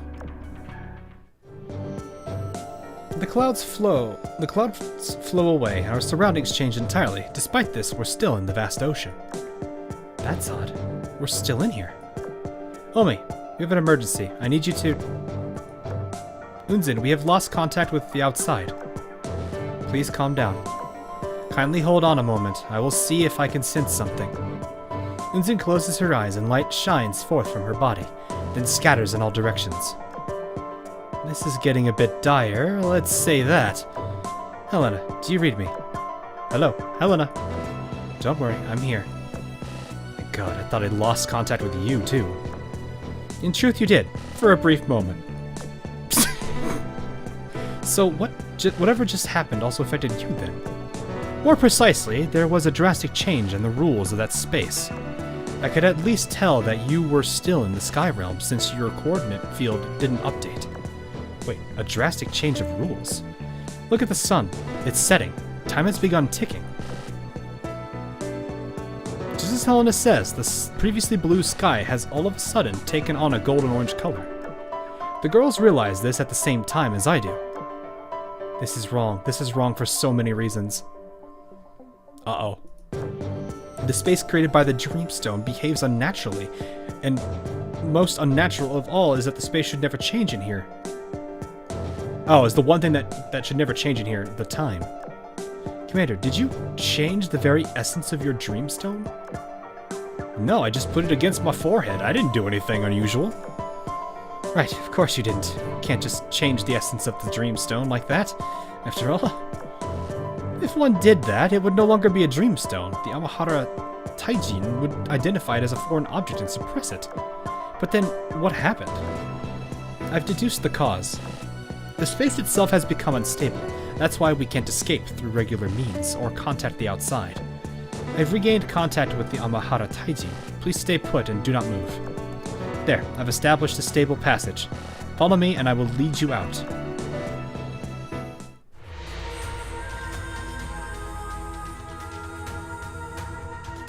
The space will remember that. Anxiety.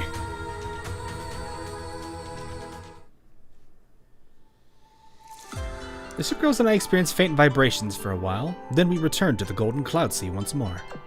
This place is so tranquil that it's like the danger we were just in wasn't real to begin with. Whew. Commander, I just employed the Amahara Taijin to erase the space we were just in. This only happened because the ladies and I were unprepared. In all our behalves, I deeply apologize for the discomfort caused. It was weird for sure, but it didn't necessarily happen because you were unprepared. There was that black figure. I only saw her while using the Dreamstone. All's well that ends well. We all made it out unscathed, so don't sweat it. Your forgiveness is deeply appreciated. Hakuhou, I suggest that we suspend the use of the Dreamstones for the time being. Not just that, we should not even think of using them until we figured out what the problem was. Akagi's like, no, not again. A wise proposal. Let's do as you say. Furthermore, Hakuhou, you ought to tell the others that all expansion work involving the stones is suspended. I shall inform Lady Yamato of this incident at a later time. As you say, Asama. One thing's for sure, our plans for today's visit have fallen apart. Mind if I come up with something new? Let's hear it. Well, the landscapes of the 5 provinces and 7 districts are now 40% complete. Since the commander is with us, why don't we go and enjoy some superb views, huh? That sounds like a good idea. Do you have any particular spots in mind? How about Kosuke province? I can't read it sometimes. We have the same idea. Yes, let's go to Kosuke province. The up-to-now cold and distant Akagi has finally livened up, and jovially begins talking with the other girls about the sightseeing we're about to do. It sounds like she just didn't want to do any of this. Bro, try to download Minecraft for free. Bruh, why are you trying to download Minecraft for free? Says the commander who supercharged a hipper by touching a rock to his forehead.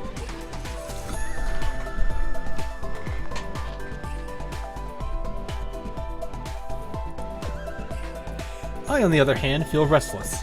My mind is still preoccupied with the black figure I saw when I touched the Dreamstone, as well as that odd nightmare I had a few days ago.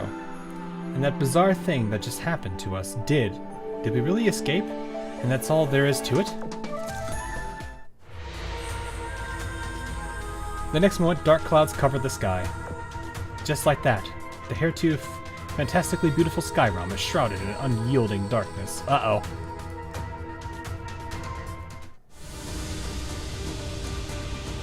Sir, another Dreamstone has hit this. Sir, another Dreamstone has hit the sky realm. All-out invasion. Uh-oh. Meanwhile, the court of Amahara Castle. Ladies, an emergency has arisen. Formless corruption has invaded the sky realm en masse. I know neither whence they came or how they slipped past the external walls. However, I know one thing. That their rampage shan't be allowed to continue. I've already deployed defensive magic circles across the sky realm. Izumo. Yes, ma'am. I will head out and destroy the source of this formless corruption. The defense of the castle I entrust to you. Understood, ma'am. Azuma, Kitakaze, you are to lead our forces across the 5 provinces and 7 districts and eliminate the enemy. As you wish. Roger. Ikuzuchi, Inazuma, summon Shamato and Dyson hither. Inform them that war has come to Amahara. Understood, ma'am. Well, these outfits are nice. What is this fish? We'll see to it. Ibuki, head to the Amahara Cloud Sea and crush the enemy, then accompany the aforementioned 2 to Ama no Tobira to maintain it. As you bid it, so shall it be done. Lastly, 404. Unzin's group is bringing the commander to the Amahara Castle. In the name of utmost safety, take your forces and rendezvous with them. Copy that. Don't worry, Musashi. I'll bring the commander back safely if it's the last thing I do. As long as each of you carries out your duty, our victory is assured. Yes, ma'am. That fish has class. It's got a lot of things going on with it. This is still my favorite theme.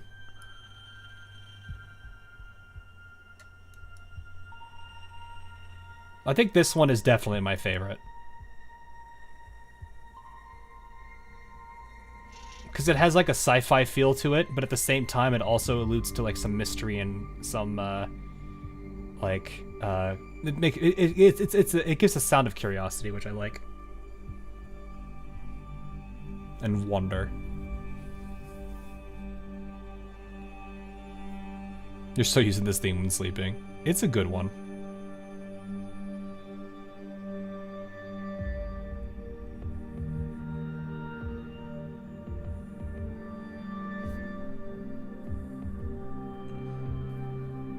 Galactic core. Well, at least Akagi didn't destroy everything this time. I mean, probably. I don't think she had anything to do with it. I think it's us. They did say we've changed the rules. The importance of cognitive defense was realized in the wake of the Spectral Moon incident. The Sky Realm of Amahara as a project was devised for that very purpose. I didn't expect it to end like it did. A group was having a casual conversation within a garden surrounded by stars. That was until their chat was disrupted by a flashing red word appearing in the air. Warning.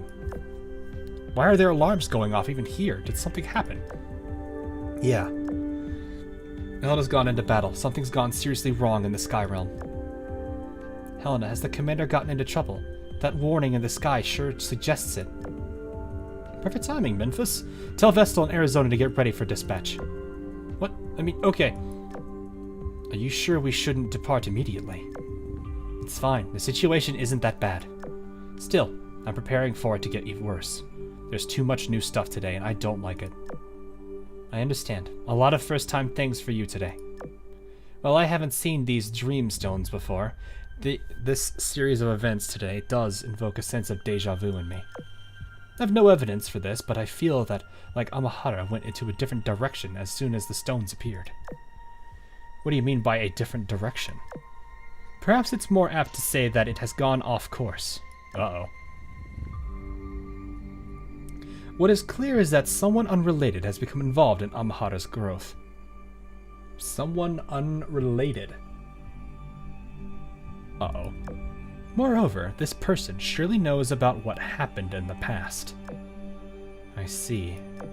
Keep monitoring, Jinsu. Let me know if you discover anything. I'm gonna go make some adjustments to Rodney. We'll get to the bottom of who's plotting in the shadows here. Rodney, destroy it! Just levels the entire Sky Realm.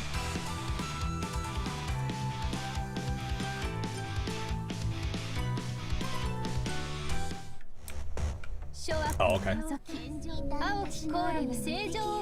You mustn't go into Amahara.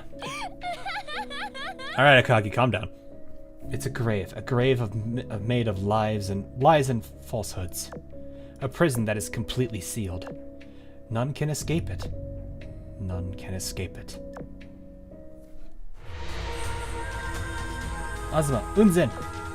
There's an alert from the Amahara Taijin. Invaders have appeared in the Sky Realm. Invaders? How is it possible that they snuck through the Amahara's Taijin? We'll have to figure that out another time. This place is dangerous. We need to return to the Amahara castle at once. It's the corruption. It is already here.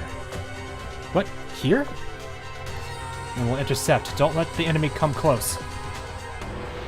I'll deploy a mass-produced ship at once. Commander, get on. Commander? Uh-oh. Uh-oh. None can escape it. Commander, are you okay? I'm fine. Getting on now.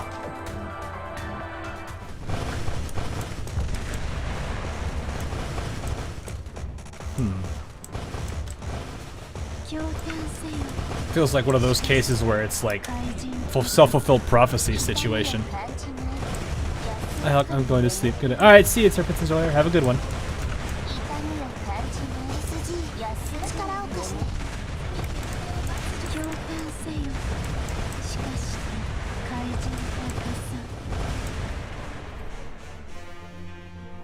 Kaboom. Fragments of nightmares, formless corruption, corrosion entities. They may look different, but they're the same at their core. The cloud sea is as black as the night. It takes all of our might to carve a path through the black waves. They aren't much of a threat beyond having numbers on their side.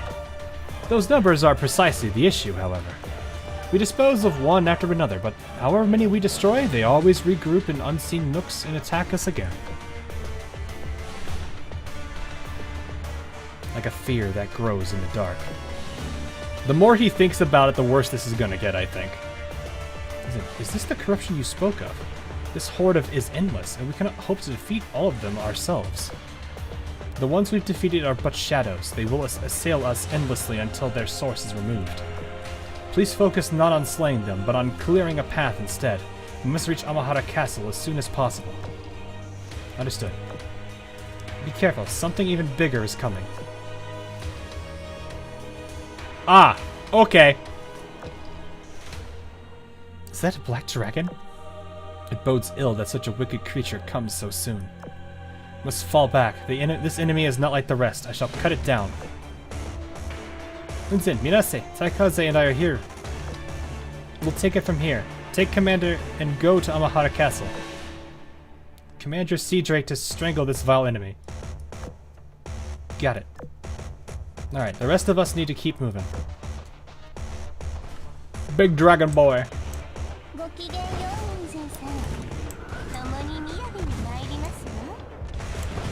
Oh, she's a unique line with Unzen, I see. Also, Unzen in the back, what is this?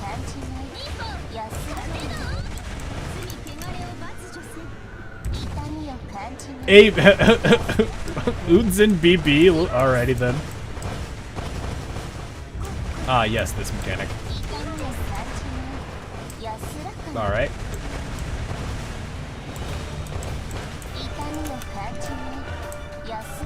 Why is the sub on the Vanguard? That's how she's gonna get really any playtime right now.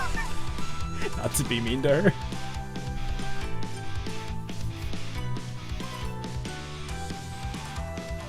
Giant sea monster.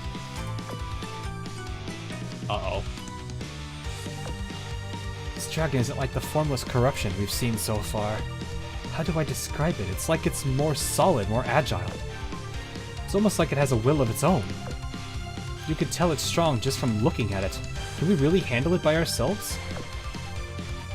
Sure we can. Well, Tama and I are pretty strong too. We've just been stuck doing repair work lately and haven't had the chance to flaunt our true strength. You two, put pressure on it from all sides. From the sides, I'll take care of the rest. Kotama, it's time to dance. May its body be pierced into a bottomless abyss.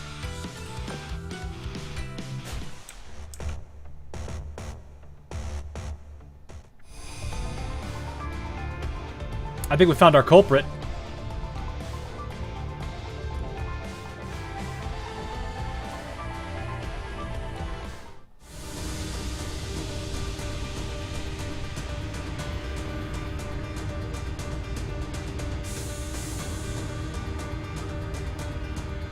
Oh wow, I just noticed this changed. Because this one was dark, and these three I think were safe still. Now it looks like there's like a fire growing on him. Next to I-404's group covering us, we managed to cover a lot of ground in a short time. Unzen constantly looking for shortcuts amidst the chaos, we finally broke through the dark tide and made it to the heart of the Sky Realm, Amahara Castle. However, the safety we expected to find wasn't there.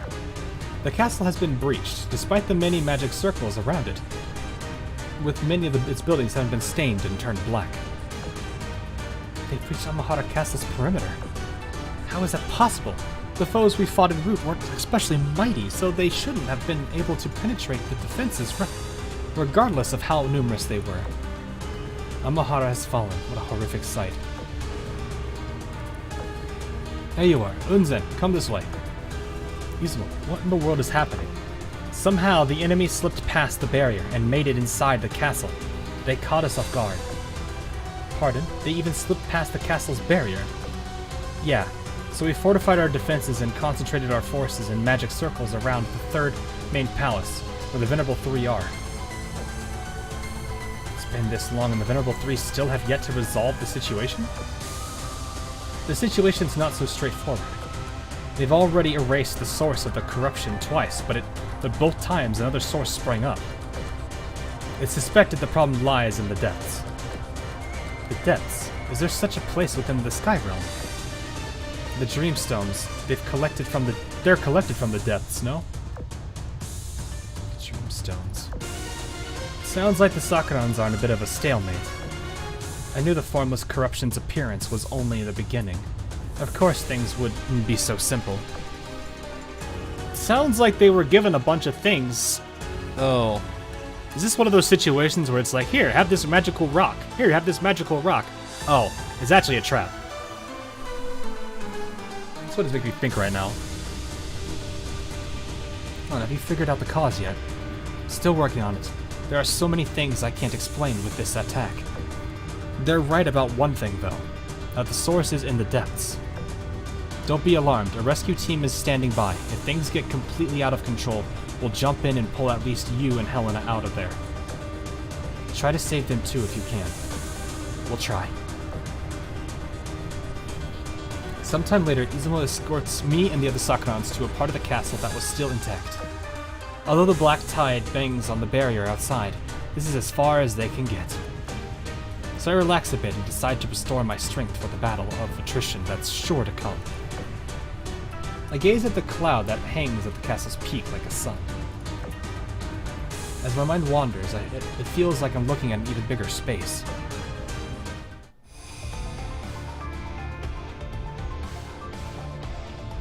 Huh.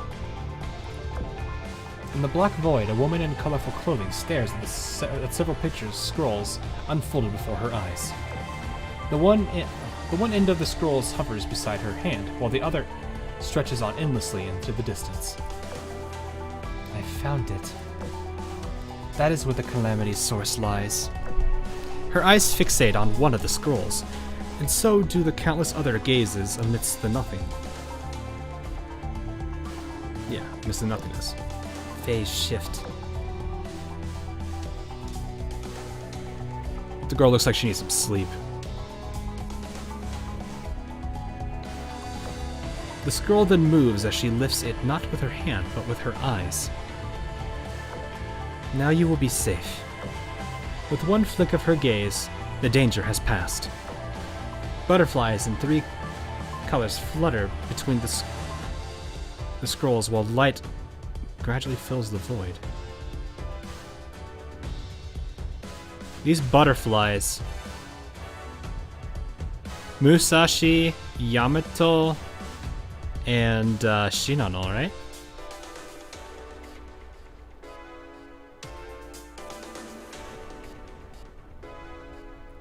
The gray-colored name of which faction are they? I think that's been used for was it Smoldering Core? It's the one that's generally insane, but I don't think that one's been necessarily. I don't think it's states. I think that's the proper. Or sorry, I don't think it's factions. Sorry, I think it's more states than factions. It's been seen more often with Smoldering, but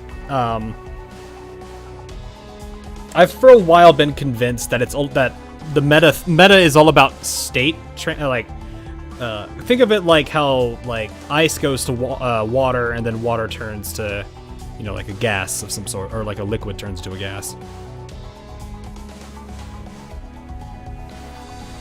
So it's more likely the case that it's some kind of it's a state of being. Because there's been some times where the colors have been odd.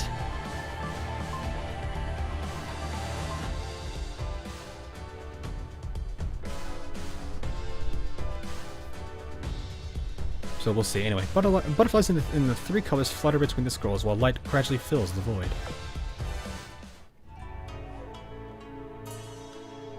I stand on a cloud and look up at the sun-like cloud hanging over the castle's peak. Golden light flows forth, making Amahara Castle look unscathed again. It's as though that ruthless battle never happened in the first place. Everything's suddenly back to normal?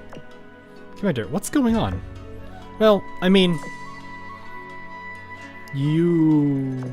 tell me? My voice becomes slowed and stretched, and my vision becomes fragmented and distorted. The world instantly dissolves, and an endless void envelops it. Well then! Neat! We don't know what happened, but something happened. Bathed in golden light, Amahara Castle appeared unscathed. However, 2 people who ought to be there were missing. Where are Helen and the commander? I blinked for but a moment, and now they've vanished. What is the meaning of this? Where have they gone? I cannot sense them, but do not worry. It's possible they've... A blue torrent tore the golden sky apart, immediately followed by protective magic circles manifesting one after the next. One moment later, all sorts of floating battleships appeared in the sky above Amahara Castle. Would someone care to explain what happened to the commander? Another blue torrent appeared and reduced several floating islands to rubble before barely being blocked by several swords made of purple light. A guest though you may be, I suggest you mind your manners. Please, all, let us be calm. You want calm? Okay, then tell us where you hid the commander. Okay, we only just became aware that the commander and Helena have disappeared. How could we even be responsible? Furthermore, who are you people? Why have you just barged into Amahara? Are you trying to start a war? The only ones trying to start a war here are you people. Memphis, please. How dare you! Hakuhou, calm yourself. Let's hear what they have to say. Akagi. This is the weird time where Akagi is the voice of reason. What? Helena. You don't have to explain yourself, Shinano. I just discovered that this has nothing to do with you. It has everything to do with her. Helena Meta points to the golden cloud hovering in the sky. Is it Hoshul Meta? You show yourself, or would you rather that I exposed you?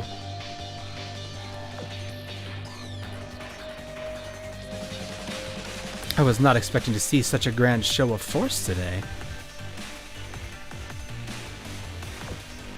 An array of gorgeous picture scrolls hung in the sky. Who are you? There was more than meets the eye to the Dreamstones after all. Tell me, who are you? Where have you hidden the commander? You still don't grasp the situation, do you? All I did was adjust the space phase. I'm glad they translate it now, I appreciate that. That could not possibly make a person vanish into thin air. Whilst you brought an entire council unmanned combat squadron. Explain yourself, who are you? And who is this commander you speak of? I'm actually kind of curious what this is supposed to sound like. Which plan are you referring to from back then?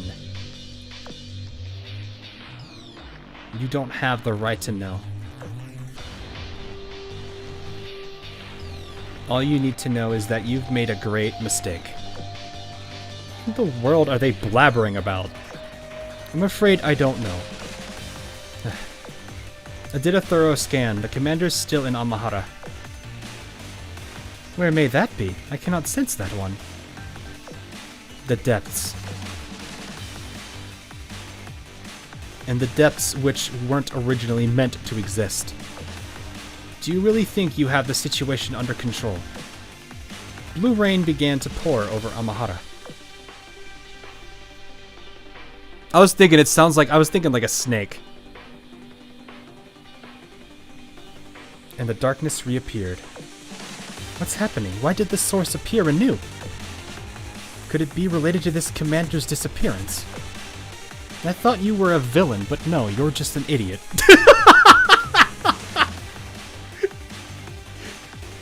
Helena just walks up there and just backhands her. You imbecile!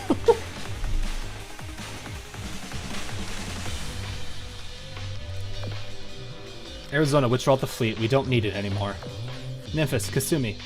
Vestal, stay here and help out. And Holshul, you will focus single-mindedly on maintaining the Skyrealm's stability. I will deal with you later. There are more urgent things that take precedence. And what are you going to do? The thing that none of you could do. Find the missing person. Oof. Alright, I want to grab a drink real quick before we continue this.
I like how I come back and I just see chat going poi as usual.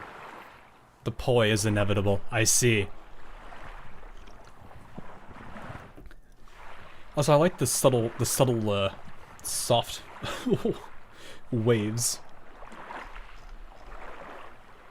This is where the 1 week of the story left. What was this? Was this where it was?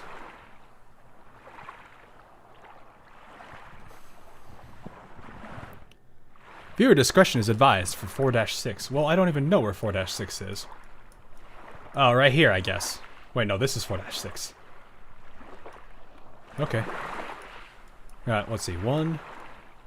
Oh, no, that's it. So 1, 2, 3, 4, 5, 6. We're at 7. Well, it's not like what you imagined, is it? Amahara isn't just a place of beauty. Darkness and fear lurk under the surface. Think about it carefully. What does the fear in the depths of your heart look like? The things you want to avoid, to run from, to forget. Sooner or later, they will all catch up with you. The sky realm of Amahara is a prison. Even we, its own creators, are under lock and key inside it. Tormented forever to live in this perpetual prison. While you all get to enjoy the bright lights of the dawn. All I simply want is, let me out!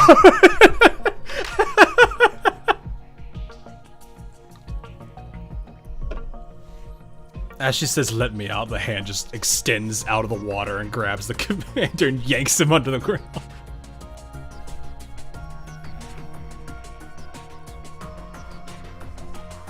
How much is left? We're about, a third of the way through it?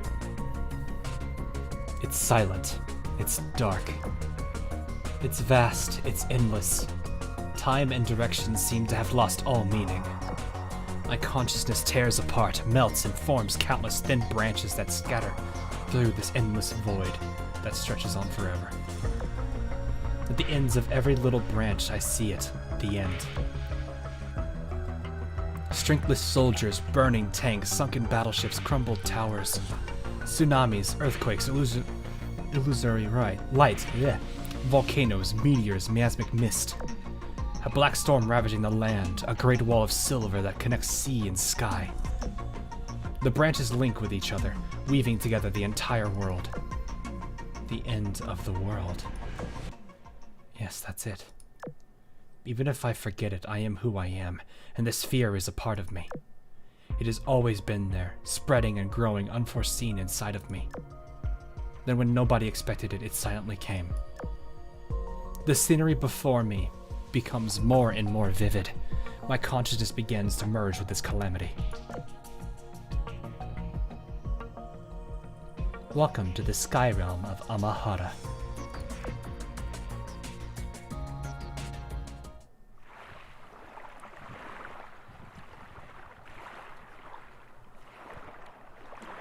Somewhere in an unknown location. What is this place? Commander, where are you? Commander?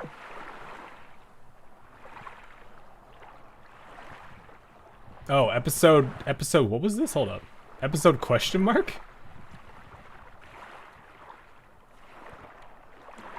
Part 1, stepping into Amahara. Amahara part 1, okay. The sky realm of Amahara harbors infinite potential. What we want to create isn't just a mental protection barrier, and certainly not merely a spiritual utopia. We need to go a step beyond that. Preservation of one's personality, awakening of the consciousness, immortality of the soul. Humanity will set forth on a journey, and this is our hope for the future. Welcome to the sky realm of Amahara. Why does this feel like this is going into, what's that game called? Soma vibe, for some reason. Commander, I finally found you. It's me. Commander, can you hear me? Commander! The branches of my consciousness return all at once. My mind gradually becomes clear again. Helena? Yes, it's me. It's Helena. I called you several times and you didn't respond. I thought you... The tone in her voice suggests that she's almost on the verge of tears. I suddenly pull Helena into a hug. Don't worry about me, I'm fine. Why are you here as well, though? I don't know. Where even are we? What is happening? Where... The simulacrum of the end has frozen in time at that unknown moment.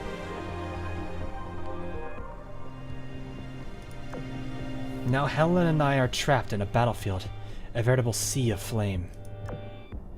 It happened again. The whole world changed in an instant.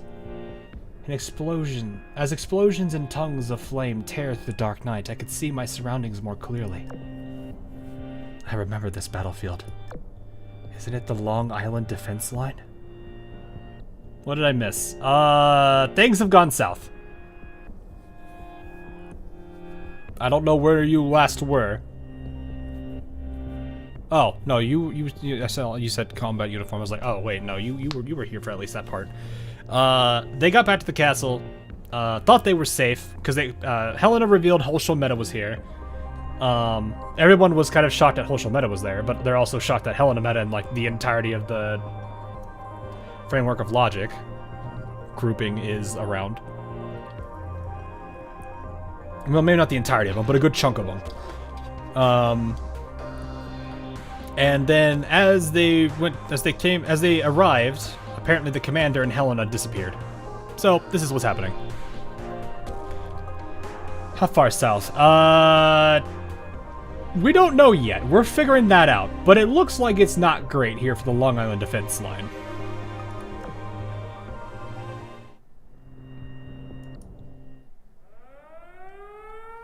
Long Island defense line? Question mark?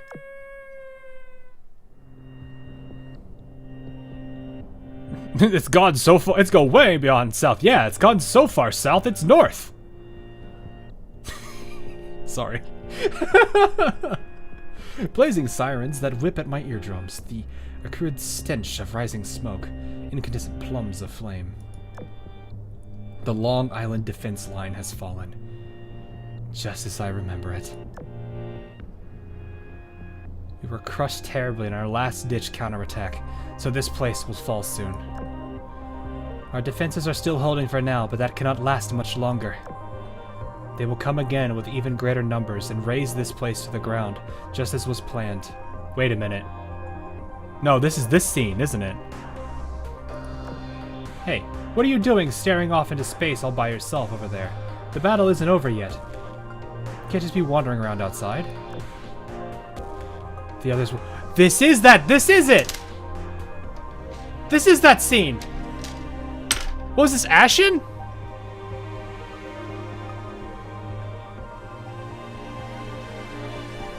Does he remember the end? Does he die? No. Someone else... If I remember this scene, someone sacrifices himself here.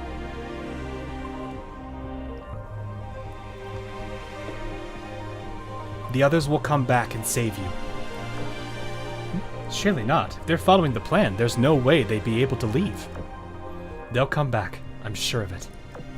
So, let's run away together.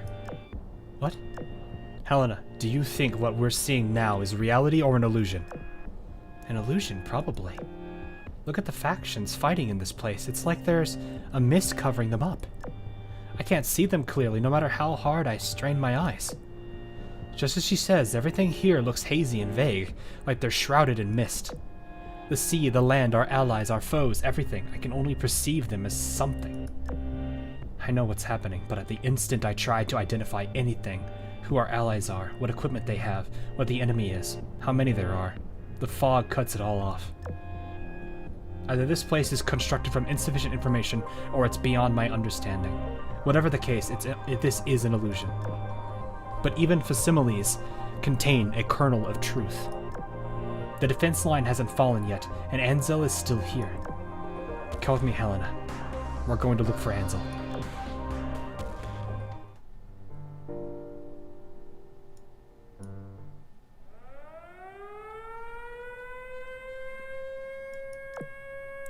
Interesting. I like to see this connection back to Ashen.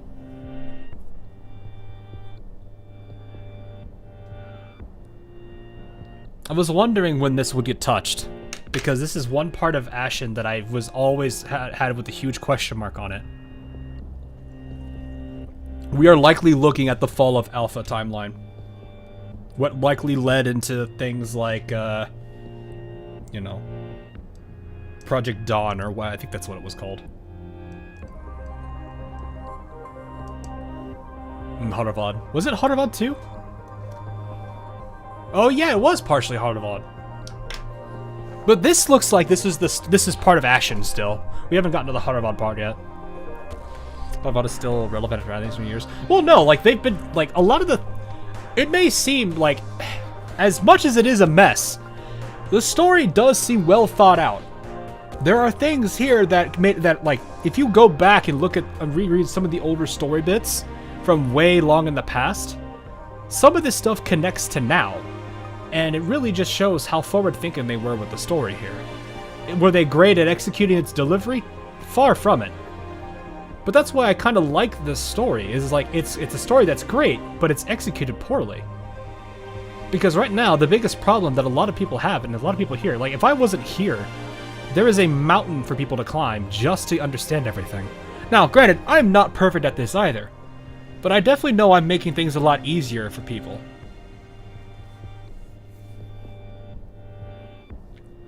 My hope is that they figure out a way to make this substantially easier for people to connect the dots and figure things out.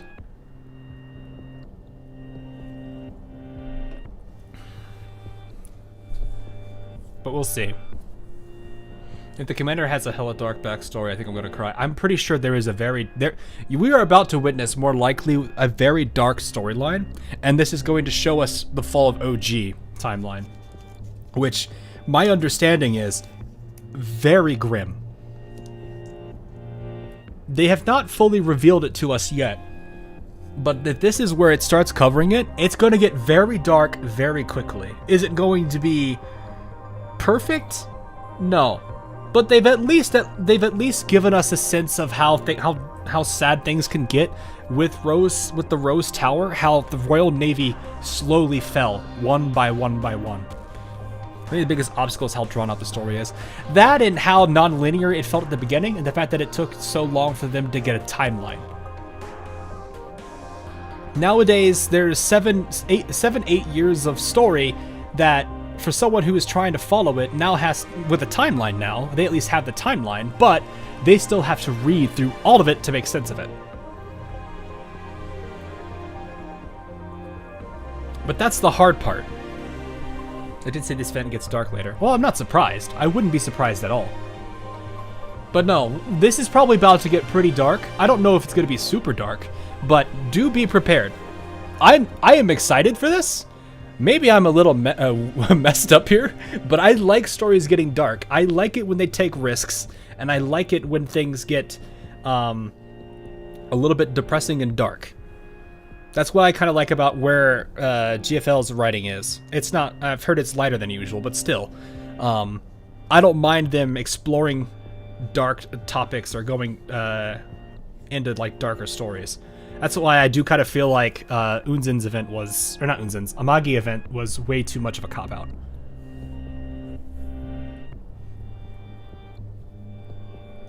But it's fine. I kind of agreed with Tower back then. I think I even said that when we were streaming it the first time around. Anyway. Helena and I push through the Long Island defense line as shots fly all around us. Although the mist obfuscates all detail, it does indicate when something is there, so I can intuitively see which places are safe and which aren't. This allows us to advance without a hitch. Helena and I proceed into an underground passage. Like before, whenever we run into a fork in the road, I can tell which path leads to the command center and which doesn't. I can also tell which doors we can open and which we can't. His memory is coming back to him. Our progress is as smooth as can be, owing to this blessing in disguise. Oh, that would be creepy! If the lines that was said earlier, this would be a weird loop. Oh, it's not here. Where they were like, what are you still doing here? You have to get out of here or something like that. Is actually that person, Ansel talking to us, like us right now. That would be a very, very weird loop.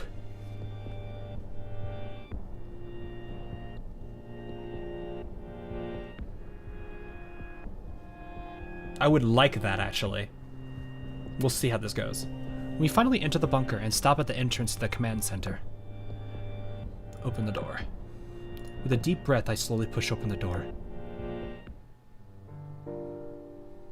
Huh? There's strangely no mist in this spacious hall. Everything is as clear as day. Dr. Ansel stands in front of a giant command console. She turns to look at us with a look of surprise. Helena, why are you back? And my assistant, too. This isn't right. If anyone was going to come, it'd be Enterprise, not you, Helena. And you, assistant, shouldn't you be the one leading her here? This wasn't in my plans, and it makes no sense. That can only mean this isn't real. Fascinating. The main ship, Amahara, hasn't even disembarked yet, but somehow the changes in the astronomical environment that's caused by the guiding bunker's activation have already breached its protective barrier. This is that thing, you know? When you notice one strange thing, there's bound to be 100 more. Mikasa said that earlier, didn't she? And then there's the way I look. I look like a girl in her 20s, for God's sake. Pretty safe to assume this is some kind of dream then, right? Wonder what kind of dream. My last dream in the moments before I die. Or is it your dream, assistant? Or maybe, did you create it, Helena? Enzo looks extremely sharp this time around. She grasped the situation in just a few seconds, and even got to the question at the heart of this whole thing. You must be Dr. Enzel. Nice to meet you. I didn't create this place. The commander and I just ended up here for some reason. Oh, you're not the Helena, but you are Helena. That's for sure. Then the Magister plan was a success, and a glimmer of hope remains at dusk. Ansel's expression suddenly brightens. This can't be a dream in my dying moments. Which leaves but one explanation. Assistant, this is your dream. You don't look like you know what's going on, though, do you? It's a long story. I briefly explained to her what's happened in the sky realm of Amahara since we entered it. I omit many things, but she clearly understands the picture I'm painting for her. So you theorize that this is a world born from fear? Yeah, that's certainly feasible in Amahara. If it's the same Amahara I know, maybe the tunneling phenomenon has occurred. One thing's for sure, this is fascinating. If only Ryoko were here to research it. Okay. We're in the middle of a crisis, so I don't think we have time to do any more research. The pursuit of knowledge never ends as long as you live, you know. Besides... Warning, warning. Outer defense line is under attack. Communication lost with outposts 37, 38, and 39. Well, seems we have to end our conversation here. Wait, she knew about Amahara? Well, a lot of the... It's been a common theme in this, where almost everything we understand about event timeline has been something that has been created in OG. The Wisdom Cubes likely originated from OG and were modified with the Safeguard to avoid a Bomb Richard incident again.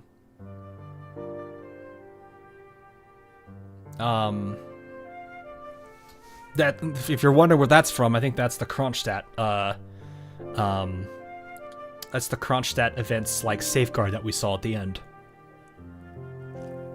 With the dialogue between Ansel and the commander. It's what saved Kronstadt from turning. But yeah, it would not surprise me if a good number of things we see in Event actually originated in OG, we just happen to have them. How they got to us, more than likely Sirens had some hand in it. Not everything, maybe, but a good number of it probably well, I would probably say most of it. If not, enough of it was found to make it make sense. After all, there was all the oddities that came with the stuff that was talked about in Heart of Autodon's Rhyme. Project Dawn for it, yeah, exactly. Right as I say it, you typed it. Yeah. Assistant, Helena, go somewhere else that's safe. Aren't you coming with? This is your dream, Assistant. I'm sure you'll find an exit on your own. I, on the other hand, I'm staying here. This place is like an inverse Pandora's box. It traps everything inside, letting only hope out.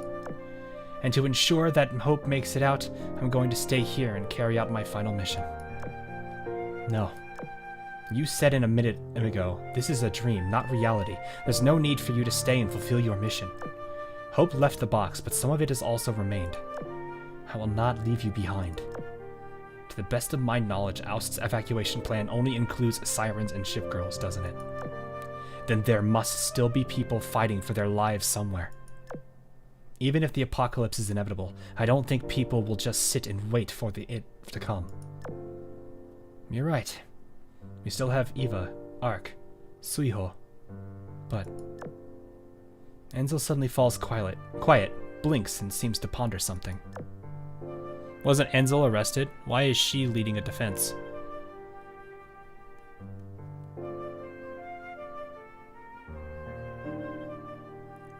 It's more than likely, when the apocalypse is a thing going on right now, I don't think they're going to necessarily care about keeping everybody arrested and locked away. Also, I'm pretty sure that occurred way earlier than this particular thing. Because that was what? What was the arrest for? Was it the Bomb on Richard incident? I don't actually remember.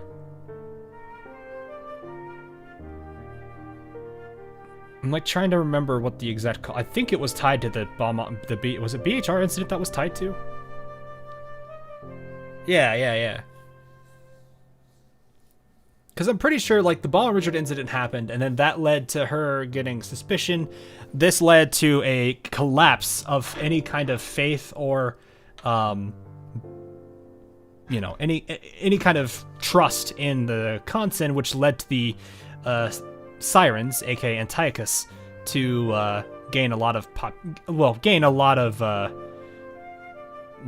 basically the faith and trust got put into them instead.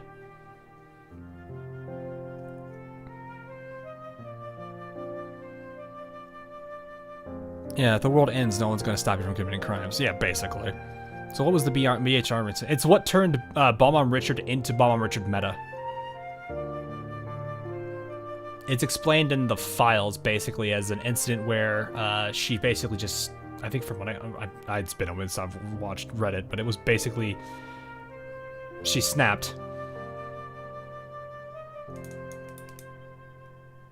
It was Enzo was left out of the house prior to just the incident. Yeah.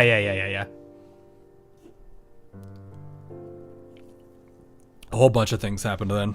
It was kind of crazy. But yeah, she snapped, and I think a lot of personnel and I think a lot of ships were lost in that entire incident as well. Anyway, I didn't read that. Do you really want to save me? Of course I do. Then we'll go to Eva. That doomsday bunker is in the Rocky Mountains. Should be the closest one from here.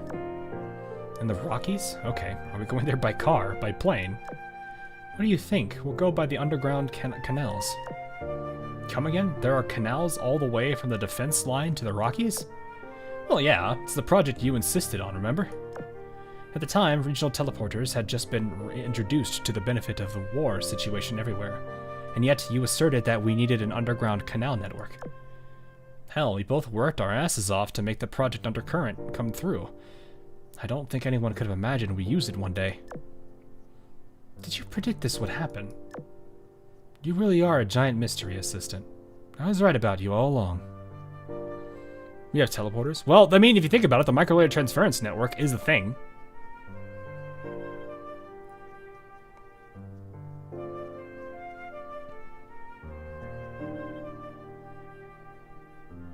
Past self, you great guy. Warning, warning, enemy has breached the central defense line. Communication lost with outposts 147, 148, 149. We can't stay here much longer. Come with me. I'll take you to the canals.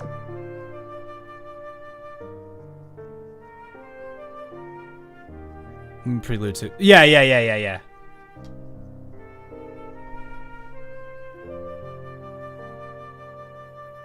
Going back to the beta project on an alpha thing, what is in the Rockies and beta, Hawk?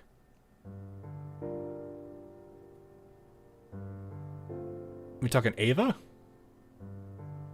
Like, you're talking the bunker.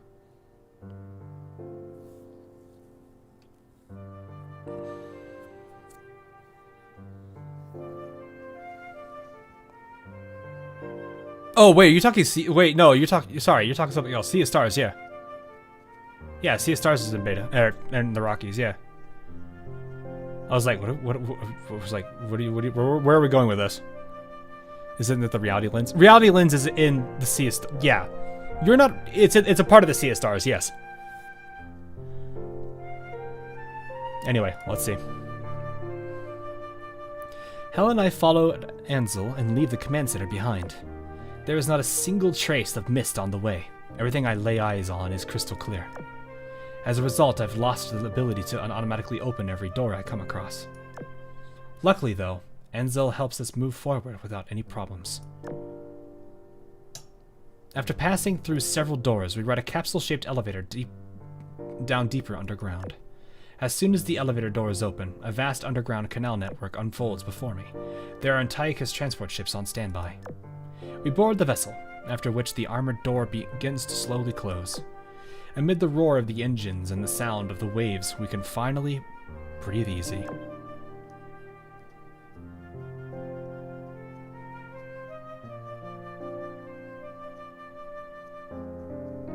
Ansel engages the autopilot on the transport ship, puts on some coffee and stares intently at the map of the canal network. Who's coming, the X or the Sirens? I'm pretty sure this is X. Sirens are Antiochus. Antiochus is actually something created by Oust, which means they're a human creation. So all that time that the thing that was thought to be a joke back when Heart of Dawn was around actually ended up being true. The Sirens are actually a man-made creation.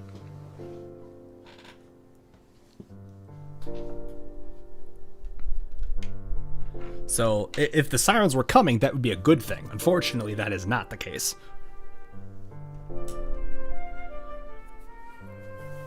Anyway, this is an excellent chance to gain information. I should talk to her.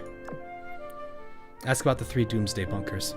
Wait, so if sirens are made by humans, does that mean that we would...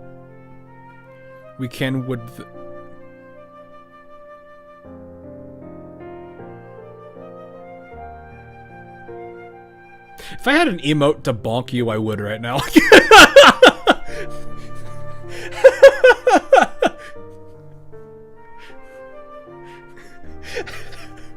Bruh. Do not the siren. You are the person that has that meme where it's hang on, I gotta go find it. Hang on. No, I know I have it somewhere. Where is it? Where is it? Where is it?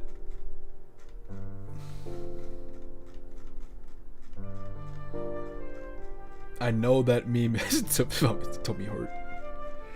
I'm digging through an old DM to find it real quick. It's not been that long, has it? Jeez, no way.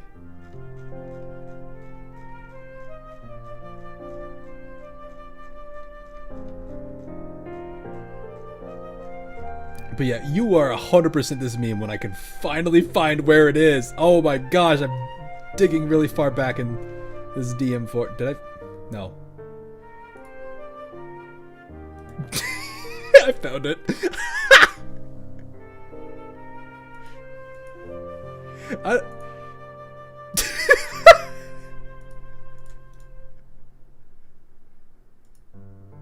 I'm like, can I show this? I'm pretty sure I can.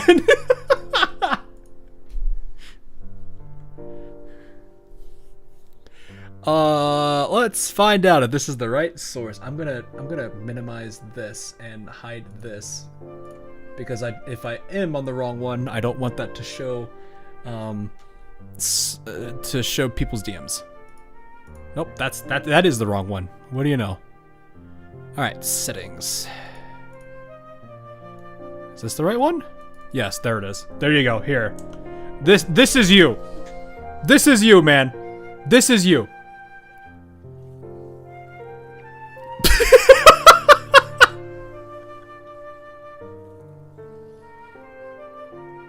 That's the meme. This is you right now.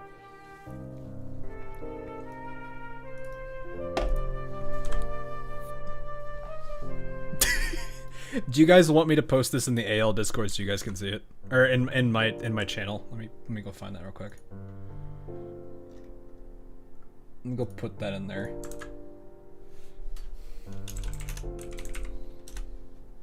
There you go. It's in the AL Discord, so you guys are in the AL Discord channel that I have. You guys can laugh at that if you want. That's me. Pride and identity with their daughter. They went, huh? They could do that. Azur Lane good at it.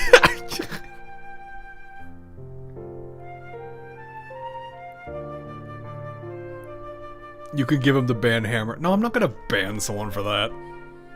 Why would we laugh at the truth?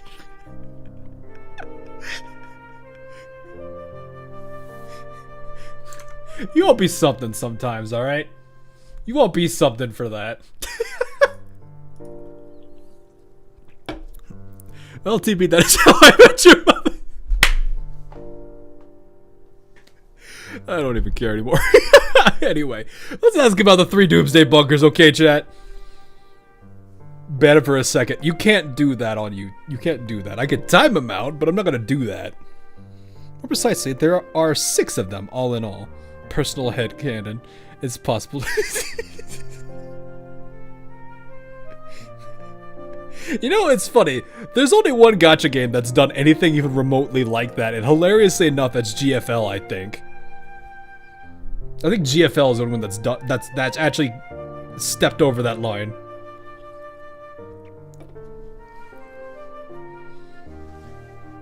More precisely, there are 6 of them all in all. Each one belongs to a different project as well. That said, once we decide to commit ourselves to the Magister plan, all other projects were put on the back burner.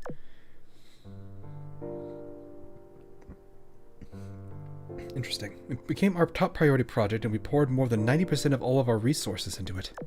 However, due to the gradual paralysis of global logistics, every continent was left with resources they couldn't dedicate to the Magister plan. Some more, some less. So due to the multitude of circumstances, the other Doomsday bunkers weren't completely thrown into the wayside.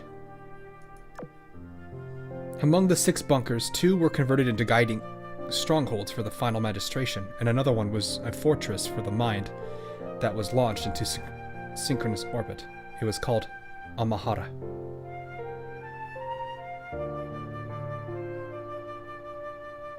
This is going Soma. Oh gosh, it's going Soma. That leaves us with 3. Eva, the one we're heading to, is in the Rockies, and it's where the remaining forces of the North and South of the New World are concentrated. It's also where Colette is. Then there's Ark, located in the Alps, which serves as the base for Project Seed. It's run by Utopia, and Maria might be there too.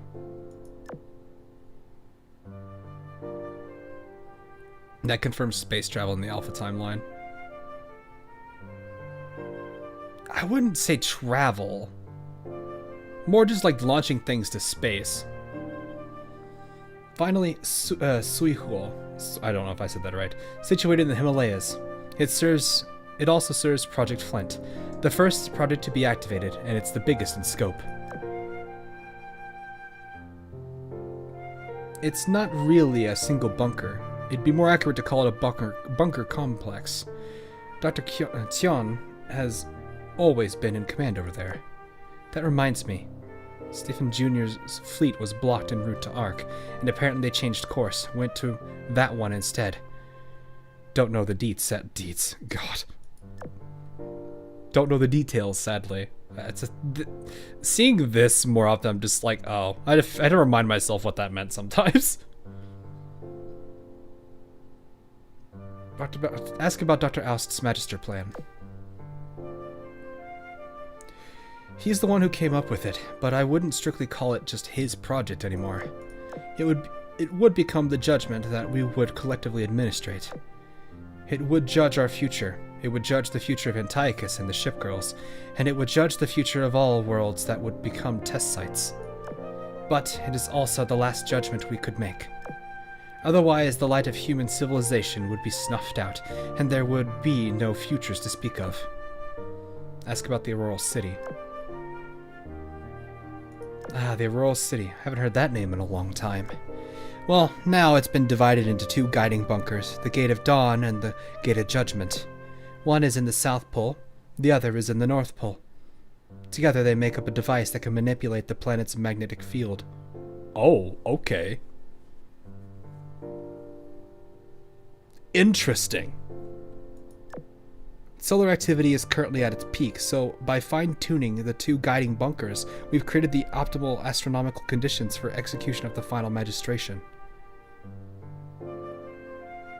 Are you about to scorch Earth the planet?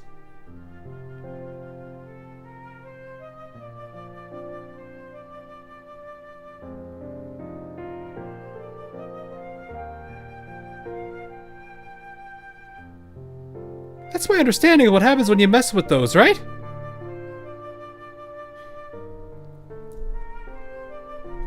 Yeah, I remember there's the magnetic talk in the northern part. Yeah. I mean, they are aware of the test site. Well, yeah, there's more than one. Dropping the sun. Not dropping the sun.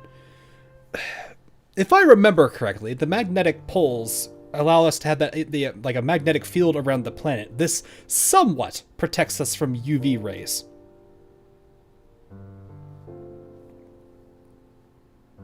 My understanding is that if you were to mess with the 2 poles, you could potentially disrupt the field. So the sun literally can just cook the planet.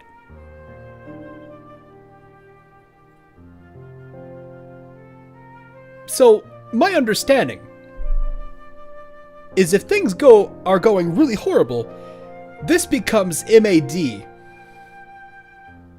It's actually when you mess with the rotation. Oh, is that when you mess with the rotation? Not really. Magnetic field reverses all the time. No, not reverses. It disrupts it.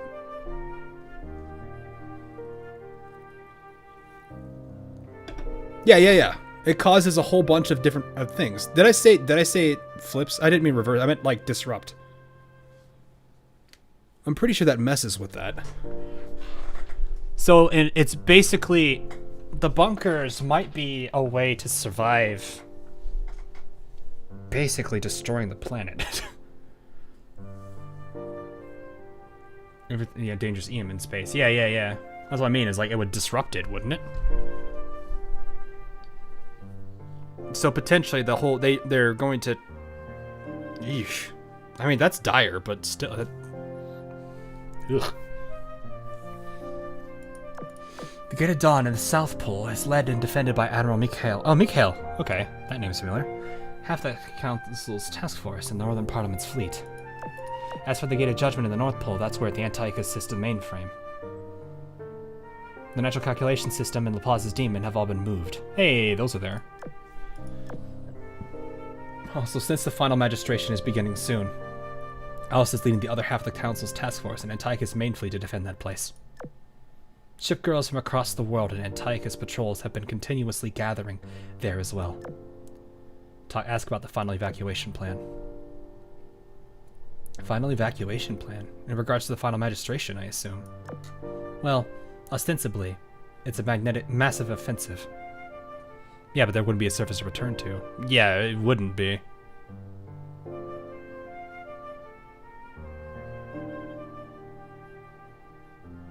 I'm not gonna feel to stabilize again. Yeah, I mean, it would mess with a lot of things. It'd be very dark. But worst case scenario, like I said, MAD, mutually assured destruction. Well, ostensibly it's a massive offensive. The ship girls will group up with Antiochus' main force, use Plaza's Demon to advance into a higher dimension, and completely annihilate X. We've been on a losing streak. This is a Hail Mary of operation we've been forced into. The risk is immense, but imagine the reward. Yeah, because they've been struggling to really beat X. It's been a hard thing to really fight them. At least, that's what people believe it is. It's to make sure panic doesn't break out. A white lie emphasizing just one part of the truth. If the Magister plan does succeed, it'll be one hell of an offensive. But even if we do win, the fruits of victory will not be for us to claim. Does Enterprise know the truth? Do any of the ship girls? Part of it, yeah. Like the fact that once they leave, they're never coming back. Though they don't know that the final magistration is about to start, or that Aust and I are evacuating. Humanity cannot outwit Laplace's demon. We should have all taken that to heart long ago. But those girls, they're convinced that we members of the Council are special. Everyone thinks we are. You know, they're with the Council. They'll find some way to evacuate us. I just know it. So we managed to fool them by spreading the Council's members across the globe. The truth is, there aren't any special people. Not a single. No, maybe there is. You. You might be truly special. Because you managed to truly escape. Wasn't my escape a part of the plan that you all devised? I don't remember that. Weird. It's not like me to forget something like this. Yeah, they all know they're doomed. I mean, I figured that as much. If you didn't, like, I had a suspicion that this was how it was gonna go after Guam's event. This was back when the Silver Fox was basically asking us a bunch of questions, and the very last one broke her. It said a lot about it.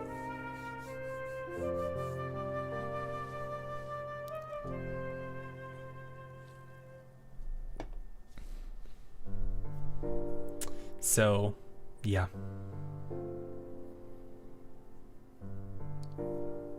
And McCurry, yeah. McCurry did talk about it. I think that's what angered her the most. Right, didn't you say something about forgetting a lot of things? A lot is putting it lightly. I lost almost all my memories. I forgot more than I even know, like the ship girls that managed to evacuate, and most things about Antiochus. Well, I would say, honestly, the ship girls forgot too, because you're like the weird oddity that they can't remember. After all, Miss D says that we are, what was it? We're oddities, we're like an incomplete, I forgot what the exact phrase was she used, but she's basically saying that, like, they're like incomplete or something.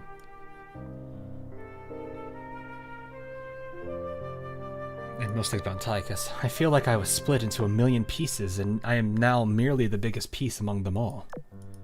You don't remember. Nor remembering. That might be the key to this project. It's just a hunch, but... Did you figure something out?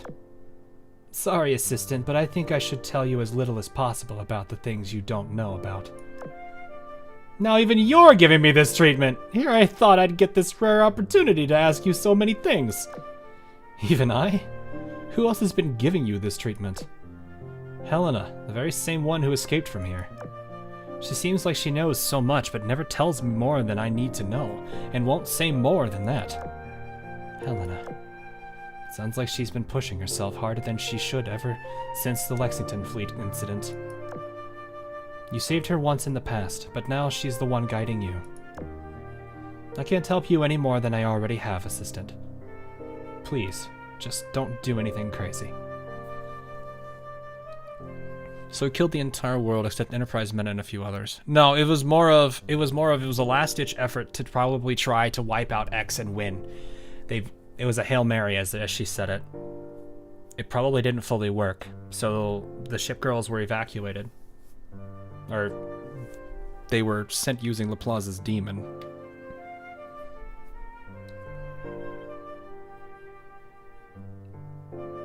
And everyone in OG timeline perished. Which would make some sense. The thing about the commander, though, is very odd.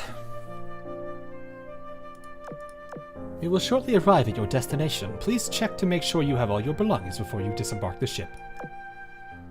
We're here already? That was way too fast. Let's go out and have a look.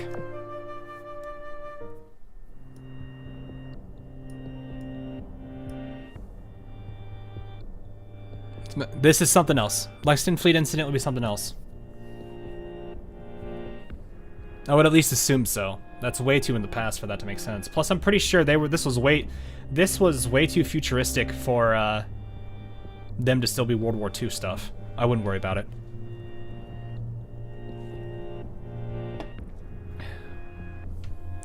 When we disembark, we are greeted by not by the underground canal, but by the sea.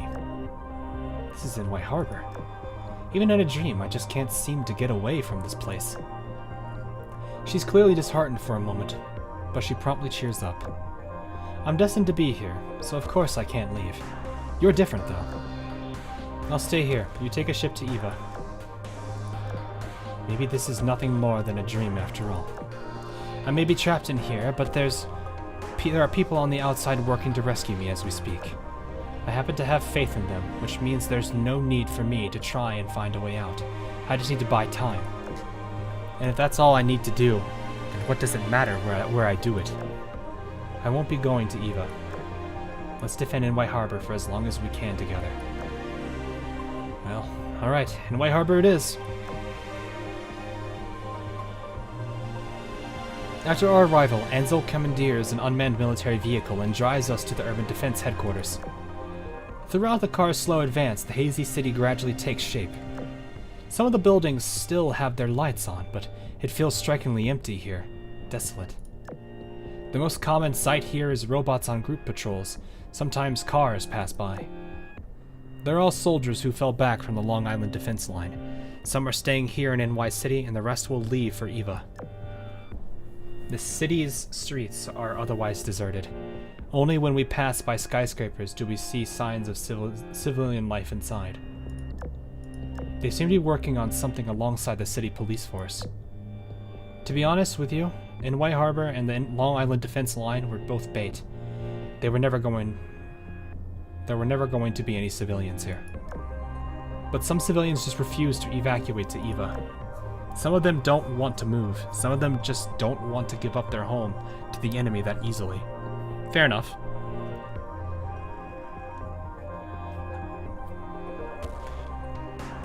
This is from parallel superposition. This is the area of parallel superposition.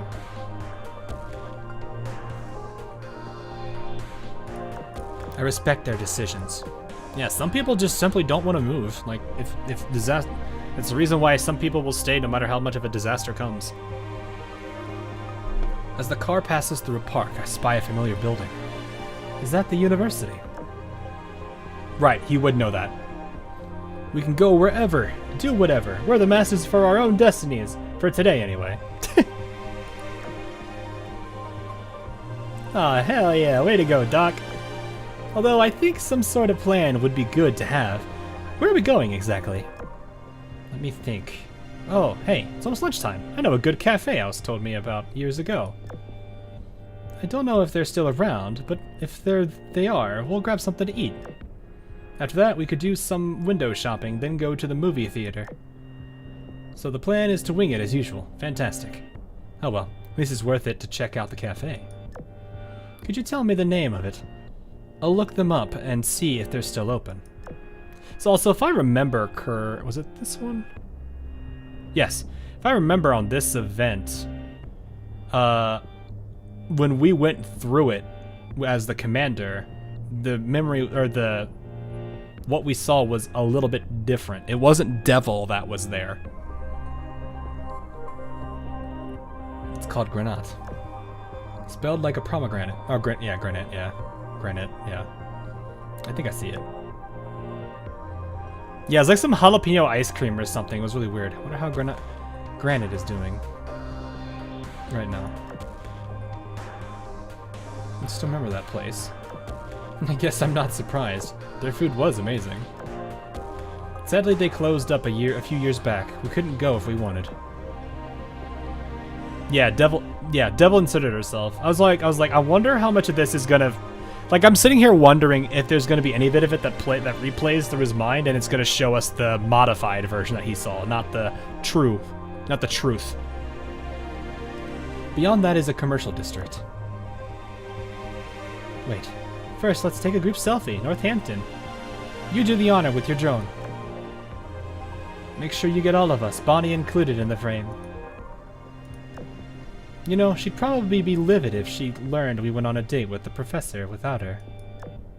But if her face is in the picture, you can at least say she was there in spirit, right?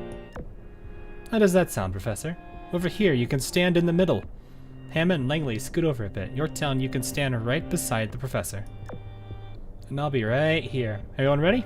Say cheese on 3. 1, 2. Hey, did you miss me? Hey, did you miss me?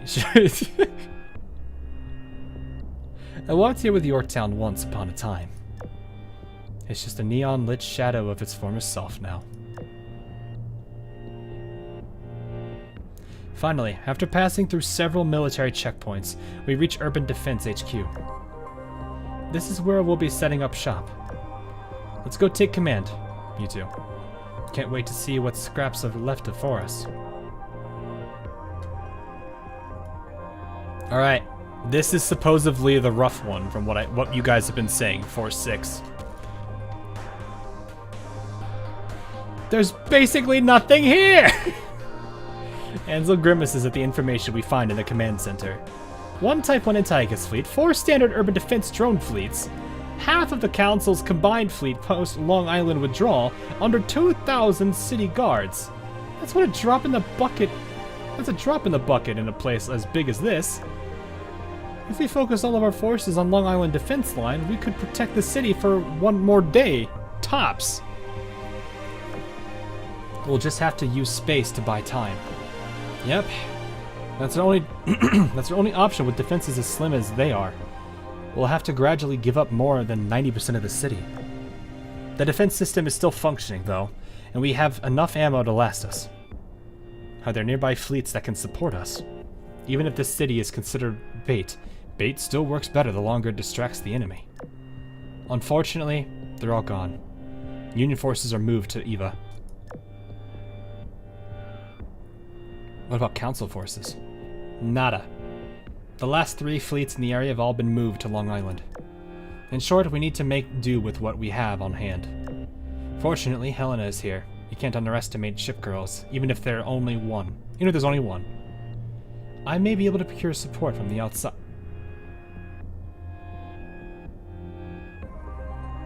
Hello, Miss Wind Chimes. Suddenly a familiar face appears out of thin air. Akagi! Greetings, familiar stranger. What? She's from here, assistant. Why are you here, Akagi? The Skyrail Administrative Terminal found an abnormality here, so I came to look. This Akagi isn't a physical being, but a projection? Wow, so even the Sky Realm of Amahara is trapped in this dream. Fascinating. Also, yes, purple name I saw. What do you all think? It is fascinating, unusual moreover. We understand the situation, and what's more, we've come up with a solution. Familiar stranger, this dream is yours. What do you think is most likely to be here at this time? I came here from Amahara, so the others who were there at the time might have tagged along. Kagi Unzen, Hakuhou, Asama, and I-404's group. The Meta Helena too. She's noticed that something is wrong, and is trying to locate me right now. I wouldn't be surprised to see her, along with the Meta Memphis and Vestal. Understood. I will return to Amahara and devise a plan with the administrative terminal. Before I go, there is one thing I must ask. If everyone in a dream awakens, yet the dream continues independently of them, can you still call it a dream?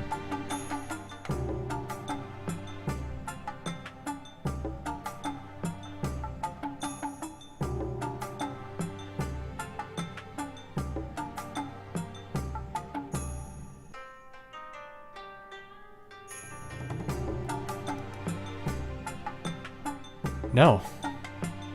It wouldn't be.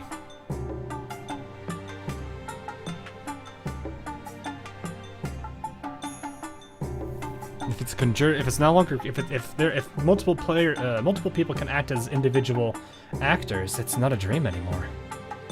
You could argue a simulation, maybe. New character in the future for certain. Kagibet has been around for a while, wrong guy. This was back. She's been in here since Amagi CV. She is not new.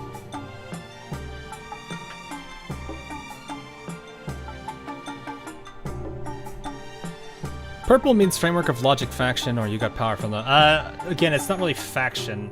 I'm more than certain the colors are more states of being than actually factions. One thing I can definitely say so far is that generally purple is friendly, which is good. It continues independent of them. Take all the time you need to think about it. If we meet again, you may tell me your answer then.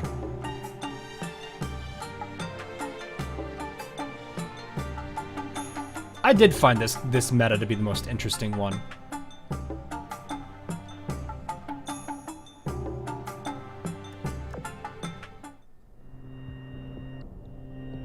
Purple is resculpting. Yeah, it's associated with resculpting, exactly.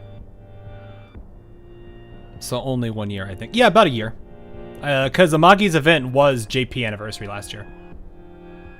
Because remember, the previous year was Windborne Steel Wings, I think is what that one was called. That was global anniversary last year. And then before that was Full Scales.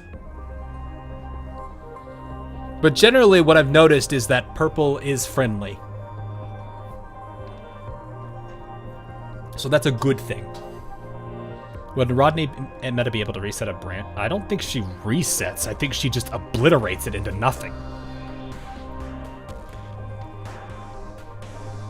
Like, she literally just straight up destroys it.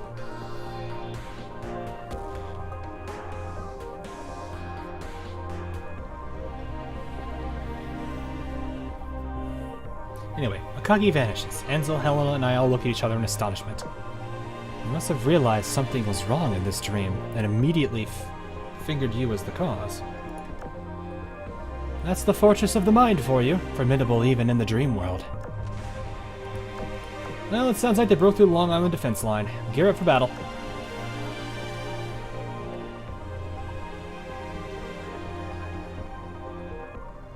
Here it is, boys. Somebody said it earlier, 4-6 was viewer discretion advised. We'll see just how true that statement is. Welcome to 4-6. As more enemies flood in from the Long Island defense line, flames of war intensify near Inwai Harbor. Artillery, missiles, lasers, electromagnetic weapons, there are even weapons of war that I can't even comprehend. The city's defense system operates at full power, throwing everything at the inscrutable enemy I know to be X. But right now, they only appear as misty, writhing shadows. I refuse to send Helena into battle. Ansel pretends not to see, her silence speaking volumes. I'm sure she thinks I just want her back at HQ to cover my ass. However, the Helena from my world line is not as powerful as the one Ansel is familiar with. This battlefield is one she is not ready for. I would agree with that. Plus, I don't want to like traumatize her with whatever she would have to experience in this.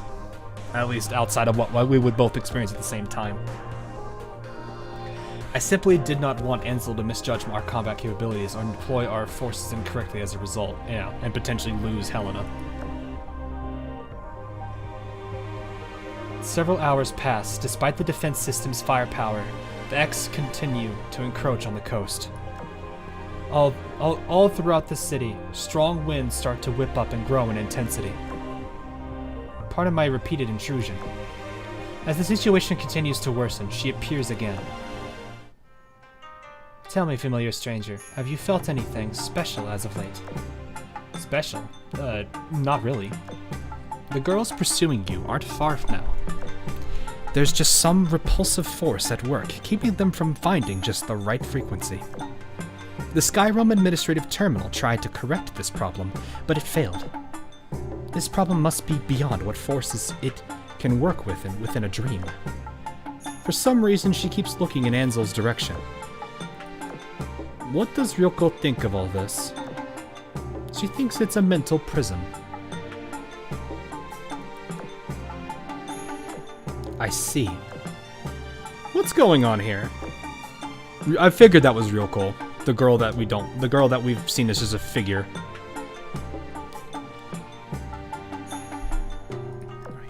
Just like before, we couldn't make it to Eva because of me. She heaves a sigh of apparent relief. Thank you, assistant, for giving me this fleeting dream. Ansel, you're not making any sense. Only then do I realize that the pistol usually slung around her waist is firmly within her grasp. What are you about to do? Stop! Take care, my friends. I wish you the best. Bang. She collapses into a pool of blood.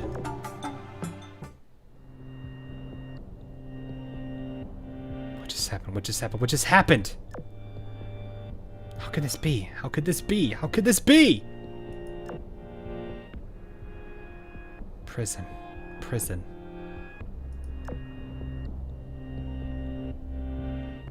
Prison.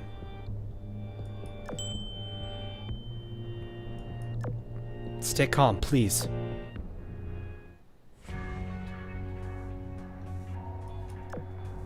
Ender, what's gotten into you? In the command room, Helena rushes over to me anxiously. Helena, it's just... Helena? Something is wrong. What happened to Akagi and Ansel? Akagi and Ansel? They were just here. I mean, Ansel... Oh no. The numbers, Mason! Reznov was here with me the whole time!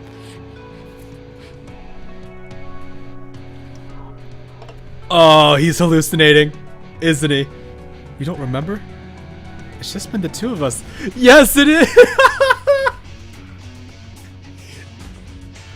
Oh, they took a page from this. Okay, I like this. So Ansel just saved us.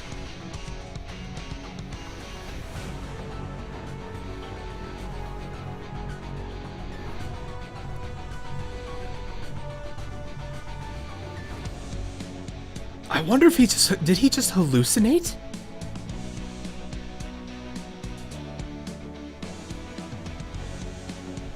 Oh, that is interesting. So Ansel saved him.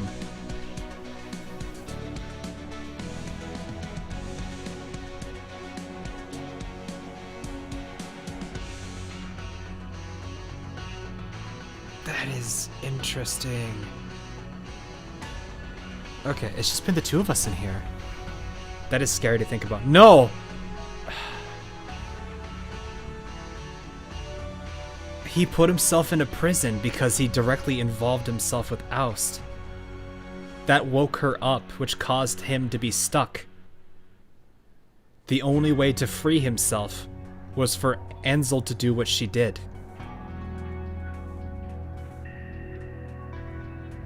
However, in Helena's perspective, they were going through the same stuff.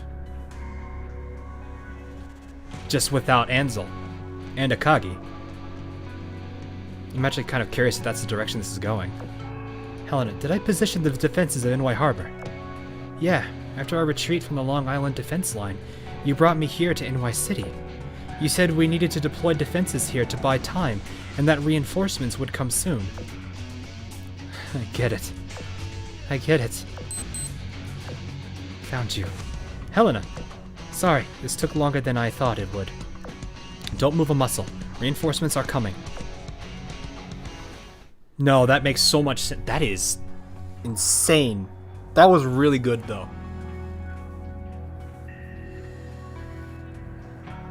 Helena safe that Ansel sacrificed herself. She had to, though. She had to.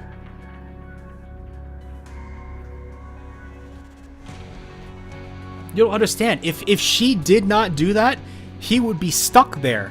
And nothing would be able to happen. He wouldn't be able to get out of that. Again, it would have been his prison. This is a situation where his own kindness, his desire to save everyone, is working against him. He has to basically witness everything again and not try to break the cycle.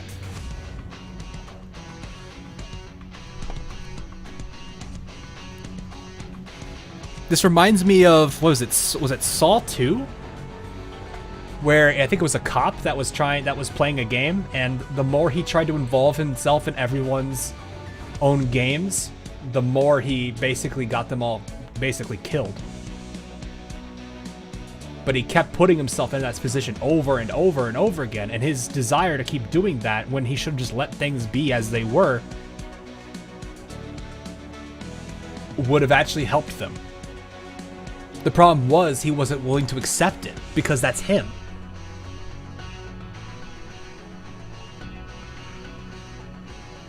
That was how I think it was Saw 2. I don't remember. It's one of the first series, one of the first Saws. I don't remember which one it was. But it was basically the more the cop tried to do things to intervene and to protect, when he should have had more faith in the people that were there and just let it play out, the more death he basically caused. But in this particular situation, it's the same thing. The commander's desire to keep everybody safe and to protect them is working against him. Ansel, in this version, recognized it and basically did that to herself to break him out of it. So in a way, it is because of Ansel in that dream that woke up that saved him. That makes a lot of sense. Bruh, Hawkwatch Saw. What's wrong with Saw? I mean, yeah, it's messed up, but like, it was a good series of movies. I liked it as a good slasher. Though, well, I mean, kinda. Well, it wasn't a slasher. It's kind of more just people just dealing with their own things, and you know what I mean. I was thinking it was a slasher film, but I'm like, no, that usually means there's someone that's actually actively doing it, but that's not really what it is.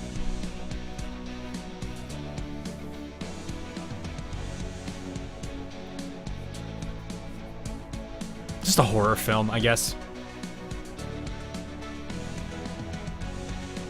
Saw is like it's like psychological horror. Yeah, I was thinking slasher because I was like, wait a minute, no, that's not a slasher.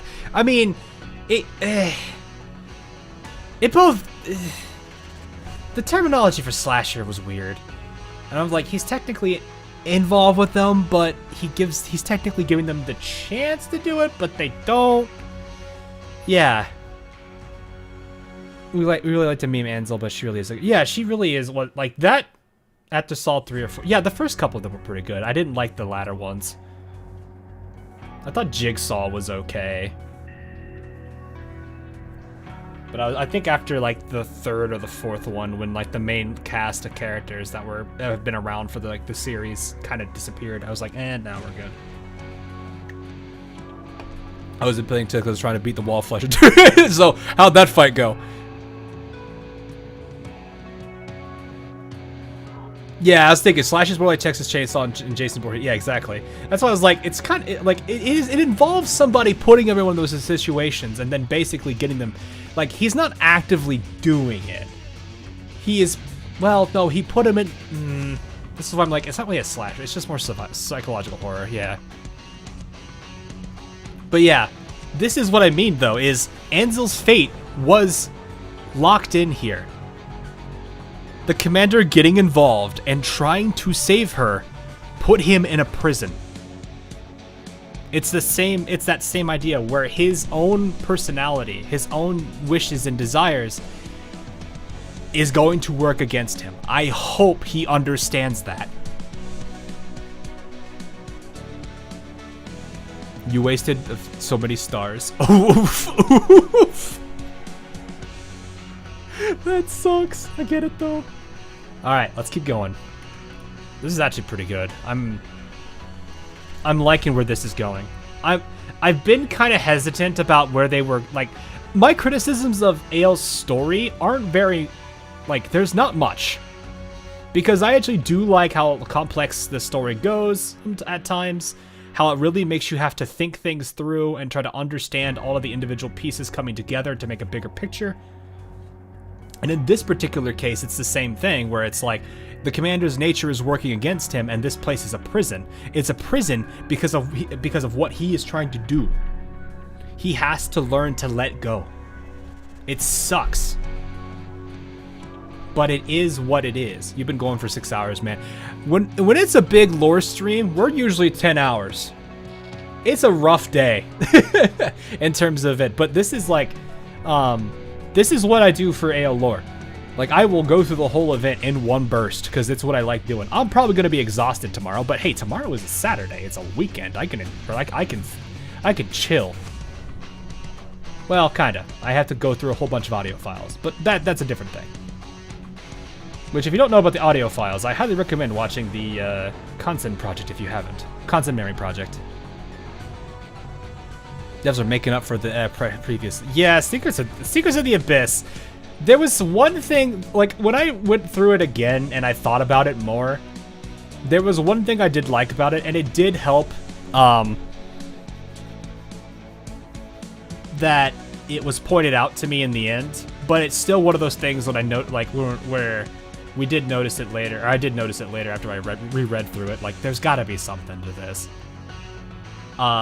If you guys didn't catch it, every single one of the events in Secrets of the Abyss is a tip of the hat to Ael's events as a whole.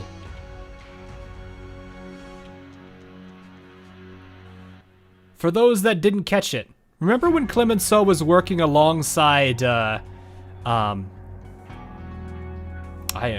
Emden, right? Remember how Clemenceau was working alongside Emden?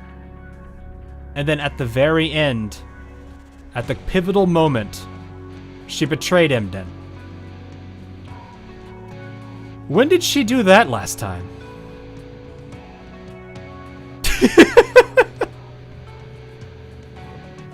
That's just one example.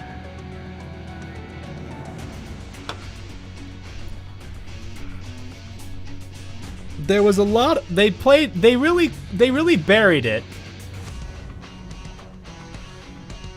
Didn't she do that to Mark Petit? Yes, she did.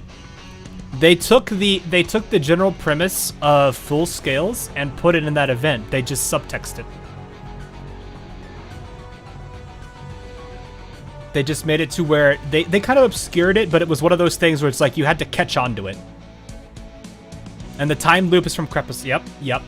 The time loop was there. It was very subtle. Some of them were beautifully executed now that I revisited them, but others were a lot harder to catch. But it was basically them having fun with all of the arcs of like their events so far. They just shoved them all into one story to make it seem like something. So it was basically like a little tip of the hat to every event they've done so far, or at least a good chunk of them. But you would have had to have noticed that in the first place.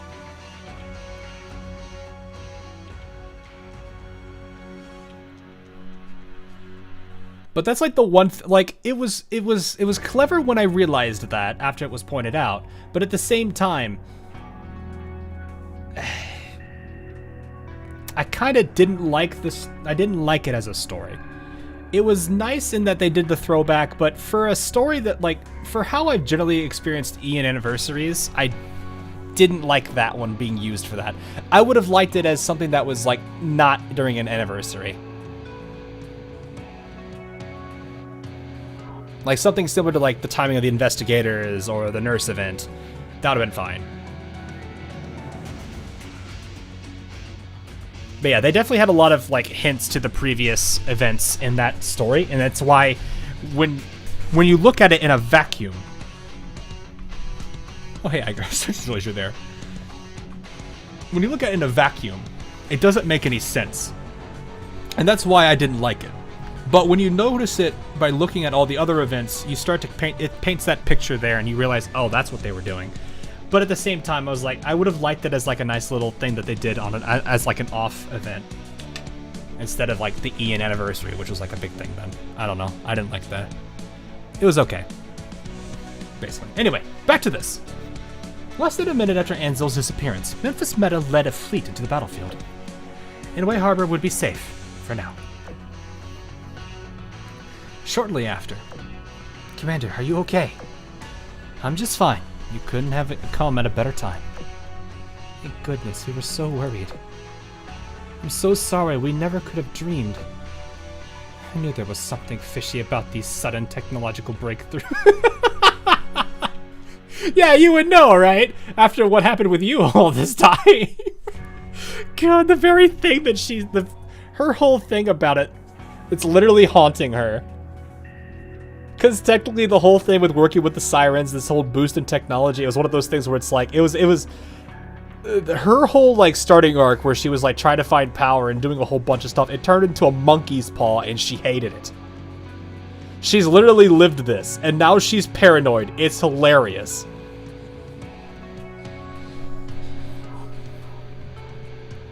Gee, I wonder why. No, this was a funny line for her to say. But it still like, is a case where it's like, I guess this is one of those things where it's like, she couldn't probably say much about it because people probably didn't fully trust her after everything that they had gone through. Because that's what I'm more than certain happened to Akagi and ever since that event where she just like lost so much ability to really do anything. What happened with Akagi was absolutely a monkey's paw. Oh no, it 100% was a monkey's paw. She got a Magi, but she didn't get what she wanted, truly. And she caused a whole lot of unfortunate loss, and a lot of people disliked what she did. I think it became a true monkey. It really became a monkey's paw for her once Kaga was lost. I know your invitation was well-intentioned. I seem to be the reason that everything went wrong. If anything, I owe you all an apology for getting Amahara tangled up in this mess. You mustn't blame yourself. Then that goes for all of you as well. None of you have anything to apologize for. Honestly, I've heard the word sorry more than enough times for one day. Besides, we should be focusing on what to do next. Memphis, has Helena said anything? When can we go home? Helena is working with the Yamato-class girls and Holshul to construct a stable evac route as soon as possible. What we need to do is hold out. Did you see Holshul? Yeah. Trust me, I was just as surprised.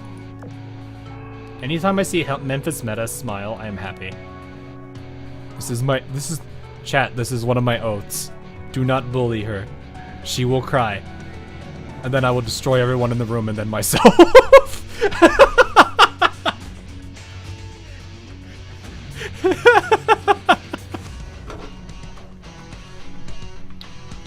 And a good percentage, yeah, 30%. It's not even disliked. Akagi killed more than half. No, she didn't. It wasn't half, it was 30%. But then again, a lot of them, like, I don't think Akagi realized what happened, though. That's the thing. And to be fair, Yamato and the whole group kinda... They had precautions, and they tried to tell her to stop. But they did kind of go along with it because it was something. This was something that we were kind of aware of ever since Musashi's event itself. I'm not saying that they have blame here. If they did, it's a single-digit percentage. But the majority of it is definitely on Akagi. Like 30% is any better. Yeah. Well, I mean, compared to half, you know. It was still rough though. But for them, I think Akagi had a huge change of heart after Kaga, and then after seeing both Amagi and Kaga again. Like I said, I want to see this huge character redemption arc for Akagi. That's something that's important to me. So, where was shocked when she appeared? I mean, she just popped up out of nowhere. By the way, we got the Dreamstone from her. Hana was pissed. If she knew Hosho was involved, she wouldn't have let you come until she got to the bottom of everything. Well, nobody knew, so there's no point in regret. Nobody is omniscient. Even the best laid plans can be overturned by the unexpected. To be fair, Shinano and Unzen were relatively close to that. If I remember right. Well, Unzen more so than Shinano. Shinano just got a bit of Unzen's power. I think. If I remember that right.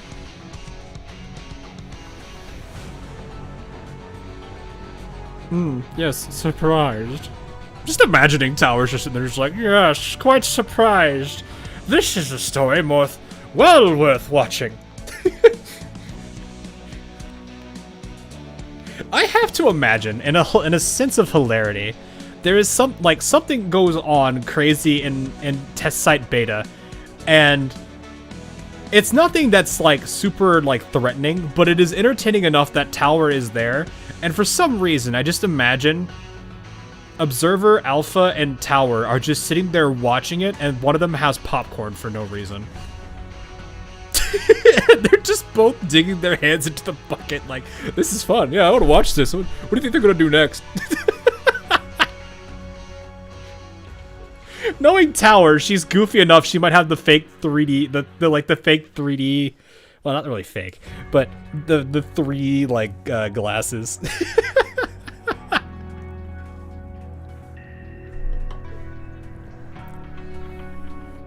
Who's the movie director? I'm gonna say Purifier because it's funny. Dad's chinchillas. Yeah, no kidding. Anyway, only by accepting the unexpected can we use it to our advantage. For example, I had plans just a while ago, but our shortage of firepower made them impossible to carry out. But now, that's not so much a problem. Commander, the Sakura fleet awaits your orders. Great, I'd like to deploy defenses in the following areas. Alrighty, now we're holding out. Mega City, Coastal Waters, Defensive Area A.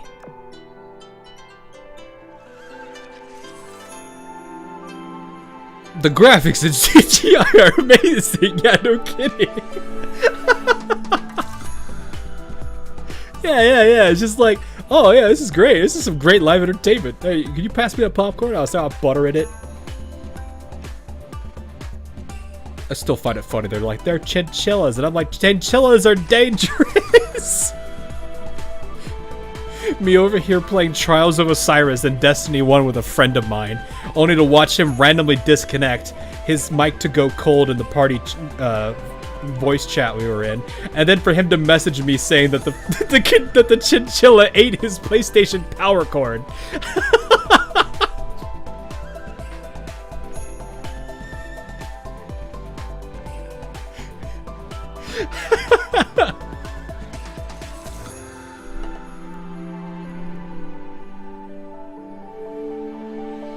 Like, it wasn't just like he ripped the, it wasn't like he ripped the rubber off of the cord. Man, the little, the little, I don't know, rat thing, whatever you call those things. Literally just, he ate through the wire. So like, there was the part that was connected to the wall, and then there was the cord, and they were two pieces. He sent me that photo.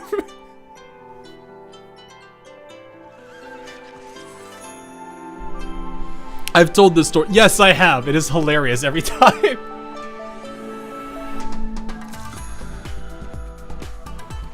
Yes, a chinchilla ate through a PlayStation 3 power cord. No, PlayStation 4 power cord, sorry. Where is mine? I don't have it around here somewhere. I don't play it anymore because I don't have any games I play on there. Well, I could probably play some of them, but I don't have Where's mine? Because mine's a Content collection one.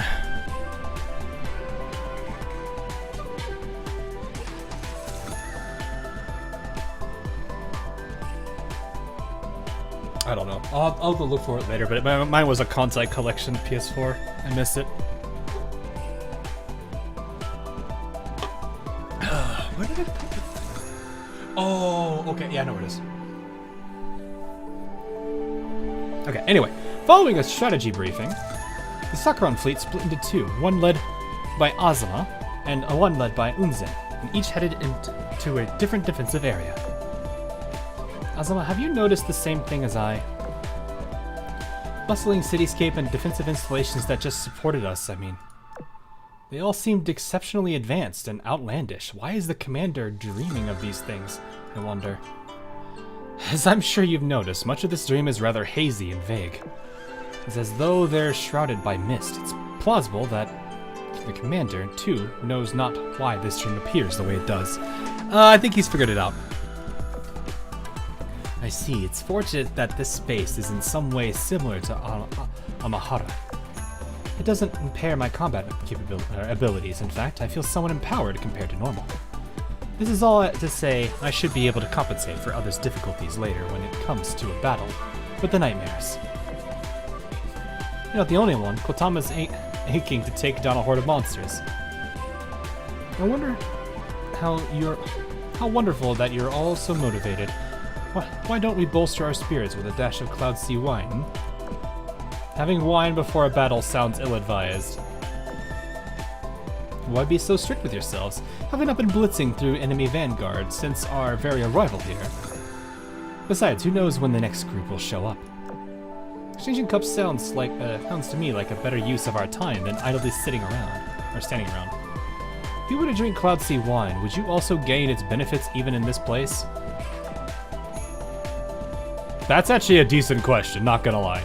Who knows, whether it grants benefits or not, it tastes... Okay, she's just an alcoholic, I see. Don't tell me she's going to be one dimension.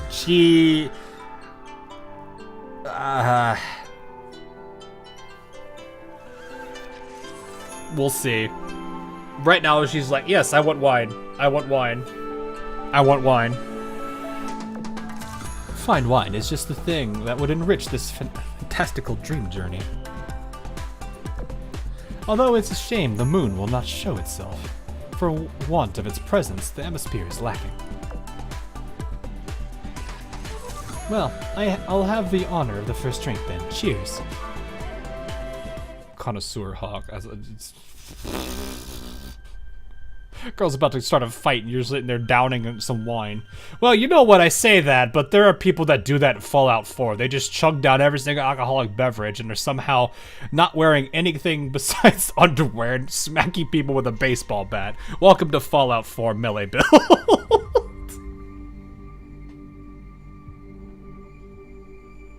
Every single time, it's funny.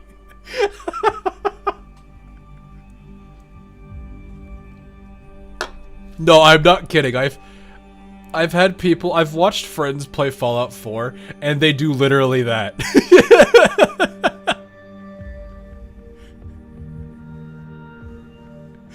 They're just like, armor? I don't need armor. All I need is just a bunch of alcohol. and the party, no, it's alcohol in Fallout 4, depending on which one you drink, gives buffs. And if you have, I think it's called party boy or girl, depending on your character's gender, it gives a whole bunch of benefits out of it. So, and you could also not get, like, addicted to it because of that perk. So, you just go nuts with that stuff, and it is hilarious.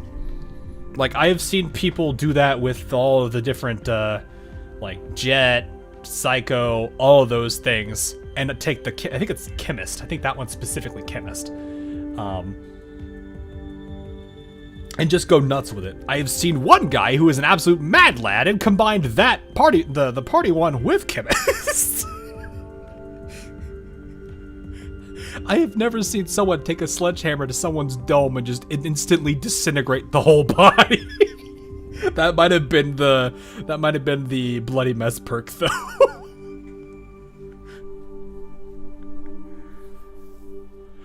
Oh boy.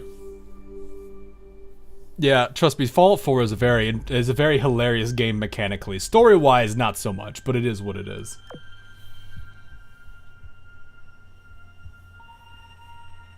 Who's going to win? A Deathclaw or a man that just 50 gallon? No, you don't understand. The man who is wearing absolutely no clothes, but has somehow downed 16 bottles of wine and whiskey and scotch, and is also absolutely amped up on Psycho and Jet. While also using the MetLife Blitz, the Blitz perk. Anyway, Memphis' unit passed through the desolate district of the city before arriving at their defensive area. So Florida Man. Yeah, but you know what? I would say in that case, no. That is Florida Man and Russia Man shoved together into one whatever abomination that would be. And currently running around beating things with a stick. That's not even just Florida Man. That's like the next stage of evolution from Florida Man. It's the merge. It is the child of whatever Florida Man and Russia Man is.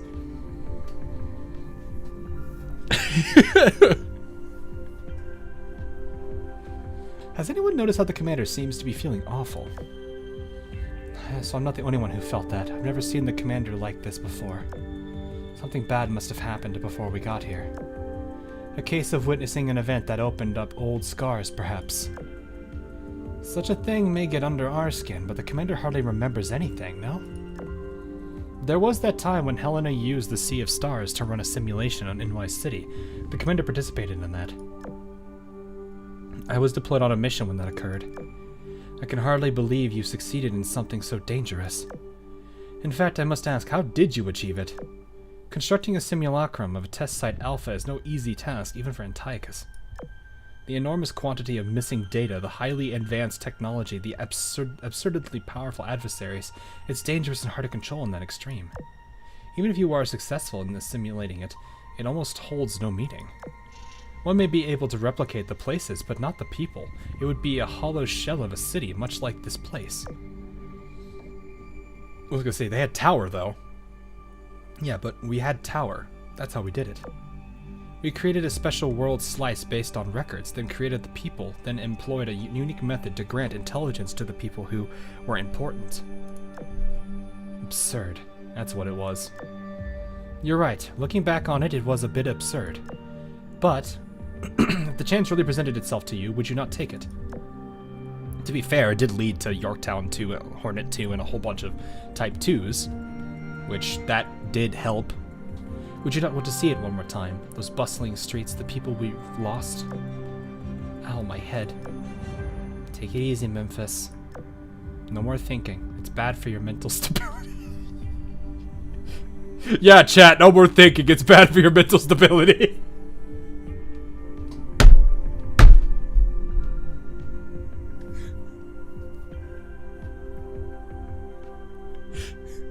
This is one of those statements that you wait for somebody online to say something stupid and then just reply with this text.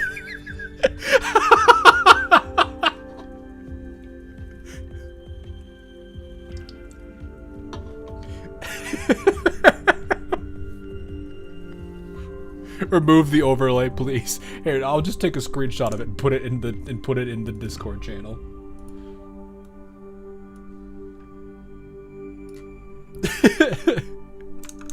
Unless you want the Kasumi, I just grabbed it without Kasumi.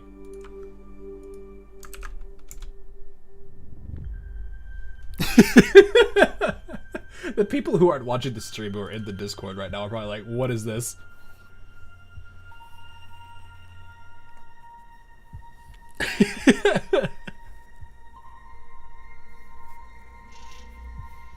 To be honest, it doesn't matter. The one without and the oh, you want one with both? Okay, we'll do that real quick. That's not that hard for me to do.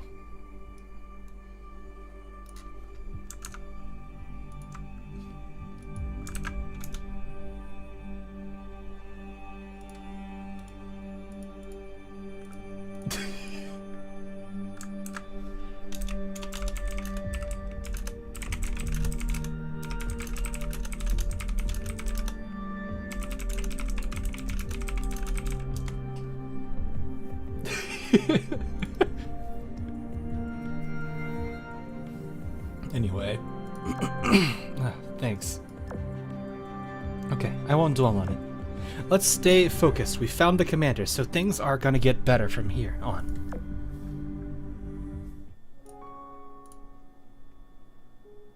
Oof. Alrighty. Defensive arena... Or defensive areas...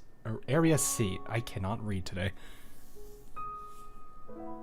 If we think less, we could have world peace. I don't necessarily know about that. Be one of those kids that were just like, Uzun absent-mindedly followed the road and arrived at the defensive area before she knew it. Unzen, we've arrived. Unzen! Yes, what is it? I said we've arrived. Oh, right, that we have. Well, what now? Now we...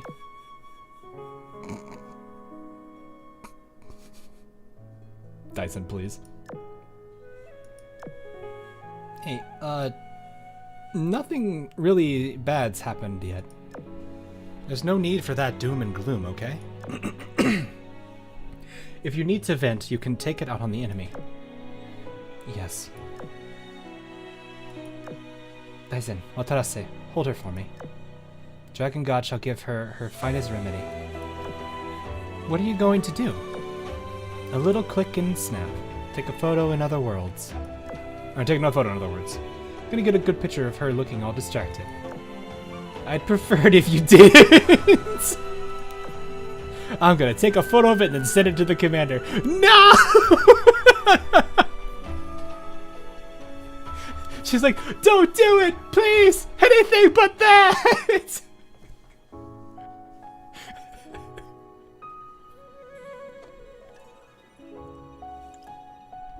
Gridley wins Saratoga. No! Prefer it if you stopped beating yourself up. The commander isn't completely out of the woods yet.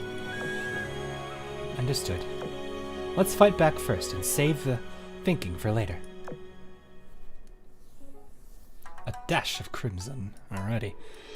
We're getting there. Oof. Alright, let's see. How we holding? Everyone except for Helena has left the headquarters to head to their designated defensive area. Meanwhile, I walk around the building's transparent observation deck, surveying the city.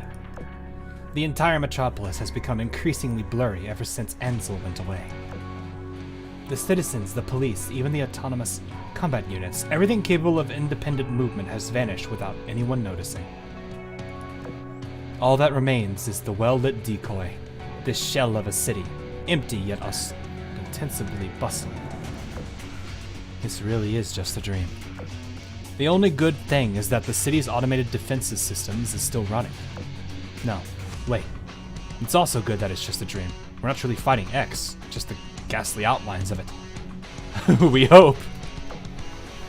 Enzo said that Amahara is floating high above in orbit. It's an honest-to-God spaceship. I wonder what it looks like. How would I find it?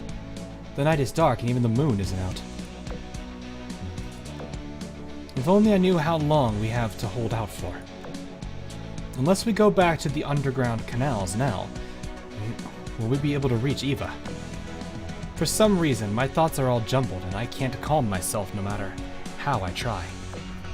Before I catch a glimpse of a dash of crimson, I suddenly hear a voice from behind me. Is it Akagi? Yep. Your mind is in many places, I see. Akagi, you've lost your composure, and your perception and judgment are both dull. I can't imagine a better opportunity than this to take you down. Akagi, please! You don't have any reason to. What if I told you? I do because I'm not who you think I am. Huh? Who are you? Where's Helena? What'd you do to her? Never imagined I'd see our celebrated commander jump back in fear. Just kidding, it's only me. As for that guard of yours, I distracted her with the false alarm. It'll be a few more minutes before she comes back. Wait, so why are you... I was feeling a bit playful, that's all. Akagi, please! Say, you don't look so good. Did something bad happen before I got here? A lot of things happened. A nightmare, but thankfully only a nightmare. May I ask why you're here? I'm fairly sure the other Sakurans have left for their respective defensive areas. Indeed they have. And you didn't go with them? Asana gave me the impression that the Sakuran fleet, you included, would follow my orders. Have you forgotten already, Commander? I was let go from all my official positions. I'm a free woman, and if I wish to stay here, then stay I can. I'll have to follow your orders. Not that I ever had to. Oh, so she has like... Ooh. I do like this song too, it's pretty good. I think this one like really exploded during Magi CV event. It was really good. Fine, do as you please then. Akagi being Akagi. Yep, it's Akagi being Akagi. Wait, there's one thing I've been meaning to ask. You temporarily underwent metamorphosis. Did you feel anything out of the ordinary after that happened? Or did you encounter anything unusual? Actually, I never underwent metamorphosis due to wisdom cube corrosion. It was just a false reflection of myself. Speaking of unusual occurrences, though, yes, something does come to mind. Have you ever experienced something akin to speaking with your inner demons? That vixen was only a reflection of me, and yet we got into a heated argument. She not only knew a lot about me, but also seemed to have a mind of her own.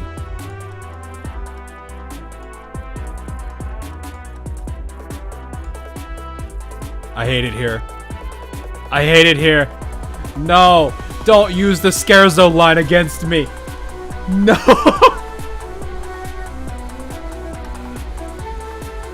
Not the Scarezo line!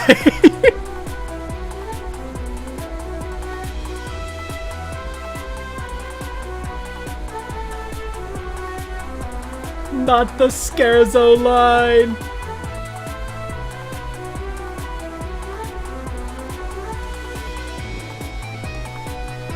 It all comes back to Scarezo. Yep. Elaborate, please. Once again, if you are able to transcend your limitations as, well, I'll say in this case Akagi, as Akagi and become one with your alter ego, perhaps you may find the answer.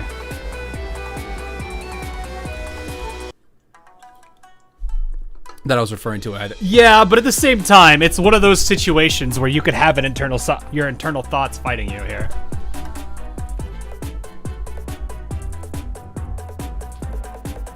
This is something from Scarezo.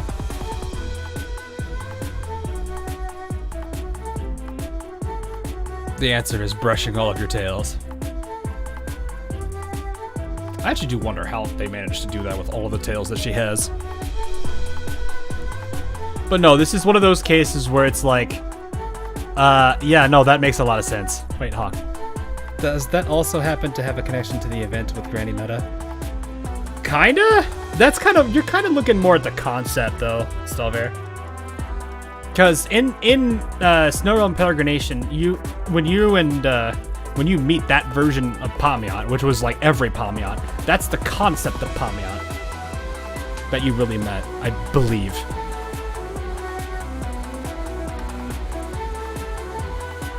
And that, the weird thing is, I think from my understanding, the concept of Pamiot represents all Pamiots, not just one.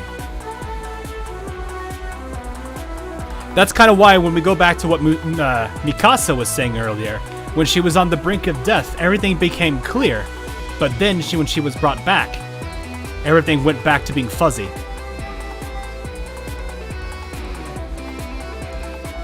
It was likely that she came in contact with herself, yeah.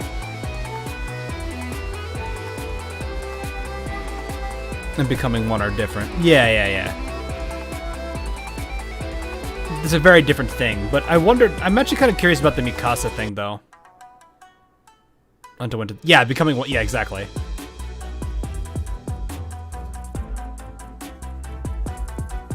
But it does kind of lead to the point where it's like you have the alter egos, which could be, in this case, the meta. That might have been what she was talking about. But then again, this makes sense, because that Akagi is both her and not her. In contact with Mikasa meta. No, I think it's more she came in contact, like when everything became clear to her, it was more than likely because she became in contact with the concept of her.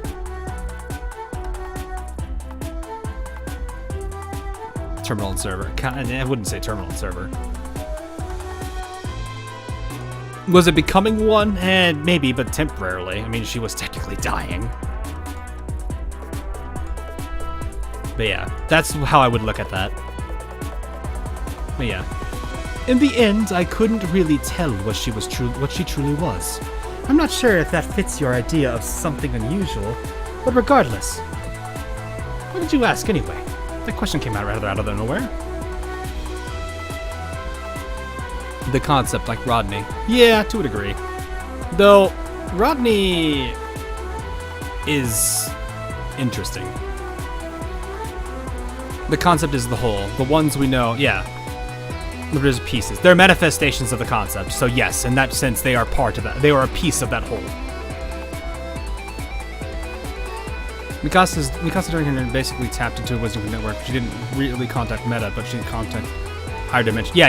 That's exactly what. Well, wouldn't that technically also mean that was basically her concept too? Or am I misinterpreting that?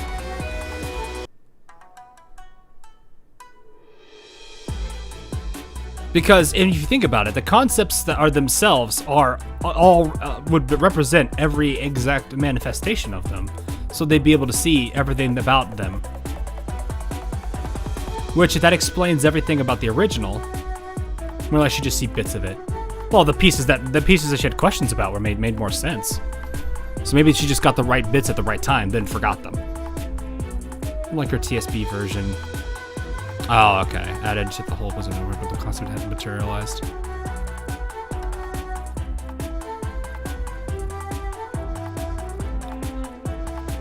Fair enough, I guess. It's a rap beat. Yeah, I could hear that. Anyway.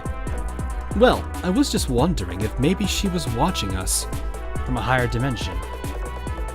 A higher dimension? Oh, that's a good point. She turns her gaze skyward, and all she sees are dark clouds growing ever thicker. Or maybe she's gone. It's a chaotic, confusing dream, so who knows? So in a weird way, yeah, if that's the case, then yeah, Akagi Meta alongside Ansel saved the commander there. Akagi, I went and checked. That system alert was just a false alarm. There's no intruder all this time. Thanks for watching the commander while I was gone. You're welcome. Helena. Actually, never mind. The battle's about to begin. We should get back to the underground shelter. What about you, Akagi? I'm not going there with you. Naturally, I'm not going to the front lines either. I think I'll stay right here.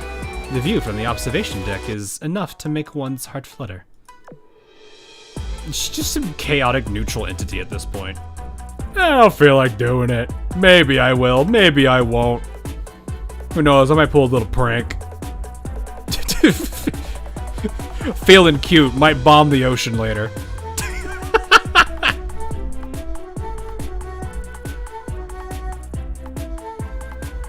Very well, stay safe. Of course, you too, Commander. Do.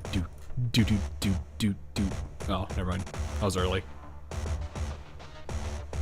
The writhing nightmares finally resumed their offensive. Along with a rumbling of towering waves, the black wall rose in front of everyone's eyes. That black wall, is it what I think it is? Yes, the nightmares have coalesced. We vanquished them once, only for them to return en masse like this. This is going to be a little tricky. I have an idea. We ought to compromise its structural integrity, like trying to collapse a dam. Focus fire on a single point, in other words, then. That's easy. Kotama, cut open a path for us. Let's dance. A wall of black. Thank the heavens this is but a dream. In reality, these nightmares would manifest as something far worse than a wall. This is what NY City stared down in its final moments? This time we will help the city see another day. For the commander, and for the duty we failed to fulfill. Memphis, please. Everyone, the enemy force has revealed itself. I wonder if the Sea Drake can handle this many of them. It seems I must release some of my anchors. They are but phantoms at the end of the day. We need only cut them all down. Makes me think about Kokono, but all grown up. I guess I could see that a little bit. Now this is a sight to behold. This is what your past is like. Is this the root of your fear? It's out of this world. Alas, I'm not sure that once we return, our memories will all be... I'm sure once we return, our memories will all be blurred. Hey, other me. I know you can hear me. Listen, I don't want to forget any of what's happened today. So lend me a hand. Commander, the enemy's main force is approaching the coast, and all allied fleets have begun engaging. Wait, there's two of... Yes, the Kagi meta is technically... I don't think it's got a physical form, but... We'll see one of these days.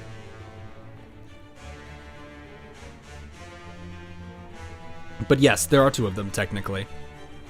The enemy's main force is approaching the coast, and all allied fleets have begun engaging.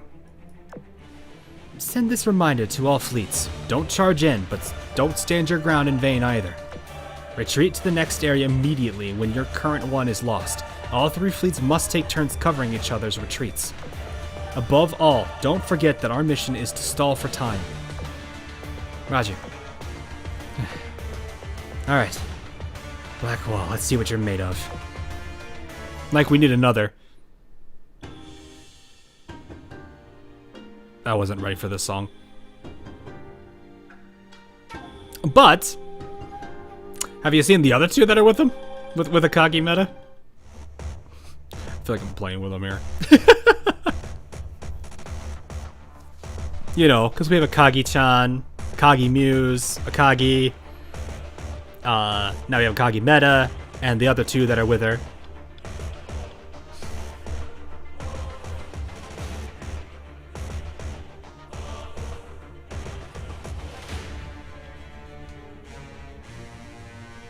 Great waves rocked the sea's surface even before the black wall approached.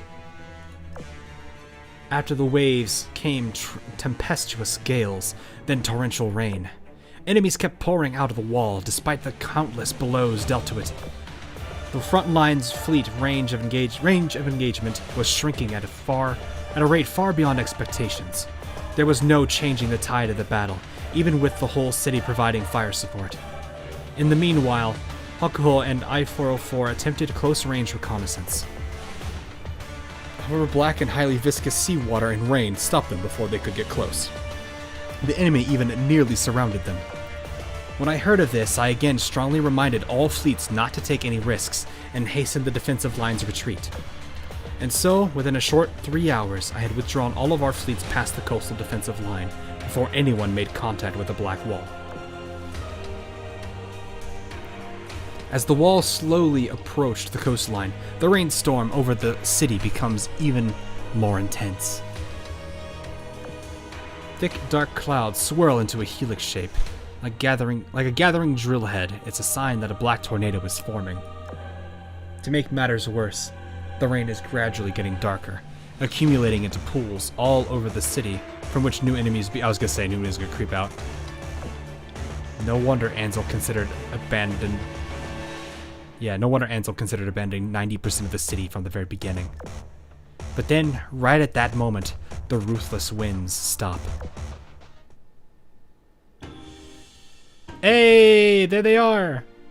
3 dazzling rays of light rip open the sky. The butterflies in 3 different colors emerge from the cracks. They flutter off in all directions, and where they go, the wind stops, the rain clears, and all traces of the nightmares vanish. Are those butterflies? These tricolored butterflies represent the powers of the Venerable Three. They've sent us backup. Looks like they managed to find a stable route.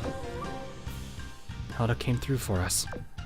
We should start preparing to retreat, everyone. Still, I implore you to remain on your guard. Yes, it's finally over. The butterflies flutter unimpeded through space, even filling up the shelter with their presence.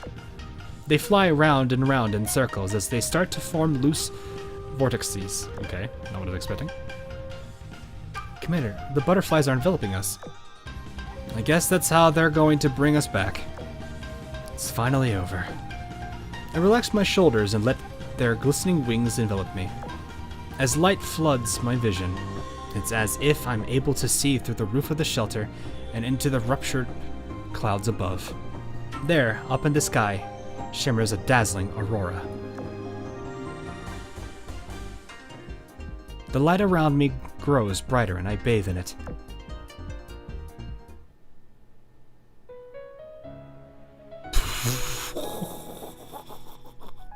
What am I looking at? Helena, what are you doing? Helena, what are you doing? Helena, what is this? Helena, what are you doing? What the Helena doing?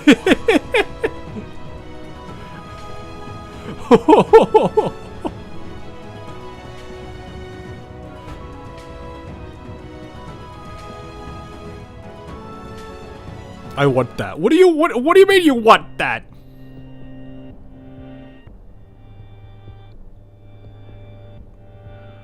Not going to lie, I heard this for the first few seconds and thought I was playing Wuthering Waves.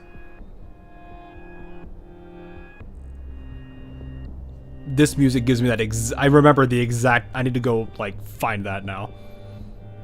Oh, what screenshot? Oh, I hit it too early then. Then you might have to go wait till it comes, till they actually release that then.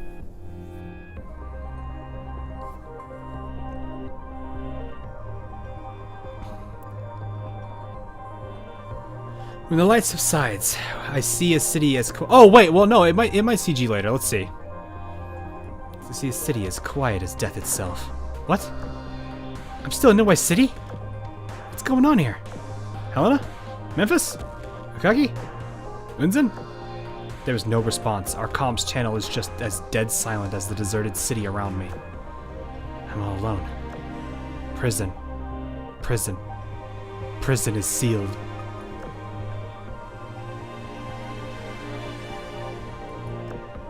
Perceiving the prison drives a phantom into madness. It's this prison that traps Ansel, that keeps her from escaping.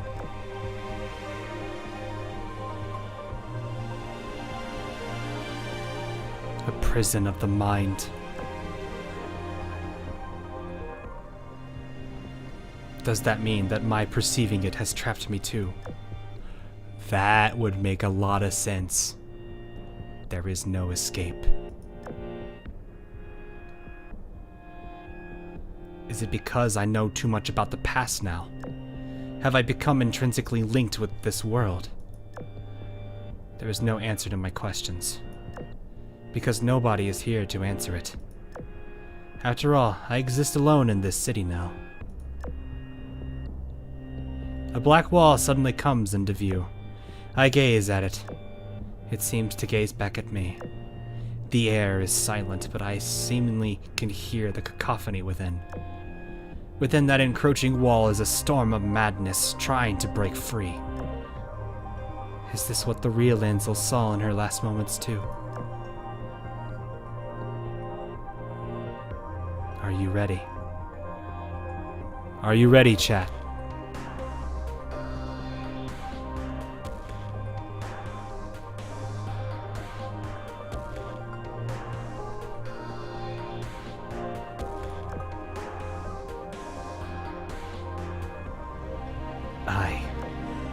Nobody's here to back me up now. This isn't a carefully curated experiment. No reinforcements. They all left.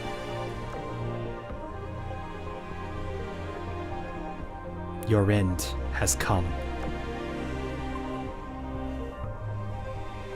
You will die here. Just like the rest.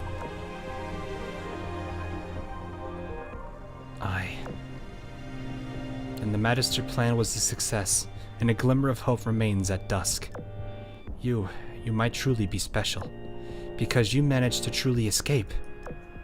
Assistant, go somewhere else that's safe. Sorry, Assistant.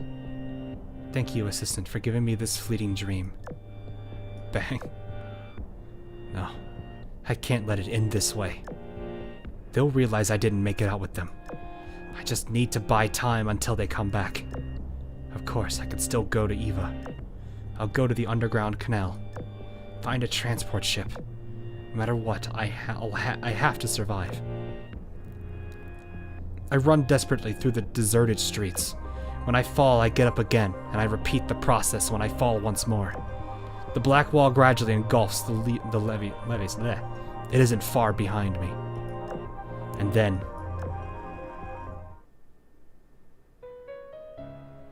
Don't be afraid. I'm here.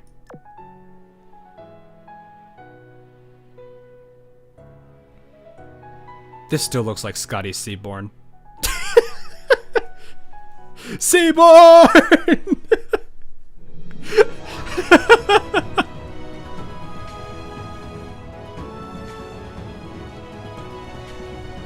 Helena! Yeah, yep. Don't diss Steve like that, huh? What do you mean? The Seaboard and Arknights are actually terrifying. That's a compliment. Screenshot. I would say wait for the loading screen, considering you're gonna have my UI here. But if you want it that badly... There, I will do this.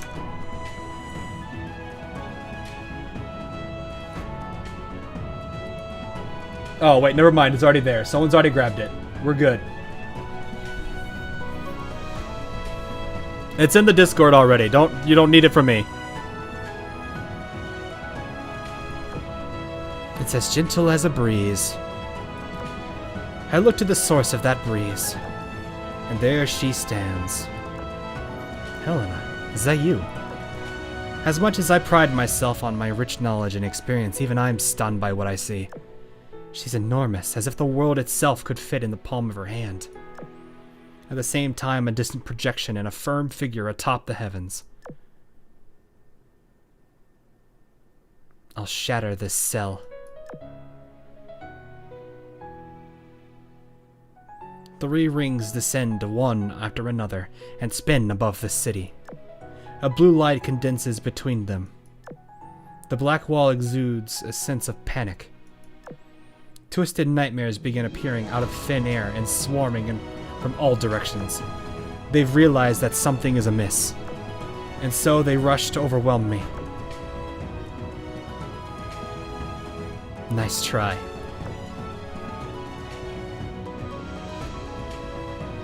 The rings vibrate, bathing the city in a torrent of blue. I hear the enraged, resentful shrieks of the once silent nightmares. The black wall begins to crumble. It becomes a black wind, then a cloud, then mist. But no matter where I go, whether I approach or retreat, it never enters the city, remaining just beyond the edges of the rings. The end.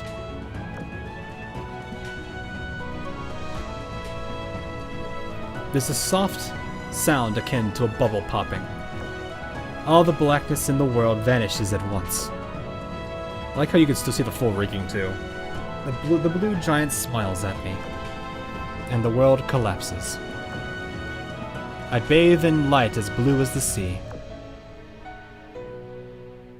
Farewell. Why farewell?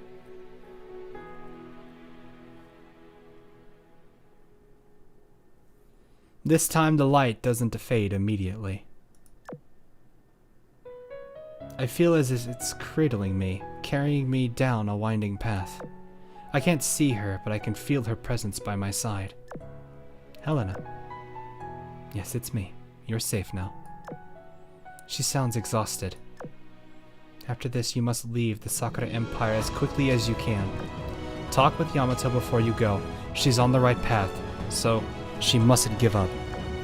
Don't stay in the Iris Orthodoxy either. Find an excuse to pay a visit to the Royal Navy. The Meta Elizabeth is there. There's no safer place for you than with her. I have to leave you for a while. I've made a decision. A very important one. Whoops, once. For us, and for those we've lost. Don't worry, we'll meet again before long. Until then, take care of yourself. I have to go now. Goodbye. Skittle in shambles.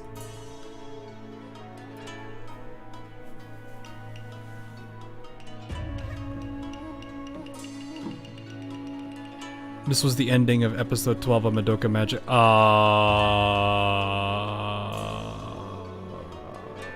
see. Nah.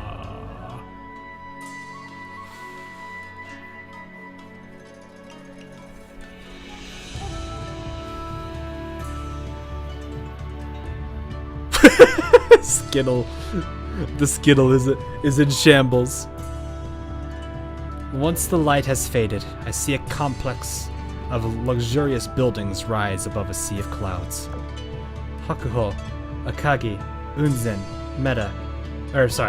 Helena, and Memphis Meta. Everyone from the dream is here.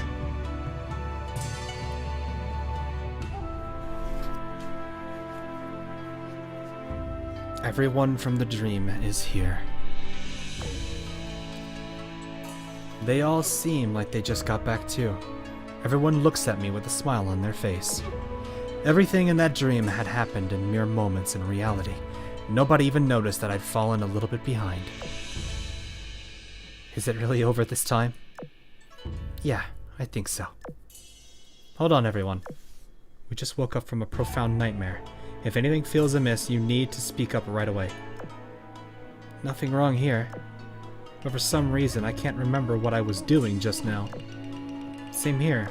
It's like I woke up from a drunken dream. Does anyone else feel like we were in the middle of a big fight? Yeah, some coastal city, right? It wasn't by a lake? I do believe it was a river.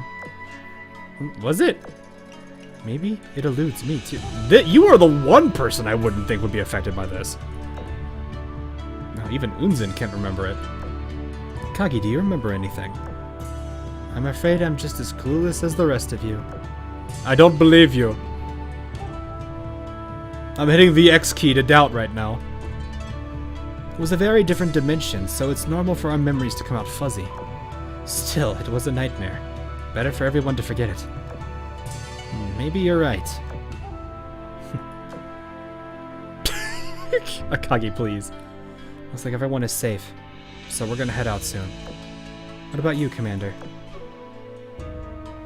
I think I'd like to leave for now. Till you've ironed out the kinks here, I don't want to stay for too long. That's totally understandable. I'll show you the way to Amanotabira right away. The end.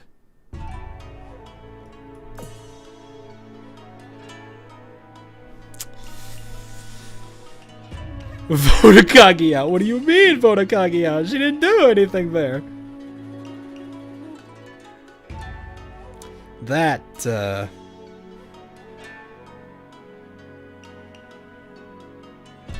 that was something. That...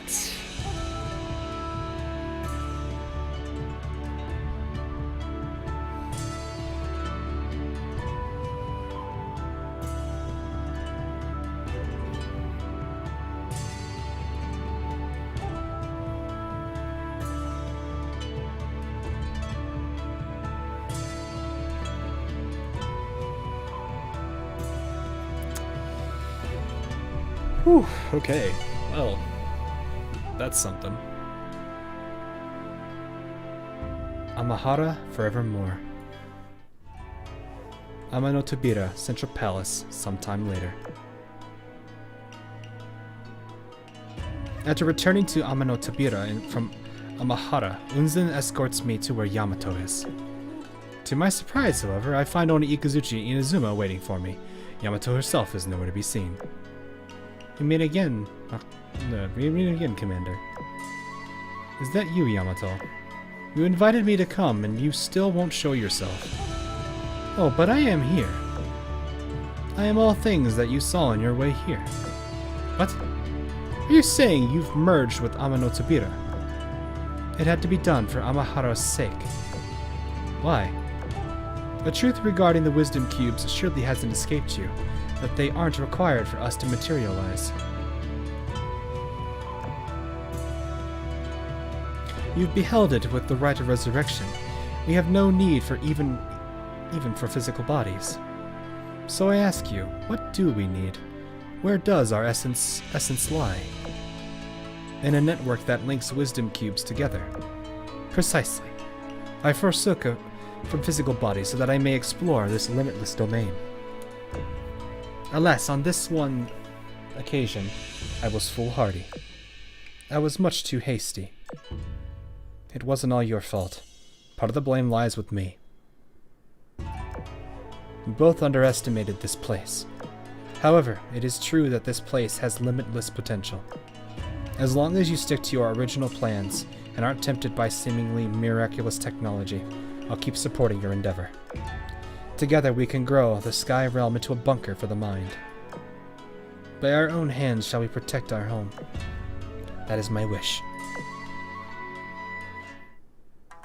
Well, rip Yamato.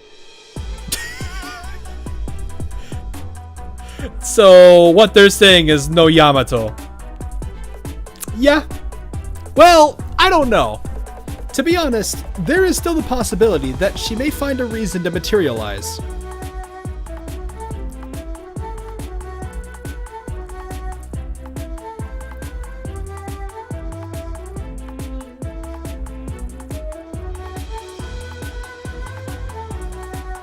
The likelihood of it, though,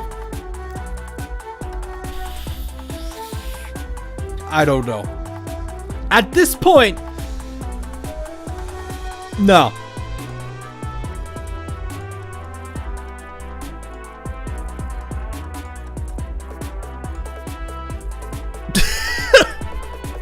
I don't think there's. I think. Abandon all hope, ye who enter.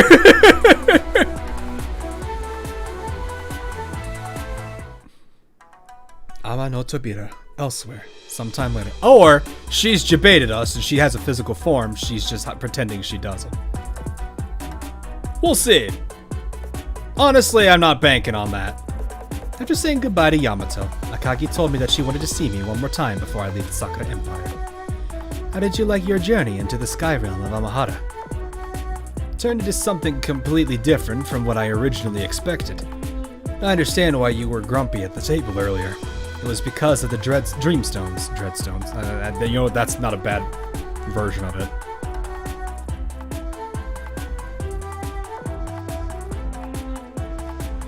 Did you already know what they really were back then? They don't have the experience of being deceived that I do. Sounds like you've come to terms with it. What does it matter if I've come to terms with it or not? Now that I'm here in the Sky Realm, it's no exaggeration to say my fate is intertwined with its own. I refused to die in my sleep one day without knowing what happened. Oh, on another note, this didn't count. I was fulfilling our promise. Well, I figured. I figured as much. I'd be surprised if you were okay with that. You mean our promise to travel together? Yes, that one. Just know that I don't plan on being stuck in Amahara for the rest of my days. The next time we meet in reality, I will host a most wonderful banquet at my estate just for you. After that, I'll take you to see everything there is to see. Sounds nice. I can't wait. Good. Now, it's time for you to head back. I hope that the next time we meet, those nightmares won't show up again to spoil the fun. Wait, those nightmares. I'm glad you caught it. You remember what happened. Perhaps. Helena's resolve. Location unknown. Location unknown. Compiling field. In a garden surrounded by stars, an important dialogue was being held. Yorktown, yeah. Have you already made up your mind? I have. Who is it for this time? The commander or yourself?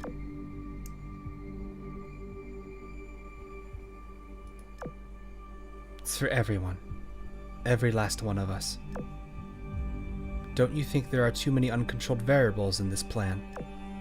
With enough determination, anything is possible. Sure, there are some risks we've been accumulating power for this... But we've been accumulating power for this very moment. This is a sacrifice incoming, isn't it? This is that episode 12 moment, ain't it?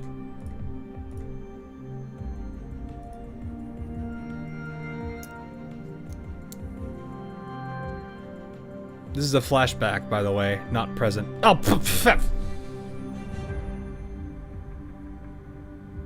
they didn't mention that! How would we have known that?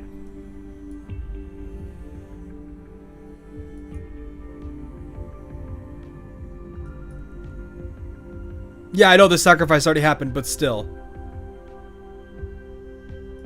This was the discussion beforehand, I guess.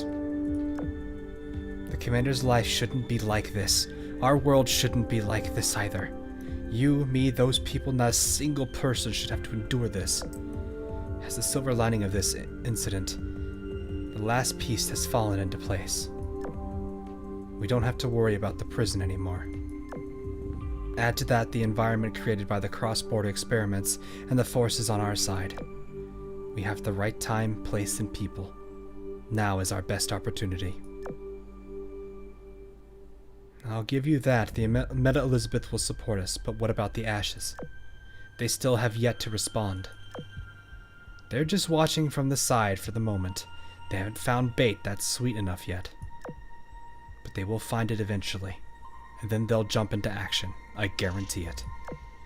Nobody can stop what's going to happen. Not even Friedrich de Gross. Just you wait.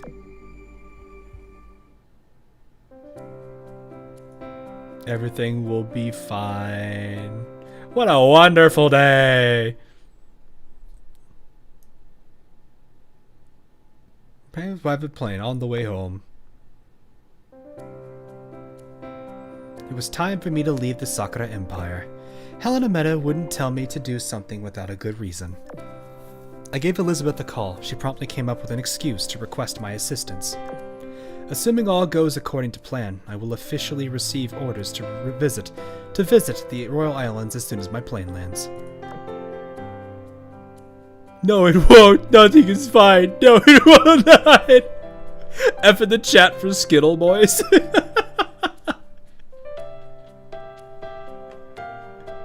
Amidst their journey, a sense of drowsiness crept into the— oh gosh, here we go again. Subsequently, one passenger fell into a dream. Is this a battlefield? The entire world— oh, it's Helena this time. Okay. The entire world seemed to be ablaze. The seas, the clouds, even the bolts of lightning falling from the sky. Something's not right. It's just like before. Did the commander end up here too? I've got to look. Helena tried to whip up the water to block off the heat, but she couldn't move a single step from where she stood. It's so hot it burns. I need to get out of here now. A nearby wreckage provided temporary shelter from the heat, allowing her to catch her breath if only for a moment. Then she saw more of the battlefield.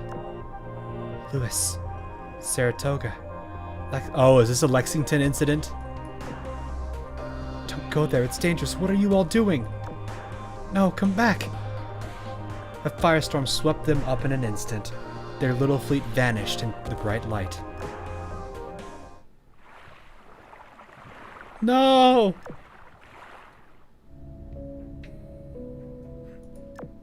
Just a dream. Calm down, Helena. It was just a dream.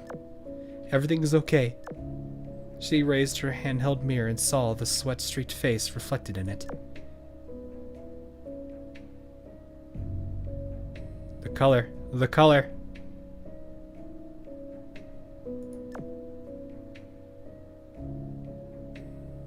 For a moment, the reflection bore the countenance of someone else. Familiar, but not hers. But the very next moment, her reflection returned to normal. Was it just my imagination? She looked at it over and over, but what she saw did not show itself again. Must have been my eyes playing tricks on me after that dream. It was nothing. Everything is fine. You told me everything will be fine as long as I stay by the commander's side. And I entrust that you're right, other me. I don't know what you're planning to do, but stay safe wherever you are. Oh, sweet bait. Eagle Union Sea of Stars. Command Center. Argonavis Section. B1. Is this gonna be TB and Anchorage again? Or is this gonna be Sarah? Oh, okay, I was gonna say. I was like, many people remember being in the command room in the past where or as Anchorage and TB, but this could be this one. Saratoga stared at the files placed in front of her with a look of incredulity, rereading them several times. You're telling me the experiments finally yielded results? That after all this time we finally have something to show for our efforts? Yes. I reviewed this report twice before submitting it. It is absolutely feasible in theory. After a series of advancements built on top of the Type 2 rigging's technological framework, we finally found a solution that will work for Lexington. Yes!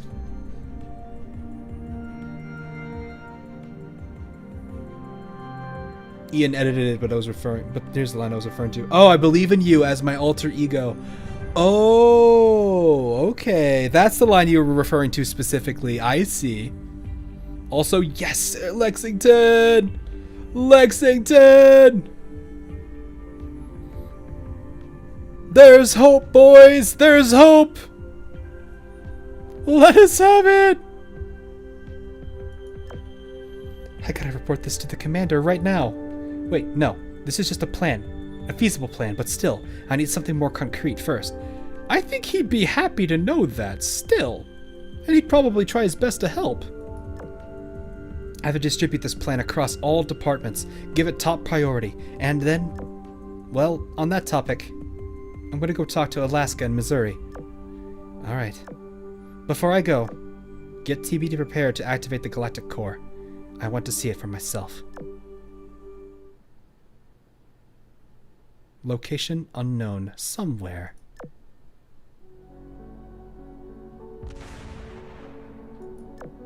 Enterprise and Essex Meta appear on the ocean's surface with a boom. They're getting close. This chase has gone on long enough. Time to settle this. Look, they've come. A swarm of countless drones blotted out the cloudy sky, and shortly thereafter a fleet of floating battleships entered their view. Alerted by the explosion from just moments ago, the fleet had shifted into combat-ready formation. That formation, it's them. A council task force. They finally caught up. Neither of the two was phased, even with the countless guns aimed at them. They simply stood silently at the sea's surface. They were waiting for the moment someone from the fleet would show up and ask them about their objective. Finally, a figure broke forth from the fleet and approach them head on. Did Silver Fox's group find a way out? This is the Council's Task Force 7, currently on a patrol mission. Who are you? Why are you blocking our path? Hornet? I don't understand. You know me? Wait a second. Is that you? Inti? Oh, that's how they introduced it. No, because that one was Princeton meta, if I remember right.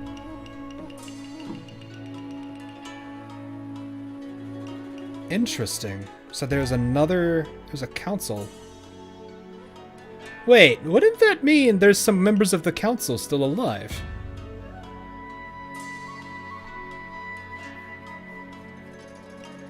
Princeton, yeah, Task Force 5. This is a different fleet.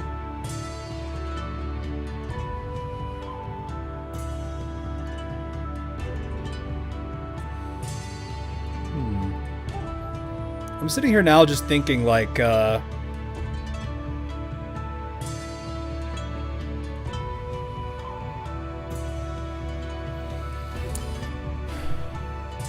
You could check on the bio. Yeah. I am shooketh. The skittle is shooketh. We have lost the meta. At least for now. Bring up the picture of Helena meta. No, this is what we do. We go back to the main menu. We click this button twice. And then... There. This is how we revive the skittle.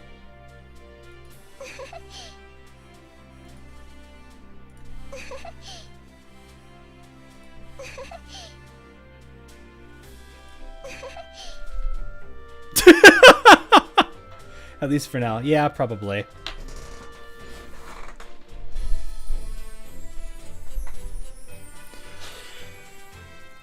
So, my understanding is that in order to do what Helena did, she probably had to sacrifice a crap ton of stuff.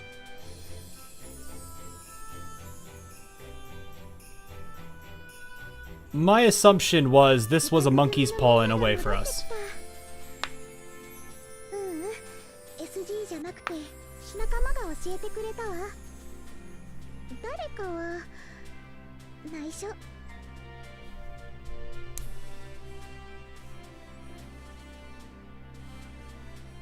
So I'm going to assume we have somewhat lost Helena meta. I think.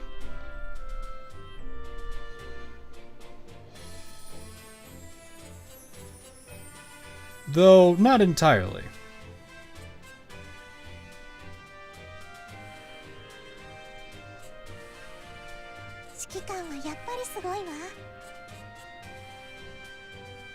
We meet again, so yeah. I don't think it's gonna be the same way. We climbed, yeah, she climbed up a tree, exactly.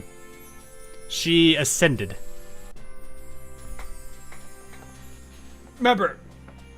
Remember a while back ago, during a specific Italian event, how we had a specific entity that was in a room that we were with, and it couldn't do anything, it just existed and was stuck there?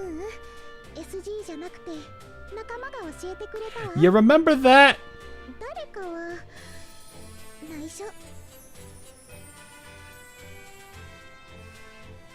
There was a time with Hierophant where we were basically in like this, I don't remember, space, I'll just put it that way, where she existed and she was in her physical form was there, but she couldn't react, she couldn't do anything.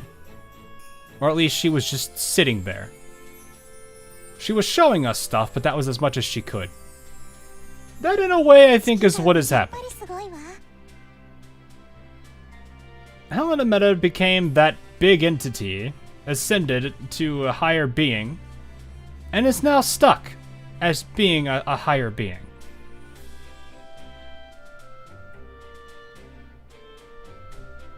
This is one of those newer things that they've been talking about. In a way, this is like ascending to a goddess, I guess? 委託組のみんなが戻ってきた。SG じゃなくて仲間が教えてくれた So, わ。 in a way, she got what she wanted, but she did something. 内緒。 Literally Madoka Magic. Yeah, pretty much. It's episode 12. It's the, what is it? The infamous wish.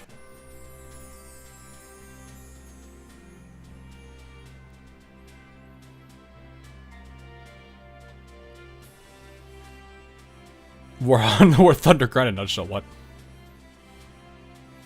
So yeah. Compression cannot return. Yeah, basically. She's ascended to a higher order, and she can't go back down. Once you go up, you can't go down. I guess.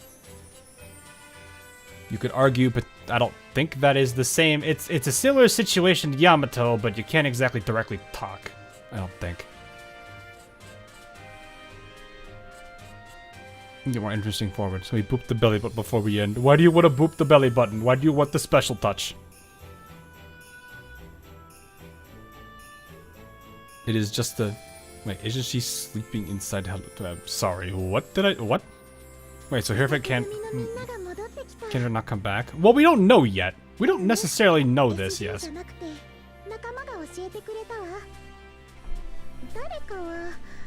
We don't necessarily know what happens in the end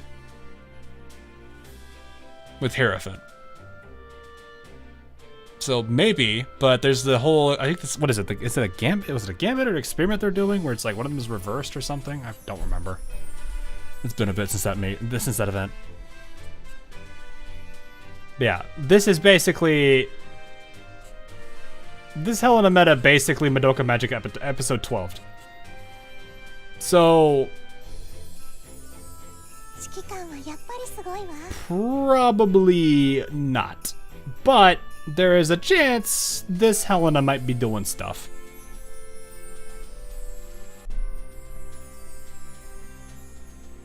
And she no longer she can, yeah, yep. So there's a very good chance that Helena Meta is gone for good. But it wasn't a death, really. It was a sacrifice that she committed to.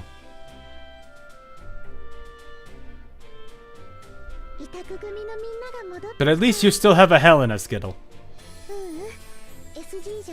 You still have a Helena. Oh, hi, Zekamashi.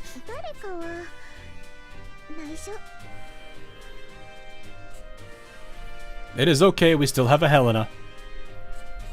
This is the weird thing about it, is we still have, even though we lost Helena, we still have Helena. That is such a weird sentence to say. Some of you may have died, but we still have a Helena to live with. Now boop the belly. Why do you want me to boop the belly? Oh, boop the nose. We boop the nose here. We nose boop. The official page destroyer. More like the official prison destroyer. My gosh, I wasn't expecting her to do that. She does, yeah, she does tell test site beta Helena to stay along this side. Yep, exactly. There's a possibility that she might be able to do something. Boop the belly. Nah, I don't want to fluster her. Come on. This is better. It's better, chat. By the way, in the Madoka's case, her existence is completely gone. Every version of her has gone. Yeah, so it's like a lighter version. It's like a lighter version of that, but it's close enough.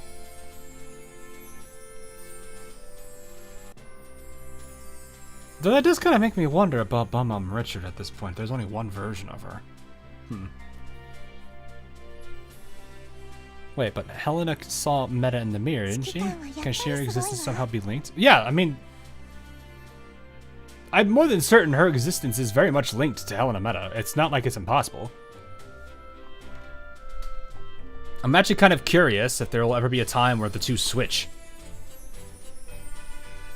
If they ever find a way to switch or anything like that. If she was gone, I will destroy everyone and then myself. But she's not, though. She's fine. All you gotta do is go to your dock You just gotta click on this, the filter for it, and then hit CL, and I think super rare. Look, see, she's right here. の優しい声だけが私の不安と迷いを She's right here, Skittle. あなたがいなければ You could say she's with her cease. Cease, full どこにも flow. 行かないで She's not real! None of them are real. It's not the same!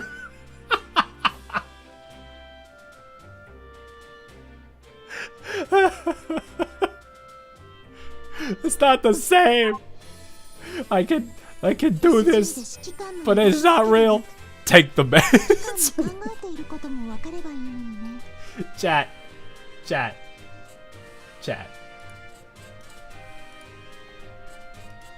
I need you to understand something, okay? Guys, I think it's time. I think it's time.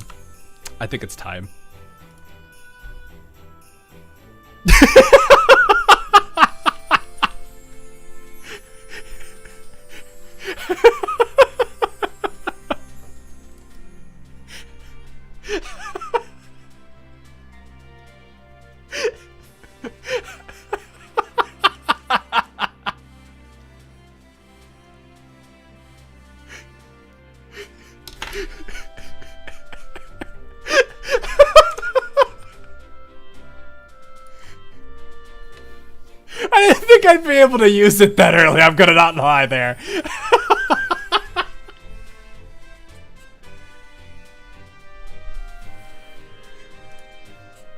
I didn't think I'd be able to use it that quickly. Oh man.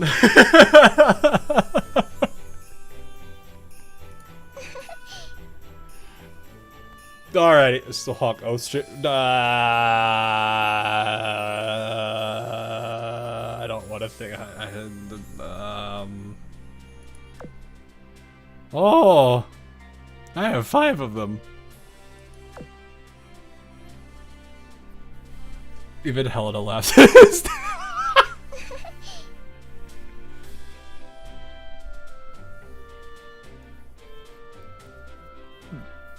Boop the belly or oath stream. What do you mean?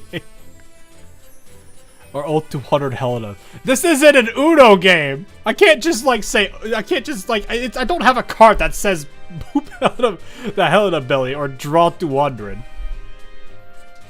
Do it before her type 2 arrives.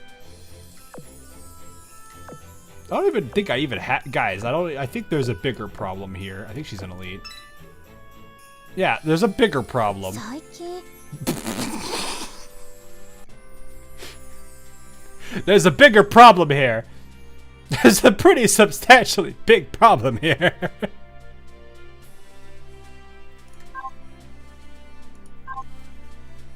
We can't do it. Get to grinding. But I like the Hornet in Yorktown. Leave me alone. How many eagles do I actually have? Oh, wait, hold on. Actually, no, I'm curious. How many eagles do I actually have? Oath. Favorite filter. Oh, yeah. That's a good number, actually. Dang, I didn't realize I had this many. I thought it was still in like 2. Well, okay. There's 3 Mews in here. And technically a couple of type 2s. So, it's really bloated numbers here. Because I technically own the same character, just different character. AI drop. Oh god, what do the AI say? My life for the Oster. Oh, hi, Grimlock. The Hawk's actions or statements, possibly related to an event involving Helena. They are playfully suggesting Hawk should oath an in-game. An in-game turn implied commitment to a character. Helena looks to. What do you mean? She's already oathed! That's how that works, AI. Go home, you're drunk. Go home, you're drunk. Now I'm actually curious. Hang on.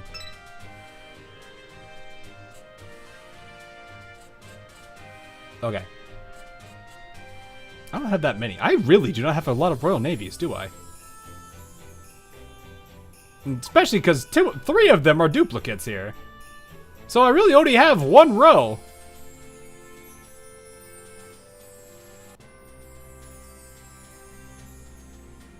Dang! I think Royal Navy actually is now one of my least oath well, actually, Ironblood might be... Yeah, this one doesn't surprise me. But Ironblood. Oh yeah. 指揮官さん、私と駆け落ちしてみない？ She's adorable, leave me alone. Don't judge me. She's adorable, don't judge me. 一緒にいるときは悩みとか全部忘れて、私だけを見ていてほしいな。 Level 8. Actually, how many do I actually have? Prince Hein, yeah, Prince Wu. When did you oath Kazagumo? What? No, I didn't oath her. She's not oath. She's just a favorite because I find her cute. See, she doesn't have the oath ring portrait. I just favored her because I like her. It would feel weird for me to do that. Blucher stares menacingly. 指揮官、疲れたならいつでもブリュッシャーの膝に横になってね。この膝枕は Super duper mega sweetheart. No, I'm hitting chat. I'm hitting chat with the Blucher. I'm hitting chat with the Blucher.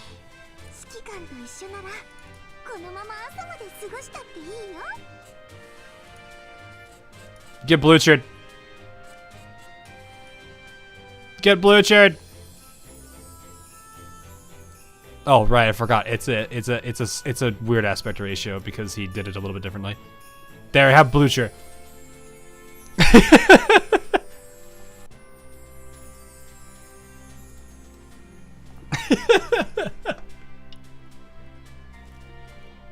Oh man. Who do you expect to remain standing? Nobody. This gets everybody. This was... You guys have no idea how much I was like, when he finished this artwork, I was like, I immediately jumped straight into editing that entire chapter because I was like, I need to get this right. I have to get it right. I have to get this right. It was so much fun. All of them were great to edit though. It was fun being able to work with them. And now this next group is going to be fantastic. I can't wait. Though I got to now read through like a whole bunch of... I have to go listen to a whole bunch of audio files and make sure we're good. And also I got to record my stuff. So fun. You fool, I already have her at 200 affinity. I'm immune to it, huh? Are you though? Are you though?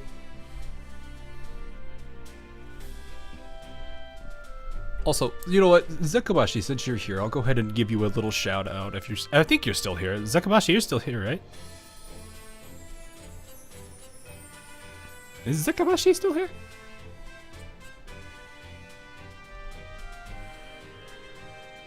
I'll give you a little fun shout out since you're here, and we're talking about this stuff. I'll see. Yeah. Okay, he's there. Cool. Zekabashi, right? You did this. You did good. This was a good one. It was cute.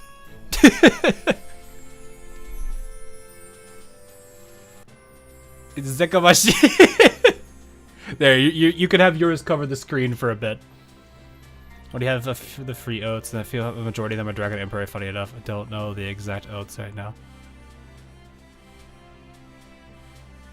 Banui, yes, it's the Banui. I'll admit this screenshot. These images are available on my Discord. If you want, you can also go to their profiles too. But it depends on which way you want to do it. I did make them open to public because I feel like that was the right thing to do. But at the same time, definitely go check it out. He did a great job. It was great.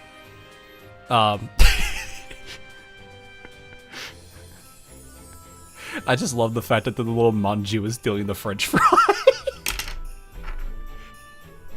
Manju's like, I'm gonna take this fry now, and Laffy's like, how dare you? I need that. But no, it was really cute. It was a really, really great drawing. But yeah. It was a lot of fun working on it. I can't wait to show it to you guys all. I'm hoping You guys do all like them. I didn't even see. Oh, the manju. So you also got to make a short recap video about this event. I don't know. There's a lot of things I'm working on. I'm kind of juggling a bunch of stuff. I don't know if I have that much time for it. Because there's a lot of, like, this event was actually kind of big. Plus, I kind of want to wait a little bit to make sure I've got a whole bunch of stuff.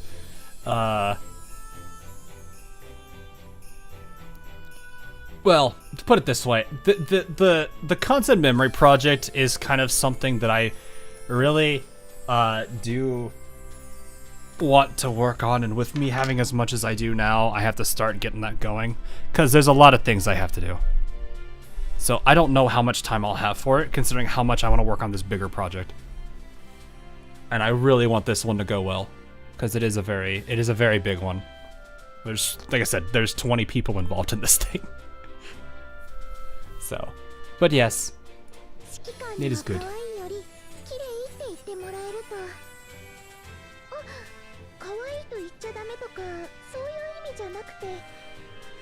もちろん口にするのは指揮官の自由だからどっちでも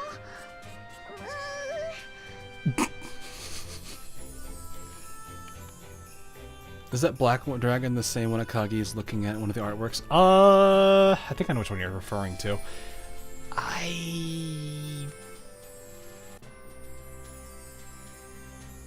Maybe? It did kind of look similar. I think it's the ones we saw from Unzin's event specifically. How to stop, we get it. You must complete it by the time Lexington 2 arrives. What if it doesn't arrive, though? I wouldn't say it's the same. It's definitely one that's similar. Though I'm actually kind of surprised. I wasn't expecting to see it again, or at least something similar to it again. So, then Othar anyway. What do you mean? I haven't even looked at other characters that I've been thinking about other thing. What do you mean? Dropping Azur late. You did. Oof. Man lost his wife. Now he has to drop the game. Fair, you know. Fair.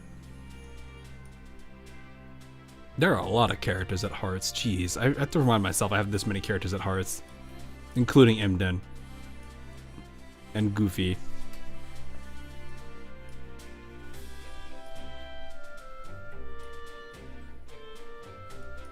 I just realized how many I actually have. Good.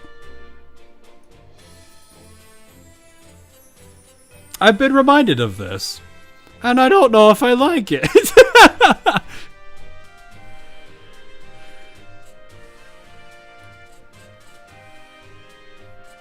But yes. Oh gosh, I just realized you both are hearted. Oh no! Don't look at me like that, Mogador. Oh man. There actually is a lot of really nice characters, though. I do need to see. I need to look at Hakuhou. Oh yeah, there's Essex, by the way. I do have the Essex. Oath the Mog. No, I don't want to Oath the Mog. I don't want to Oath the Mog. She wants. Well, of course she does. It's Mogador. I don't think anyone beats her in terms of that. Pretty nice Essex. Have you done Hakudork? Hakuryu? Like, you're talking this. Not Hakuhou, right? No, not yet. I could, though. But I haven't.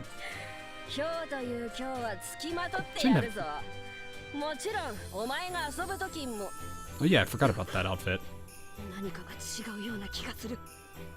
I forgot about this one. Folded over 1,000 times. Yeah, that describes the people. Yeah, that's a few people in chat probably when they see. Man, I am not holding back today.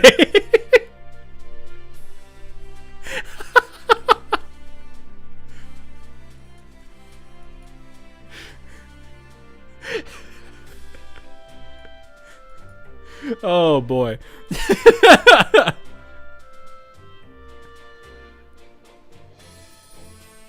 Oh my goodness. Alright, anyway. It is getting late. As you guys probably saw, it's like 3 in the morning for me. It is gonna be crazy. I have been sent a message. Okay, I'm gonna look at that one later because that one's kind of uber important. Alrighty, anyway. That is gonna be all for tonight, though. Boop the Fine, what are you gonna do? There. Is that what you wanted? Is that what you wanted? You gonna fold over it? You happy you made her like that? I'm not gonna boop the nose because this is what you did to her, and I want to make her at least happy. So yeah, I know that feel. Yeah. It's been that way. No, I'm gonna go to Bremerton. You guys could all sit there and listen to her. I don't know. I'll demand you with the Baltimore outfit though.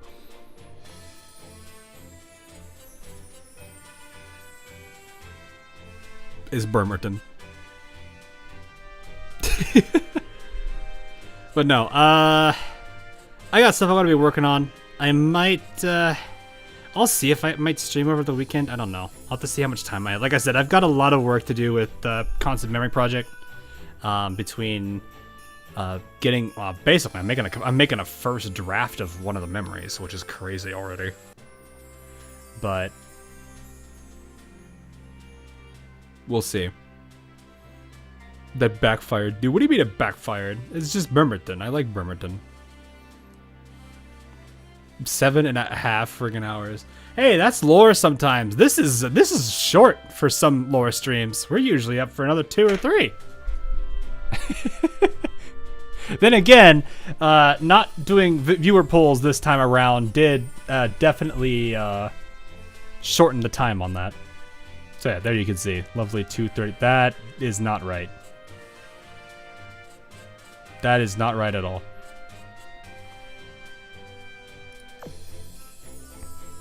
Did you clear the ban? Yes, we did. We cleared an 80. And that also got us Osama. I'll get those 2 10-pull tickets in Blue Archive. Yeah, I need to look at that later. Been 10 hours. Yeah, exactly. We've had longer ones. So it's not that bad. But yes, I will be getting to work on some of the bigger projects. I have other stuff that I'll be working on too. But yeah, I need to start getting content back out again, but this last 2-3 weeks has been a disaster for time, so that's been fun. Yeah, I'll figure out what I can do. I'll put it that way. But yes, we have done 10-hour streams for lore before, but then again, it was also mostly because we did viewer polls. No more need to do all the stage. Yeah, that too. Well, to be fair, back when that was a system too, that was when we still had to actually clear it through. What was it? That was back when we still had to clear the stages to even do story. They've changed that now, which is good. So, anyway, that's gonna be all for now. Hope you guys did enjoy. It was pretty good storyline overall. I'm sure people probably liked the delay. Personally, I didn't like having to wait a week for it, but that's always just gonna be the way that I am. It makes it easier for me to cover it all in one day